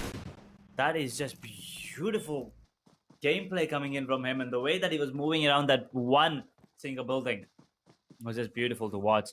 And NIGMA Galaxy, well, from 1 to 4 with only 2 players surviving. They gotta be careful. 7C is lurking right behind them with the high ground advantage into their favor as well. There can be multiple teams in front of them, but that zone is gonna be coming in and working in the favor of NIGMA Galaxy, while Global Esports, they're trying to take down the players on the side of Team Forever. 7C are trying to make their way back in, while NIGMA Galaxy, they're just waiting for this position and that zone to come into play. And GODLIKE, they gotta be careful. They only have 2 more players left. KlutzGod himself and also Z-God. So 2 gods on the side of GODLIKE. Well, let's see. They already have 7 finishers, and Manya, well, he's trying to make his way back onto the leaderboard right now. Forward to that. Right now, Z-God on the other side is holding a beautiful angle. Now with that rooftop angle, I mean beautiful just because he got a higher ground advantage. But again, disadvantage of not being inside the play zone is something they need to look forward to, because at the end of the day, play zone is something that matters the most. Overall standing is something that matters the most, and right now qualifying is something that matters the most, no matter what. Blind on the other side, they have been holding a position. MJ can be a surprise for 7C. Aladdin takes a lot of damage, couldn't capitalize, and that's gonna be MJ. He just relocated, he just compromised himself trying to take and give a surprise to 7C. But again, is this 1v2 gonna work in his favor? Is going in for grenades after grenades on the sides of Team 7C. There's gonna be a hell raining on the sides of Team 7C. But again, MJ, he is just left out in the blues. Grenade gets connected. Savitar down to the ground. MJ trying to go in for the last one. Needs to patch himself up before everything. But guess what? Aladdin, he is very low and he can single-handedly pull off this 1v2. Is that done? Aladdin down to the ground. And dusted. NIGMA Galaxy? What are you doing? That's a violation. You can't do that. That's absolute... Exactly, destruction. Those grenades were on point, but the play zone is going to be, causing MJ to go down. They're finally, NIGMA Galaxy, losing their players, unfortunately for them. But ESPORTS, they get eliminated, which means the hopes and dreams for them and Team XSPARK are looking grim right now. Somras takes out MJ, stealing that finish. Actually, that was the play zone that took him down, but, now NIGMA Galaxy down to 1 surviving player, Max, if I'm not wrong. Ooh. They already have 6 finishes to their name, so there's a beautiful performance coming in. But what more can they do? GODLIKE, can they get themselves the second chicken dinner? They really need it to confirm their slot as well, because the difference is not that huge for them. But just in case, just to be careful. Daljit trying to revive his teammate. The grenades are going to be launched right now. Manya running. I'm sneaking slowly but steadily into that fight. We're down to 29 players, 11 squads right now. Troy goes down to Somras on the side of SKYLIGHTZ. But let's see, Knuckle is still down. Why is there no revive coming into play? And GODLIKE trying to take down SKYLIGHTZ. Gonna be Gamla Boy with those grenade finishes. Beautiful to watch. And SKYLIGHTZ being third-party by Entity now, and also GODLIKE Gaming. GODLIKE Esports. Did I just say GODLIKE Gaming? Oh yeah. Why not? The name itself says God itself. But let's have a look on what Marcos Gaming is doing right now. At the beginning itself, I thought, Edge, that Marcos and SKYLIGHTZ could have a fight themselves and could decide what happens. But right now, Max Kush will be taking Z-God down to his ground. Manya, beautiful. Deadpool gets punished out there. Manya is looking forward to push and completely eliminate those players, but will he be able to do that? Because right exactly in front, there are 2 players surviving. 7C gets eliminated. Manya gets punished. The move he made just now, and that's going to be 2 players from Global Esports down to the ground. Rage exactly in the front. Knuckle trying to capitalize over this entire situation. Will it be okay? That's going to be 1 more player down. Williams, the last surviving player, takes down Knuckle. Instant trades coming back and forth. That's going to be Joker and the last surviving player from Blind as well. That's going to be a 1v1, but out of nowhere, that's going to be Team Forever marking an entry into this entire fight, and Global Esports getting completely destroyed. Now, there's no hope of revival. That's going to be just the last surviving player. What more can he do? But Max Kush, he did a lot and took domination as his job right now. Domination is what he likes, and he is dominating everyone right now. Blind gets eliminated, unfortunately for them. But here's the thing. We're down to 15 and 7 squads. GODLIKE still alive, but Marcos Gaming, they're putting up a really good performance. They're sitting on 17th position. Sorry, 16th position. Keep that in mind. They're on the verge of being eliminated. And if I'm not wrong, this is their final matchup as well. Global get eliminated with 0 finishes. What? I saw a lot of knocks, but I think there was only finishes. And Eggy, he survived all this long. And that Molotov, is it gonna be, hitting him? Nope. No, sir, it won't be. KlutzGod, he knows that he's a sole surviving player. He takes him down. Wait a second. Player 6 stole it. Oh, no. But I mean, CHEMIN will not be complaining because he was in a really bad spot, right? It's not going to be complaining, but it's going to be Revenant's encore taking out one of the players there. Enigma Gaming, they're down and out. Max, because he wants this frag on to CHEMIN there. He wants this finish at any cost. Godlike, if they lose him, well, things are going to get so much worse for them. Gonna be the case. Team Forever, they are trying their level best to eliminate CHEMIN, but why do I feel like they're not up to the position? Well, player 6, he is not, but CHEMIN, he comes out of that smoke, makes his way out, completely out, and that's gonna be Team Godlike getting eliminated. Now 3 players, 9 live teams, and the hopes are really high regarding Team Forever taking this chicken dinner. Now how far can this chicken dinner take Team Forever? Even if they get it, is going to be the biggest question. But Revenant, they have a greater chunk in the play zone, and that's what they are rooting for right now. They'll be denying entry to everyone trying to enter, but eventually, if they do that, they'll compromise themselves, and they just are 50% low on the player standing. Top dog, his location has been compromised. Marcos Gaming, they have their crosshairs set exactly at the head to pop off the head, but Dino, he is just waiting down. Always Bolte gets caught. That's going to be a lot of damage getting dished on both of the side. Always Bolte with that grenade, he can make this happen in his favor. The grenade goes, but doesn't get any kind of connection. Down to 9 players, 3 squads still in. Team Forever, West Bolte is burning. Pavkiller takes him down. Is he gonna be gone? Is he gonna be gone is a question, but I think he's gonna survive for now. But there's gonna be another grenade cooked up, and now the zone is coming into play. You gotta make your way back in.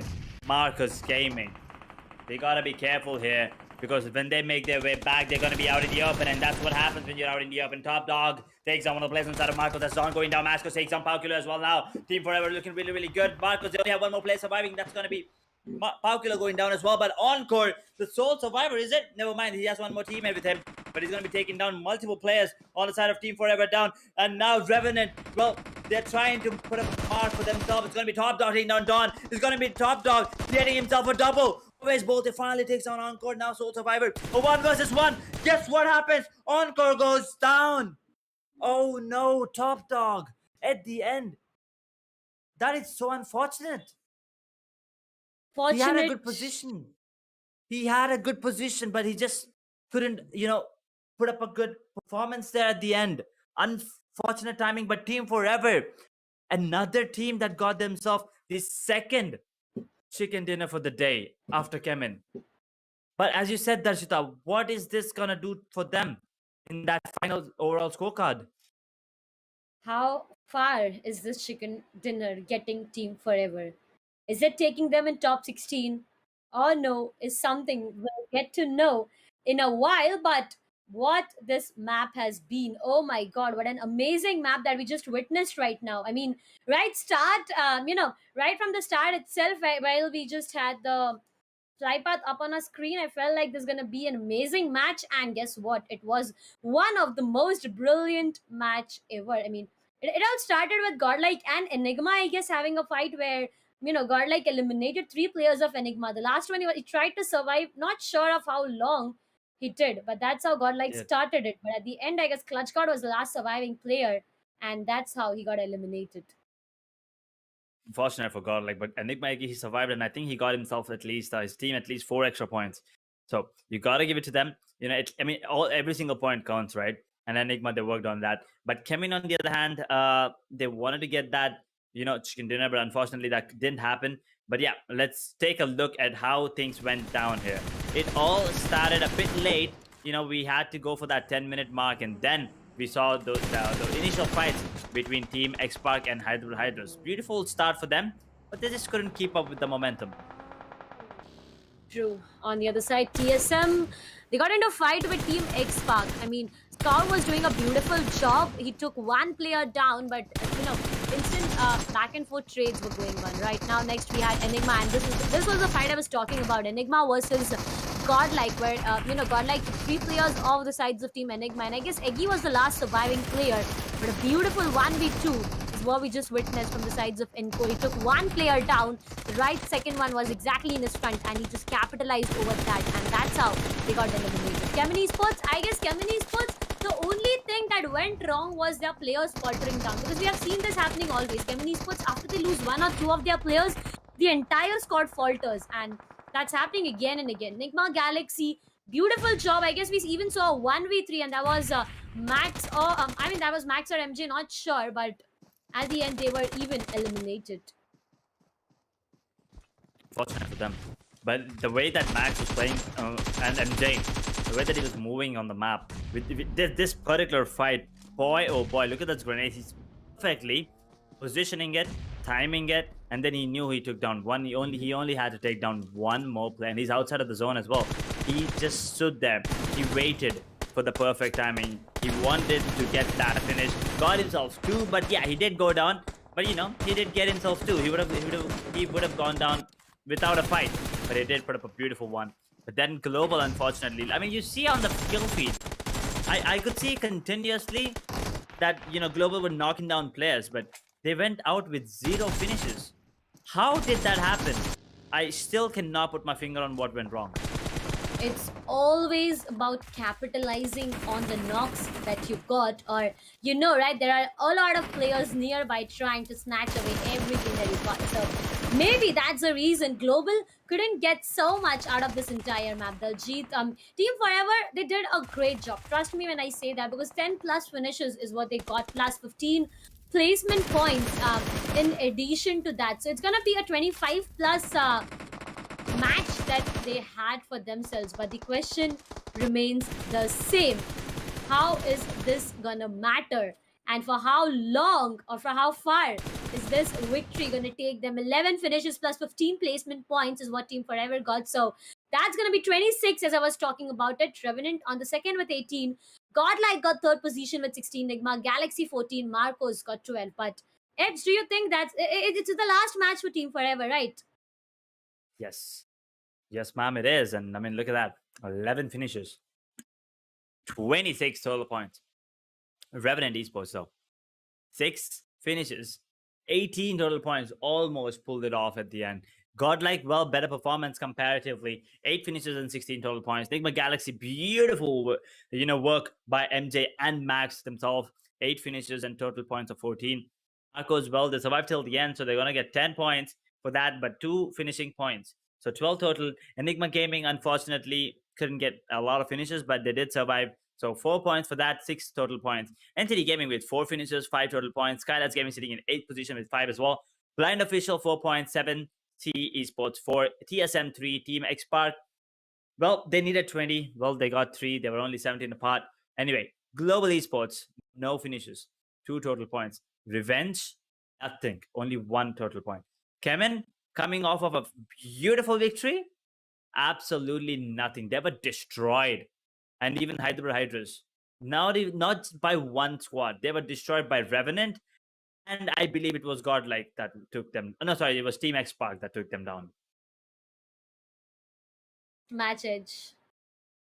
I mean, I'm just waiting to have a look on the overall standings right now. And please do not tell me that we are not going to have overall standings on a screen, because I want to see. We need that suspense. No, please, why? I want to see how far has Team Forever went with this victory for themselves, and how much point difference does CHEMIN has from OR after this. Okay. Oh, we're going to skip? No!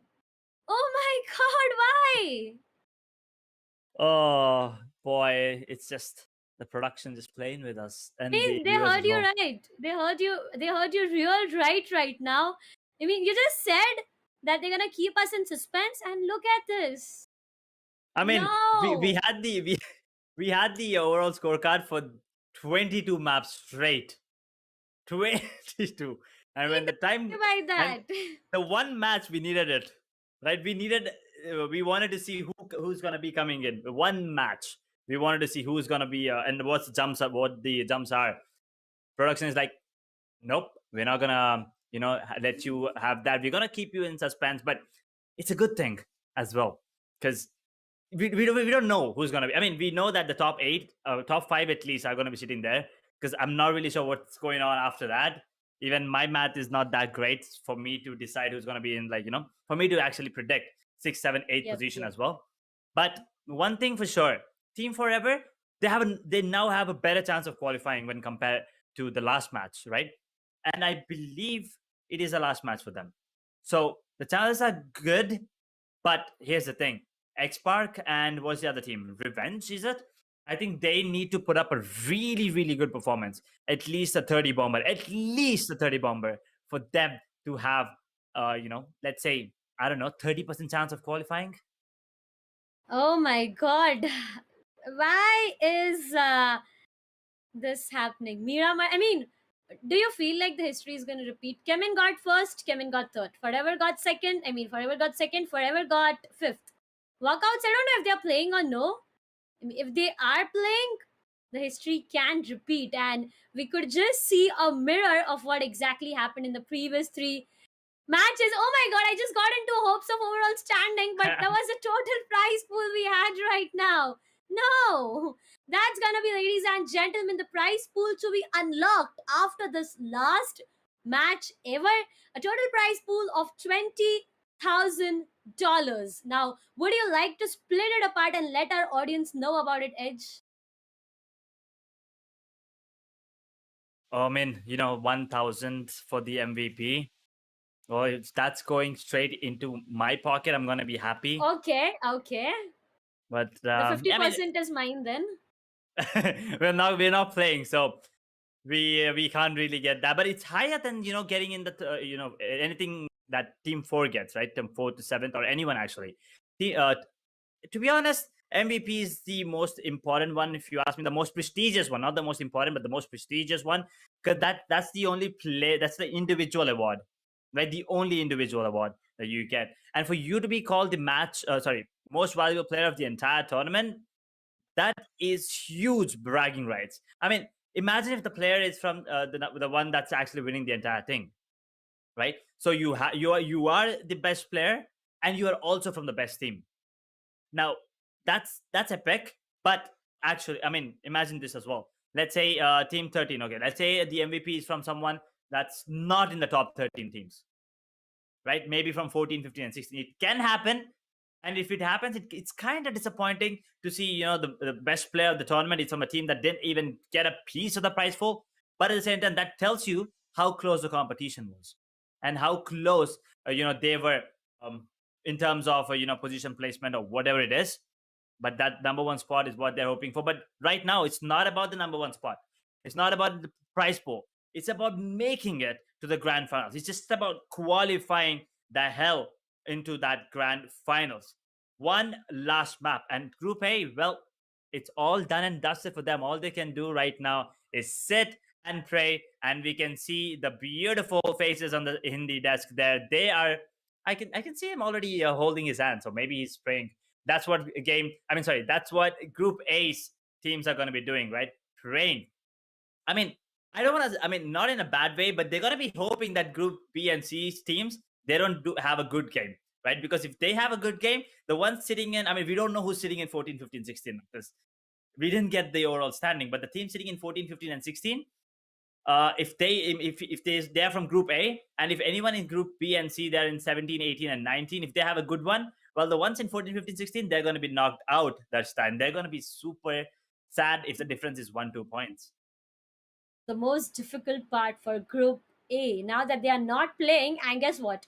Walkouts is gonna play. So the hopes of mirroring what happened in the first three maps gets me high, really. But again, whenever I'm high on hopes, I get denied, as I just got denied right now for the overall standings. I mean, why in the world would you keep me in so much of suspense right now? But right, our audience is quick enough. I mean, the quicker enough, I would say. They're smart enough, they would have already calculated. So, ladies and gentlemen, you guys can use the chat section and even let me know and break my suspense, because I'm not so good at maths. I mean, I doubt even Edge is. No offense with that, but definitely let us know in the comment section down there, who do you think are going to be the teams qualifying for the grand finals. Now, when you talk about qualify, Edge, I feel like there's a door in front of you which is locked. You got 16 keys for that door that has been just kept in some different directions, and the top 16 teams to get the key first gets the entry. No matter how close the 17th is, it gets denied. True. And for a second, I was like, how would you know that? I mean, there is a door right in front of me. It's locked. So I was like, Okay. how did Okay. Darshita know that? That was on point. But then I knew that you were actually trying to relate that to something. But yeah, you're right. 16, right? 16 teams are going to be qualifying. 24 are going to be, 24 are the teams right now, but only 16 are going to be qualifying. Those 8 teams, I kind of feel bad. Rivalry is one that we know for a fact are going to be out, right? I'm not really sure who else. And if Team XSPARK, if they don't have a really great performance, if they don't drop a 30 bomber this time, I'm 90% sure that they're going to be out as well. They still, they're somewhere around 84 points, if I'm not wrong. And last time I checked, 17th position was 105 or something, 102. So they have a good chance of qualifying, but they need a 30 bomber, at least a 20 pointer to have a chance of qualifying. I'm still not saying confirming the slot. I'm just saying a chance of qualifying. Team XSPARK and even Revenge, they need a good performance. 25 to 30 points is what they need. But for Rivalry, well, it's all done and dusted for them. Fortunate, right? It hurts for us to even say that. I mean, it feels like we are being too harsh right now, but it's the last day, guys. It's the last day, and there is no other day of comeback that you guys are looking forward to. So, for the one last time before we head towards the match itself, I'm gonna shout it out loud to each and every team who has just given their best right now, because at the end of the day, these 24 teams, they have been invited. They have done a lot till this time. Yeah, couldn't qualify is gonna be a different case, but the competition is so close, right? Couldn't even qualify, but just because of 5 points, 10 points, or 11 points, that's a real cut close competition for qualifying, and that's what this Gillette 7Sea Invitational is turning out to be amazing, but a roller coaster ride at the same time. For the teams who are still on the most highest top out there, they are scared. And the one they have already fell down and are safe and secure right now are enjoying. For example, the first sides of the overall standings, they are enjoying right now. But the second side, not exactly the second overall, but again, the down 5 position is something that I'm really scared of, because with this map, everything is going to turn around. True. One last map. Only 2 groups, by the way. So for Group A, everything's done and dusted. So the final 2 groups are gonna be jumping in. They're already logged and launched. They're in the air. They're about to drop in. One last time for the semifinals, Darshita. It's happening. It's gonna be Miramar. 16 Let's go. with 64 players. Everything's on the line. Everything's on the line. It's not about the prize pool. It's not about winning. It's only about qualifying. I mean, apart from Rivalry, who are kind of already out, but everyone else, 8-bit, Insane especially, OG, OR, Extra, Soul, SKYLIGHTZ, Team XSPARK, one that I have my eyes on set, 7C, Enigma, Nigma Galaxy, who had a great game, HYDRAS, well, they need to secure it as well. Revenge, they still have a chance. NTD, all these 16, actually 15, because I took down a Rivalry's name there. Yeah, 15 teams. The first 15 minutes are going to be crucial, but it all depends on performances right now, right? Survive for as long as you can. Doesn't really matter if you have no finishes. You need to get at least 20 points, and that zone is beautiful because a lot of teams are already in it. Didn't see this coming. I wanted something to be more intense, but right now the BGMI gods, they have been a bit lenient on the teams. I mean, look at that. I just guess you have 6 or 7 teams that are out. Rest the 10 teams, we are finding them already inside the zone itself. So a good way that have these teams have started on. And trust me, you are rooting for Team XSPARK, right? Look at the position they are holding right now. A beautiful position, right? Exactly in the front. Yes, I agree. There's a split these players have, but even right, individually these players are so talented, they can at least pull off a 1v2, 1v3 easily. But is that going to be the case? Because, ladies and gentlemen, this is the last map. This is the last chance some of these teams got to qualify, or that's the end. There's no more matches happening after this, and it's just gonna be the results that we have on our screen. No more matches for today, guys. No more matches for today. Don't worry. We still have the grand finals. So, I mean, yeah, last one. One last game. And you can see no drop clashes. Everyone's respecting each other. They're making sure that they have enough loot, making sure that they have enough time as well coming in. They got to make sure that they come out strong. And also, they want to end on a good note, right? It doesn't really matter who it is. They want to end their, if it's the last match for them in this tournament, they want to have a good one, at least one last match. That is going to be the case. Now, right now, all these players have is, let's just end it on a good note. Let's just ending in such a way that no one ever forgets it. So maybe that's the way these teams want to end the semi-finals and start their grand finals with all the energy that they need. Right now, Seoul, all the 4 players surviving again for 10 minutes, no hopes of seeing anything happening around. I know Edge, you're going to be rooting for 15 minutes, but I'll be on my 10-minute marks again and again.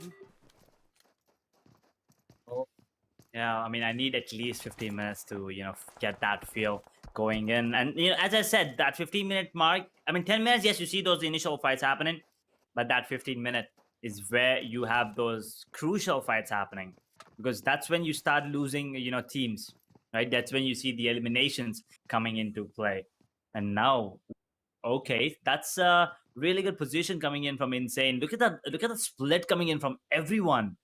Beautiful, but I don't think that scope is gonna be of any use on a mini. I think that's a mini 14, and if that's a mini 14, that scope is of no use whatsoever, unless he wants to take a really close fight. But SKYLIGHTZ, well, they gotta be careful. They're making their way back in, and Insane, they're still going in that for that loot, and they have vehicles ready to, just in case, to reposition themselves if they have some unnecessary fights happening. They don't want to lose their players early. And Insane, I mean, for SKYLIGHTZ, this is it's not a do or die situation, but for Insane, it is a do or die situation, because they still haven't, if I'm not wrong, haven't put up a great performance last time. So they're still not in the top 16 here, Darsh. True. That's completely true now. For some teams, it's really risky to have a fight right now. It's all about them getting into calculated fights, Edge. Because, right, the position these teams are holding, they have all the numbers and calculations done. So they know how many points they need to qualify, how many points they need to survive, or at the end of the day, it can get them into a lot of risky things. EXO, 8-bit on the other side. Are these two teams really nearby? Oh, okay. I do see them a bit far away, but not so. So maybe there could be anything happening. But ladies and gentlemen, the points table that you see right down the map is all about this specific group fighting it out in Miramar. Not the overall table, it's just what has happened previously. I guess before the previous match, right? Not even the match has been calculated on what happened previously. It's just 2 maps prior, and I'm just rooting for teams like Revenge, TX, Insane, OG, Enigma, EXO, and even WALKOUTS right now, because the cut competition is what we have from 8-bit till EXO or Enigma, because the difference is of just 10 to 15 points each. Not a lot. Yeah. That is not a lot of, not a lot of distance. And also, you can see top 3 teams are from Group A. As of now, that is. Right? OR sitting on 4th position right now. NIGMA sitting on 5th. HYDRAS on 9th. And is this a sneak peek? I think it's a sneak peek from the overall standings there, Darsh. We got a sneak peek. And Akshay, well... Okay. We got a sneak peek of his driving skills, and I'm hoping... I'm hoping he doesn't have a driver license yet, because if he does that on the streets of India somewhere, well, that's not safe, fella. But anyway, that sneak peek that I'm talking about, 8-bit is sitting on 12th. Look, we were talking about forever. No, I wasn't fast enough. Okay. Miramar is turning around to be a bit more, not funny is the word exactly, I would say, but interesting. But right now, what's more interesting is 7C Sarang and the position he's holding, because Insane, they have their crosshairs exactly on Sarang. Now, any moment, Sarang, I don't know why is this man isolated. Every time we have a look at 7C, single player, 2 players, we find them isolated, and that's what they get punished for. That's how Sarang got punished, gets eliminated completely. 7C being pushed down to their 3 players. Savitar, his vehicle is on the edge of getting exploded any moment. So right now he finds one nearby, exchanges it, but unfortunate for the team, they have lost one of their players before 10 minutes itself. 10-minute mark not even coming into play, but first elimination. Their 7C. Did you see where their position was, Darsh? Because are they in top 16 yet? I think 7C is like okay, right? I think they're doing okay. I Yeah. think they don't need a really good performance. I think a decent performance coming in from them would be good enough. But yeah, they lose one.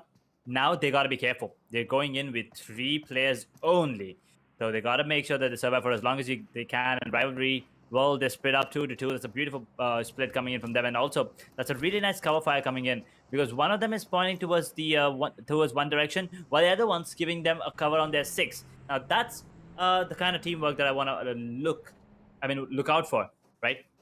But also another team that I'm looking out for is Team WALKOUTS, because they're putting up some insane performances. But OR, oh no, they're really far away. But OR, I think, has pretty much confirmed their slot, so not gonna be not a trouble for them. But Team XSPARK, I want them to have a good performance, regardless of them qualifying or not. I just want to go. I wanna see them pop off, because we didn't see them having really great games. Yep, we did see some really good ones coming out, but for them to have a good one, a great one, that didn't happen yet. And Team HYDRAS, on the other hand, they gotta put up a better performance as well.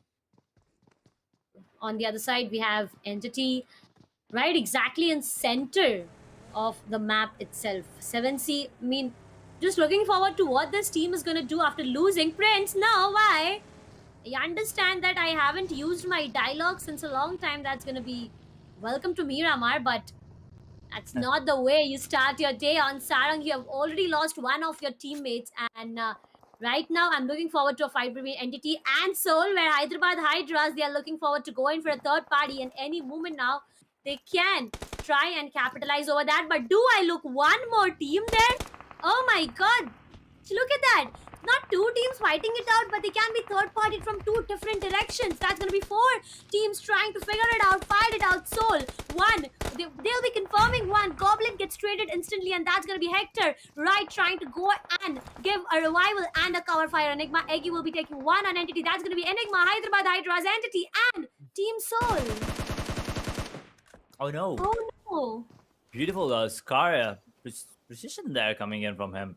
Enigma in deep trouble, but also Soul, they gotta be careful. Goblin is just revived back, and Entity Shadow goes down to Aksha's grenade once again, and Troy is confirmed by Omega. Soul putting up a really good performance. Akshat takes down Shadow as well. Now 2 finishes already for the side of Soul, and Akshat, another contender for that MVP, trying to put up a good performance right now. And look at the way he's peaking right now. He is not scared at all. He's ready for this, because he knows even if he goes down, his teammates are ready for his cover. But on the other hand, HYDRAS, they gotta be careful. They gotta be cautious, because they're out in the open. Not a lot of cover for them. But Enigma, Eggy's bleeding. Eggy is bleeding, and I think finally Evo, he's gonna come in for his rescue. He has the vehicle as well, so I think they're gonna make their way back to safety, reposition themselves. While Striker, he's dealing a bit of damage down to the players of Entity right now. Be the case for now. Striker is black. These players, I mean, a while ago there was so much chaos here, so many teams trying to take that position for themselves. Hyderabad HYDRAS, they were a bit away from the fight, but as I said, they were trying to go in for a third party, and I guess that didn't work in their favor. But 7C Savitari gets 1 on Enigma. Eggy not just down, but it'll be confirming him down there completely. Enigma on the other side, they have lost Eggy completely. Now, again, they have been pushed down to the 3 players left behind. And right now, we talk about the zone edge. It's going to be beautiful now. I mean, a center shift is something that I look forward to, but I get denied again because it's going to be a hard shift towards El Azhar and Del Valley. But a beautiful zone. Most of the teams are right now pushed out of the play zone. They need to make a way out and migrate inside, because already there's a lot of crowd waiting inside. I wouldn't say cheering, but they are waiting inside. there's a lot of noise that you hear nearby. And as soon as you try and enter the play zone, there are going to be a lot of bullets all over. I mean, I don't know about migration, but I do know about migraine because I feel like I'm gonna get one. I'm so tensed, and I am so confused about who's gonna make it to top 16, and I'm not even playing. I mean, we are not even playing, Darsh, and we are. I mean, I am tensed at least. I am looking forward to see who's gonna be in that 16th and 17th position to be exact, because that is the one that's gonna be so heartbreaking to watch, right? I mean, 19, 20, 21, 22, 23, 24. Okay, I mean, you're still gonna feel bad for them, but that 17 and 18 spots, it's gonna be so close. It's gonna be heartbreaking for us just watching, and for the players, you can only imagine what it's gonna do to them. So everyone's trying their best right now. You can see still no elimination, no squad eliminations just now. Seoul is trying to put up a really good performance. They have 3 finishes and also no player down just yet. 1 player on his knees, but he's gonna be revived back, I believe. So same, 1 player down, but team XSPARK. Final chance for them to make their way into that top 16. Scout, a lot of hopes, a lot of eyes on him. He's not having. He's recently he's not having a good performance anytime. So you know, maybe this time he can bring out everything that they have. And Mavi, well, he needs to step up as well, huge, and try to maybe pair up with one of the teammates. But it looks like Revenge are coming in for a fight here against Team XSPARK. And if that happens, and if XSPARK goes down, well, wait a second, it's actually both these teams that need to put up a good performance. And for them, fight against each other right now, whoever goes down are probably out of the tournament. Now, this is where difficulties is, right? Revenge, they are looking good, but not so good. On the other side, they are fighting it out with 7C as well. On the other side, they have Team XSPARK, but Adi will be taking 1 player down with that grenade and confirming 1 at the same time. But Aditya is looking forward to and Revenge, and he does that by taking Insane Deep, not just down, but completely eliminated. Mac will be taking 1 on Aru. That's going to be OR, Jelly, the IGL himself out, and the entire team, if I'm not wrong, goes out, done and dusted. Revenge on the other side, they're looking forward to rotate for the zone, but Scout, he is right there standing really strong. This time, he takes 1 out. He's shooting for the second one as well. Takes 1 more. That's going to be Mavi. Akshay right now is down to the ground. Revenge, not looking good for them. Akshay trying his level best to survive, but for how long can this man survive? On the other side, Scout is being caught. That's going to be 420 OP. He is trying, but right now what's happening is Team 8-Bit. Now, we were talking about a fight edge between Team XSPARK and Team Revenge, but 8-Bit was something that I was having my eye on, and look at that. As soon as this fight starts, they have been pushed out of the play zone, and right now they'll be rooting. They'll be trying to find a way to get inside the play zone, but 8-Bit and Team XSPARK is a fight that ain't gonna stop. Revenge gets caught there. Juicy gets punished by 420 OP. That's gonna be Sonic, and I guess the entire squad of Revenge getting eliminated. Unfortunately. Just like that, that's a really good start for Team XSPARK at least, right? And HYDRAS having a good time there against players of Seoul as well. I'm sorry, I think that was 8-Bit that lost a lot of players, and that's XSPARK actually taking them down. But also HYDRAS now putting up good performance. Mavi dominating. That's what they needed. That's what they needed, and Omega is the only casualty for the side of Seoul. But Insane, they lose 1, and as I said, Insane, another team that are in a do-or-die situation right now, because this is their final map as well. I mean, everyone's final map, but they're still not in top 16. I mean, after everything they've done, you would actually believe that they're in the top 16, right? But guess what? They were not consistent enough this time. They have 5 finishes right now, but oh, Hector, beautiful movement. The way he came, what? He managed to take him down as well. But he goes down, and with that, Seoul are down and out, while Team XSPARK, they're taking a bit of damage there. Enigma takes down Goblin, while Rexy takes down Akshat, and also SKYLIGHTZ Gaming get themselves a couple of finishes there. But oh no, Scout is out. Scout down and out. NIGMA Galaxy, they're making XSPARK pay. Definitely our Team Seoul gets eliminated. Now, Team Seoul, they were on the second sides of overall standing. So right now, I'm really excited to know that how this elimination will affect them. Will it get them out of the top 16 as well or no? But on the other side, Team XSPARK getting decimated. That's going to be 420 down to the ground. Ultron eventually gets eliminated. Mavi is the last surviving player. Domination is the title what this man got a while ago. I'm looking forward to will he be able to do? No, he can't. And that's going to be Team XSPARK done.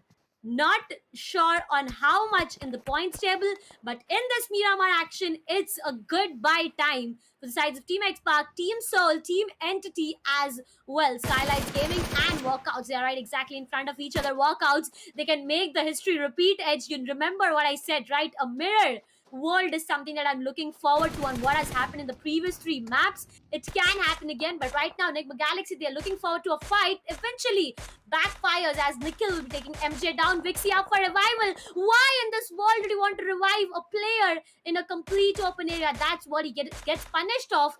But a bit safe and secure as Nikhil wasn't able to connect the shots on pinpoint precise decisions. With that, actually, Team XSPARK and Revenge, both of them are not going to be qualifying. Ouch, that hurts. That hurts because they needed 20 at least. At least in like 2 games, they needed 25 to 30. And this at last game they got 3 to 5. This game, once again, 4 to 6. That's it. That doesn't add up to 20, and I think that's gonna be the end. But SKYLIGHTZ, no, Enigma actually sandwiched between HYDRAS and SKYLIGHTZ. Oh, that's a really bad position, and also unfortunate. But that M249 long range. What are you doing, Okay, let's SKYLIGHTZ? see.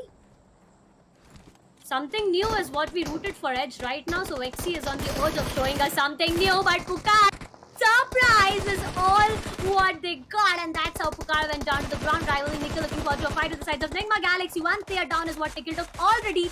Second one with a DMR. Oh my god, Nikhil. That's going to be a mini 14 connection. He got themselves on WALKOUTS down to the ground. That's going to be SKYLIGHTZ Vexy taking him down. Max, the last surviving player. Not sure of how long can this man survive. Just went into his vehicle.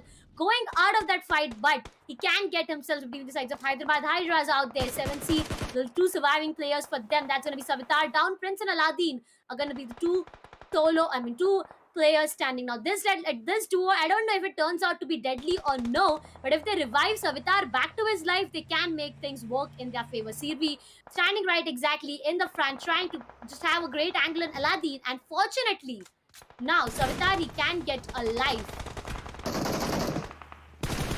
Oh boy.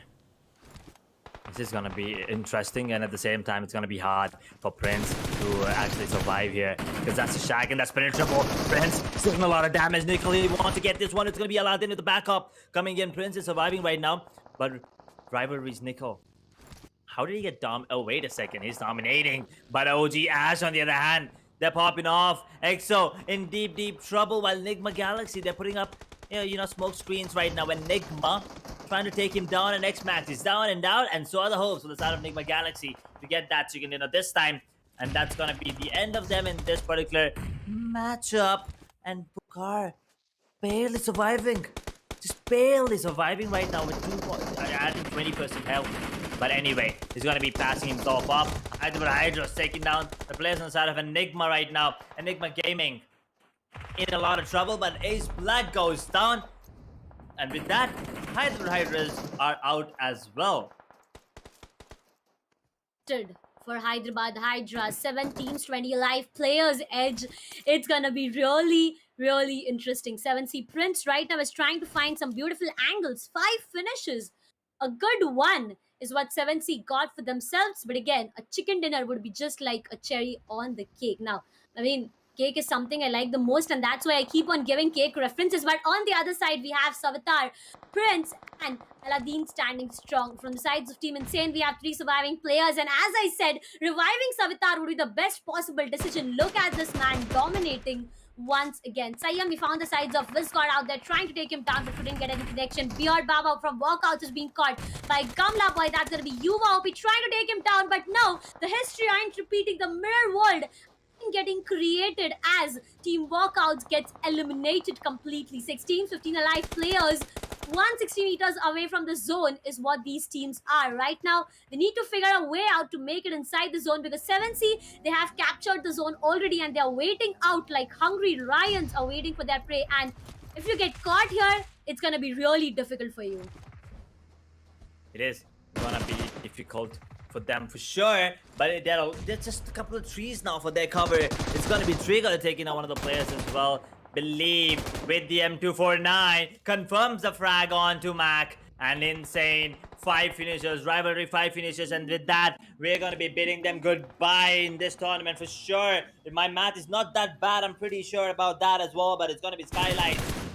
Now one more 7C going down to ENIGMA Gaming. Savitar, that is 7C Aladdin, although confirming the finish onto OG Believe. We're down to 12 players and 5 teams right now, Darj. Interesting. It's getting very, very interesting. HYDRAS right now is in front of us screens from Insane. We have Sayam. Look at this man. You see, we just do not say I got your back. This man is showing it properly, but no, Sayam, you do not do that at least right now. He carried forward his teammate, but gets punished out there. Prince gets punished, and that's gonna be 1 down from 7C. SKYLIGHTZ Gaming, they have a great opportunity to take a third one for them. The only team out here to take 3 chicken dinners. It can be SKYLIGHTZ Gaming. Now, is that gonna happen or no? We aren't sure of anything, but with few minutes on board, we are getting to know each and everything. Team Insane gets eliminated. That's going to be SKYLIGHTZ Gaming. All 4 players surviving. Right exactly in front. We have Viscod and Somraj getting into a 1v1 situation. Viscod gets punished for that, and that's going to be Somraj being better this time. Now, Trigger, he's up with that grenade. He can't go bonkers with it, but no, he's not up with the information, and that's why the grenade ain't getting any connection. Somraj, oh man, you got so crazy today. That's going to be a jump shot, getting a beautiful connection. Team SKYLIGHTZ Gaming got 13 for themselves, and right now they are trying to convert it on a 15-15 and a 30 bouncer for themselves. Will it happen? Maybe yes, because Aladdin is already punished. Prince, a 1v4. Now, SKYLIGHTZ Gaming, they are looking forward to a 30-match bomber, but 7C, if they get this 1v4, that's going to be the most craziest end ever to any semi-finals. Aladdin, finally he gets punished. Prince, his location is being compromised. Grenades all over. Pukar, he knows his location and he don't want to wait even 1 second. He wants 4. Finish exactly in the front. No, oh my god, disrespect. No, that's you insult to don't injury. do that. Oh my god, the most ever craziest end, a beautiful one for SKYLIGHTZ Gaming, the only team to get 3 chicken dinners in this entire journey of semi-finals. What a beautiful way to end this. Oh no. That is God. that's pure confidence. And also, you know, the way that they made their way in, and then they took out the pants. They were going in for that melee finish there, and they got it as well in the end. So that was just beautiful to watch. God. But yeah, as you said, SKYLIGHTZ, the only team with 3 chicken dinners, and also on 3 different days. It wasn't the same day, right? I mean, first day I believe they did get it, and then second day I think they skipped it. So yeah, third day, and no, actually, second day they did get it. Second is last game for the one that they got the second one, and then today once again the last one. I think SKYLIGHTZ just wants to end the day off strong, right? 3 chicken dinners for themselves now. Absolutely beautiful performance coming in from them. But you gotta give it to 7C as well. They played it beautifully, but the man advantage that SKYLIGHTZ had. What can you do in such situations? 4 versus 2, and then those grenades. Once again, where were the utils coming in from 7C? I didn't see any at the end. But on the side of SKYLIGHTZ, they had everything that they needed. They were grenading the hell out of them, and obviously they took him down. I mean, Prince was low, Aladdin was low as well, and then that's why they got that melee out. All they knew, 1 hit was all it took to get him down, and that's all they needed. And what a way to end things off. But let's take a look at how it all begun in that final map of Miramar here. And you can see NTD was the one first squad trying to take down Enigma, but unfortunately they were completely caught off guard. Okay, 7C is started their domination in the start itself. I mean, look at that. Yes, the one player, he was punished bad.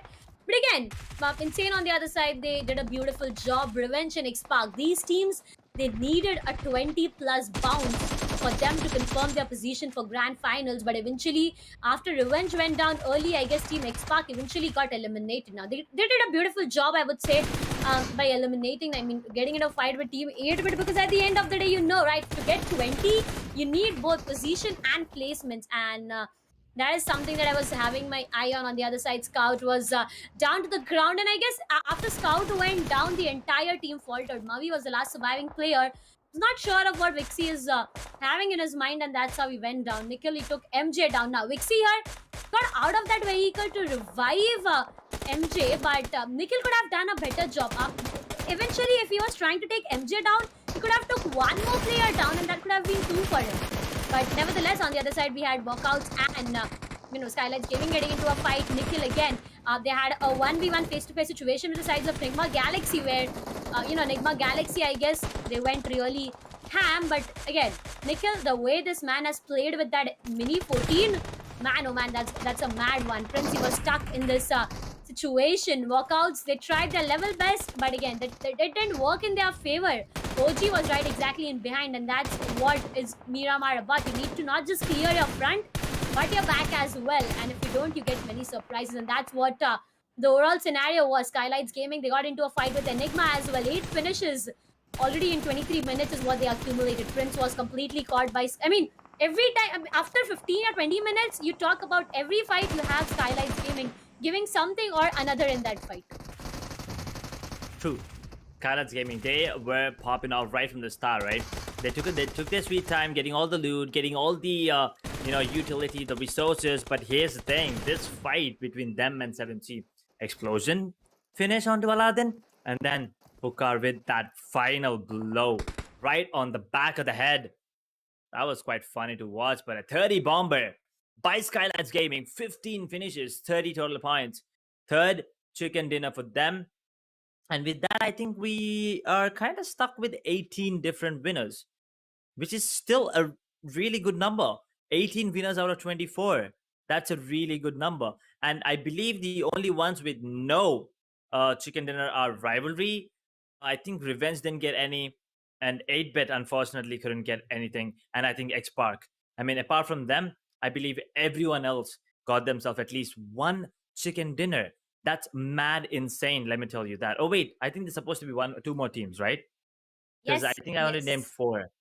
Well, we'll talk about that in a second, because 7C, they're sitting on second position right now with 18 points. Orangutan Gaming with 17. Team Insane 13. Enigma 10. Beautiful performance from them as well. Rivalry Esports actually put up a really good performance, but I think it's too little too late for them right now. NIGMA Galaxy, 6 finishes, 7 total points. Team XSPARK, well, they did what they could, but that's not good enough. 5 total points. HYDRAS 3, Team Soul 3, WALKOUTS 2, 8-bit 2, EXO 1, OR Esports 1, well, NCT Gaming and Revenge Esports. Revenge, this was the final chance to get themselves a ticket to qualify for the grand finals. Well, they kind of didn't find the golden ticket in their chocolate, so it's going to be 0 total points for them. NCT Gaming 0, but I think they have done enough to qualify for that. But we are, we have waited for a while now, Darshan. I think it's time for that overall standings. Yeah, I mean, I've been waiting for this since a long time, and I guess we need to wait a bit more before we head towards the, overall standing. But the journey of semifinals was a one hell of a show. The way it started from day one itself, it has been amazing. Now, as we keep on saying more about the, semifinals itself, okay. Now, the teams, fortunate for these teams, oh my as god, they couldn't get qualified. That's gonna be the overall standings after match 24. We have WALKOUTS, OG, EXO, What? Insane, Forever, XSPARK, Revenge, and Rivalry not getting qualified. Unfortunate for Oh my these God. set of players. Okay, this is, I mean, Rivalry, Revenge, No. XSPARK. I kind of saw that one coming. But look at this. WALKOUTS. 2 teams with 2 chicken dinners. Team Forever And and walkouts. walkouts. Unfortunately, Ouch. I want to see what's the difference between them and the team in 16th position. 2 I or believe 3 it's Marcos points. or something. If it's 1-2 points, ow, this That hurts, hurts. man. I mean, difference between, Orangutan itself, they had a really good run. They have more finishes than the placement points. EXO as well, more finishes than placement points. Team Insane, on the other hand, as well, same thing. But I think the balance was just not good enough. I mean, all the other teams in the top 8 and top 10 actually got all the finishes, all the placement points every single time. The teams like Orangutan, Insane, EXO, they stood no chance. But walkouts, I did not see that one coming at all. I thought they secured their spot already, Tarsh. It's, I mean, even if I talk about it, that really hurts. These set of teams is difficult. I mean, look at the point difference. It's 114. I mean, 15 to 20 points difference. But rivalry, they got a huge, huge difference Yep. here. Now 54. that, yep, 54, a huge number, right? 54. That's near to 2 matches getting played with 30 points. Oh but no! 115. Oh my god, one 1 single point. point. Oh And my also NTT had god. 0 points in the last match. This is unbelievable. One single point is what takes you out. I've been talking about this NTT since day had 1. 0 points. Oh my god. That's Oh next my to God. unbelievable. Exactly. How did they push down walkouts? They were sitting on 0 points. I think it's Enigma Gaming that pushed them out, to be honest. I think NTT was in Yes. 15th. I think NTT was in Yes. 13th. Sorry, 14th. And then walkouts were in 16th. But then Enigma making their way to 13 pushed the teams like 8-Bit Soul, NTT, and walkouts. But unfortunate for walkouts, they were down and out. I mean, look at how close 115, 18, 19, 19, 19, 22, 22, 24. This second page is insanely close. I mean, it doesn't matter if you're in first and 16 once again, but NTT got 0 points. I still can't understand this. But look at this first page here. Global Esports pushed down to 8th. 7C, they made their way from 15th to 7th. Beautiful jump, but once again, doesn't really matter since you all qualify. SKYLIGHTZ is the only one with 3 chicken dinners, but they still can't even get close to what CHEMIN have, pulled off. 188 total points, 96 finishes, just 4 away from 100. Beautiful performance coming in from them. But yeah, once again, the difference of 37 between them and SKYLIGHTZ Gaming. My god, Edge. This semi-finales is so unbelievable. Exactly. As you have said, this is the first set of overall standing, but at the end of the day, doesn't matter because from tomorrow it's gonna be 0 again.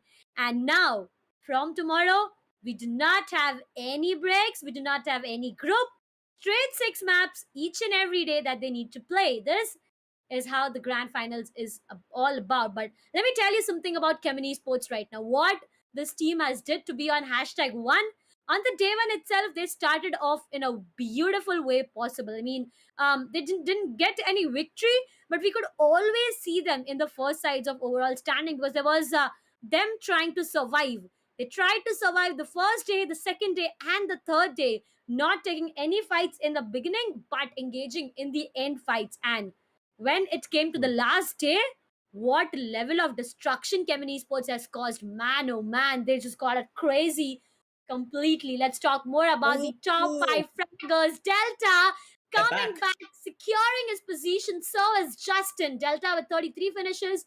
Global Esports Knuckle now. This jolly face gets 31 for himself. Justin gets 28. Enigma Eggy gets 27.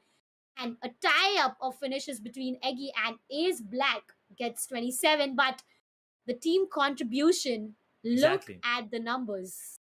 That contribution coming in from Eggy and Ace Black is absolutely insane. 45 on Ace Black, 45.76 on Eggy. But Justin as well, 28 finishes. I mean, 29.17 because everyone outside of CHEMIN is performing, right? And Knuckle also making his way to the top once again. He was in 7th or 6th position by the end of yesterday. but once again is back on the top 5 fragger board. 39.74 contribution for him today. And at the top, once again, 33 finishes, the cute mustache boy, Delta, 34.38%. Along with Justin, 29.17. Quick math, 60 something, 63, 63. That means these two are doing everything for the team, right? I mean, they're doing it perfectly because everyone else are doing their job. I mean, comebacks, doing everything, that he has to. CHEMIN is just so very well balanced. But also, I would like to, point everyone's direction to 7C. True. Because they're the only team in that, top 8 with no chicken dinners. They found, and also they started off the semifinals on a bad note, right? The first day did not go into their favor, but after that, they found that consistency. They were consistently decent, and also they found that perfect, blend of frags to, placement points. That is the reason why they made it to the top 8. But talking about top 10 of the fraggers, well, that looks like 7C does have one of them here. That's no other than Spray God itself. Now, on the 6th, we have Neo from GODLIKE. We have Somraj from SKYLIGHTZ on the 7th. We have 7C Spray God on the 8th. On 9th, we have OR Atanki. And again, we have Kamla Boy on SKYLIGHTZ from SKYLIGHTZ on the 10th position. So I guess CHEMIN ESPORTS and SKYLIGHTZ Gaming are the two teams who got their, two players in the top Fraggle leaderboard. But again, look at the contribution these players have provided. 34 for Neo, 30 for Somraj, 51 for Spray God, 33.33 for Atanki, a perfect balance in the entire number. Contribution for Gamla Boy, that's going to be 29.07%. Now, the KD ratios, yes, there's no one more than the FD ratios, I mean to say, there's no one more than 3. But what insane level of performances these 10 players have showcased us. True. 3 is a bit of a stretch, but yeah, 2 is decent. Delta does have 2.06, but guess what? 7C Spray God, 2.08 with 51.02 contribution. That's insane. He's doing half. He's got half of the frags for his team. Now that, you have to give it to him, right? He's doing the heavy lifting for the squad. He's doing everything that he could, and I think he's one of the most important players for the team as well, because he's the reason that one of the factors that Team 7C qualified in that top 8 without getting that chicken dinner. Because if there were no finishes, they wouldn't have made their way to the top. That's completely true. Do you even realize, Edge, that we are done with the semifinals? Just how fast time flies. We are done with the 4 beautiful days of semifinals. And right now, yes, you are seeing the top fraggers leaderboard out here.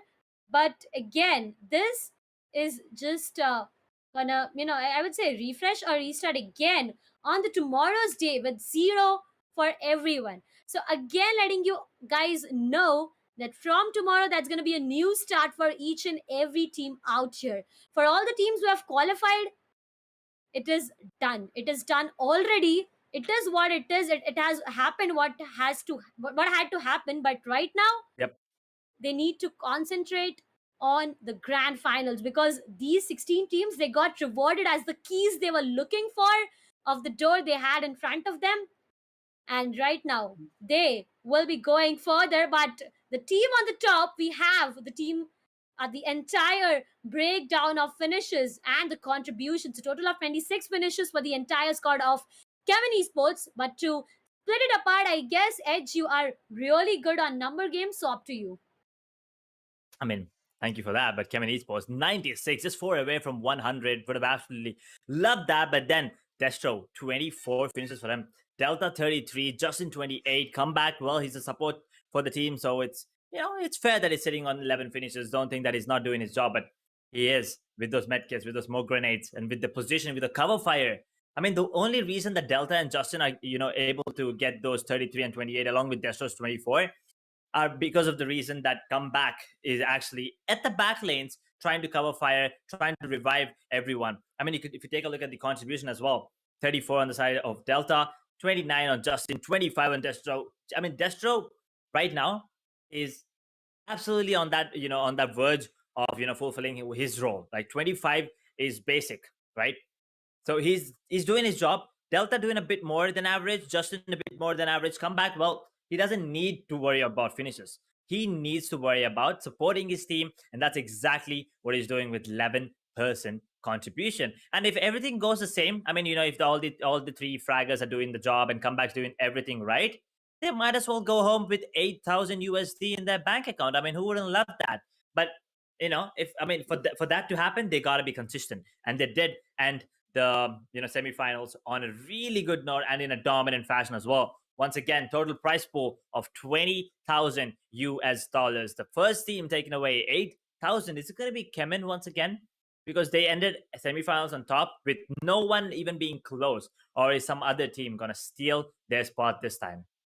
You never know what grand finals is all like, because you know that, right? Everything is restarting from the zero itself. So again, the amount of energy that these teams have put forward, they need to do it again for the next 4 days until the last day of grand finals come. And this time they need to be consistent each and every day. There's no group we have, there's nothing. There's just these 16 teams given these amount of matches. I mean, the match, what it would be, which map it would be, everything you would get to know tomorrow. But for today, it's all about 16 teams given matches and them trying to be consistent on True. each and every match. And if that happens, I guess any team can come up like CHEMIN did. I mean, with the number of points that they got, it created a huge jump. They created a huge buffer, and that is something that I've been always rooting for, because trust me or no edge, I always keep on saying that day one is all about the day you run away with points. Now for example, we started with grand finals tomorrow, right? There's a team running away with points. Now 6 matches to be played, each match you get 20 points. I mean, 20 is a huge number that I'm saying, but again, for example, if you get even 15 or 20 points, that's gonna be you running away with so much, right? So True. I mean, if it's planned in such a way, you can make miracles happen. You can make sure that there's no one even nearby. True, that is true. But I mean, we're not really sure about the maps and Yeah, that's true. That's everything. true. But one thing we are sure of, that every team's gonna be playing 6 back to back, right? So that's Oh. 5 days of action. That's 30 games. It's gonna be long. It's gonna be exhausting. It's gonna be exciting, and it's gonna be explosive. The only thing I want these teams to avoid right now is I don't want to see any self knocks or team knocks, man. I mean, we Oh, saw a lot of please. those, right? We saw some. I mean, today it didn't happen. Thankfully, not even a single time it happened. I don't believe it happened in any of the games that I wasn't there as Okay. well. But the last 4 matches, I didn't see anything happen. I knew it. I knew. Did something happen when I was not there? Yes, Did something yes. happen? Yes, it was the sides of Team 8-bit Oh Madman taking no. Juicy or Madman. They just took one of them out with the grenades itself. And that's the reason I always say, right, you have missed a lot of action when you are not on desk edge. I am the lucky one to witness each and everything. Unfortunate for me. I mean, I was so excited that I was trying to prepare myself for the last 4 matches. I kind of missed these first 2, but with that, we are gonna be putting an end to the semifinals. We are gonna be back tomorrow with new faces. When I say new faces, it's the same face of me, Darshita, and Sam, but with a lot more excitement, because it's gonna be the grand finals. 5 days back to back, 6 matches back to back, the same 16 teams. Once again, congratulations to every single one that have qualified. Disheartening for the other 8 teams, especially WALKOUTS, man. It's 1 point difference. That's gotta hurt. But with that, it's gonna be me, Edge, alongside Darshita. We'll be signing off today. We'll be back tomorrow. You know what time we are gonna be there. You know what channel we're gonna be at. So make sure to check out, Skyesports. And also make sure to support your team in the chat. We'll be back tomorrow. Until then, good night, take care, and stay safe.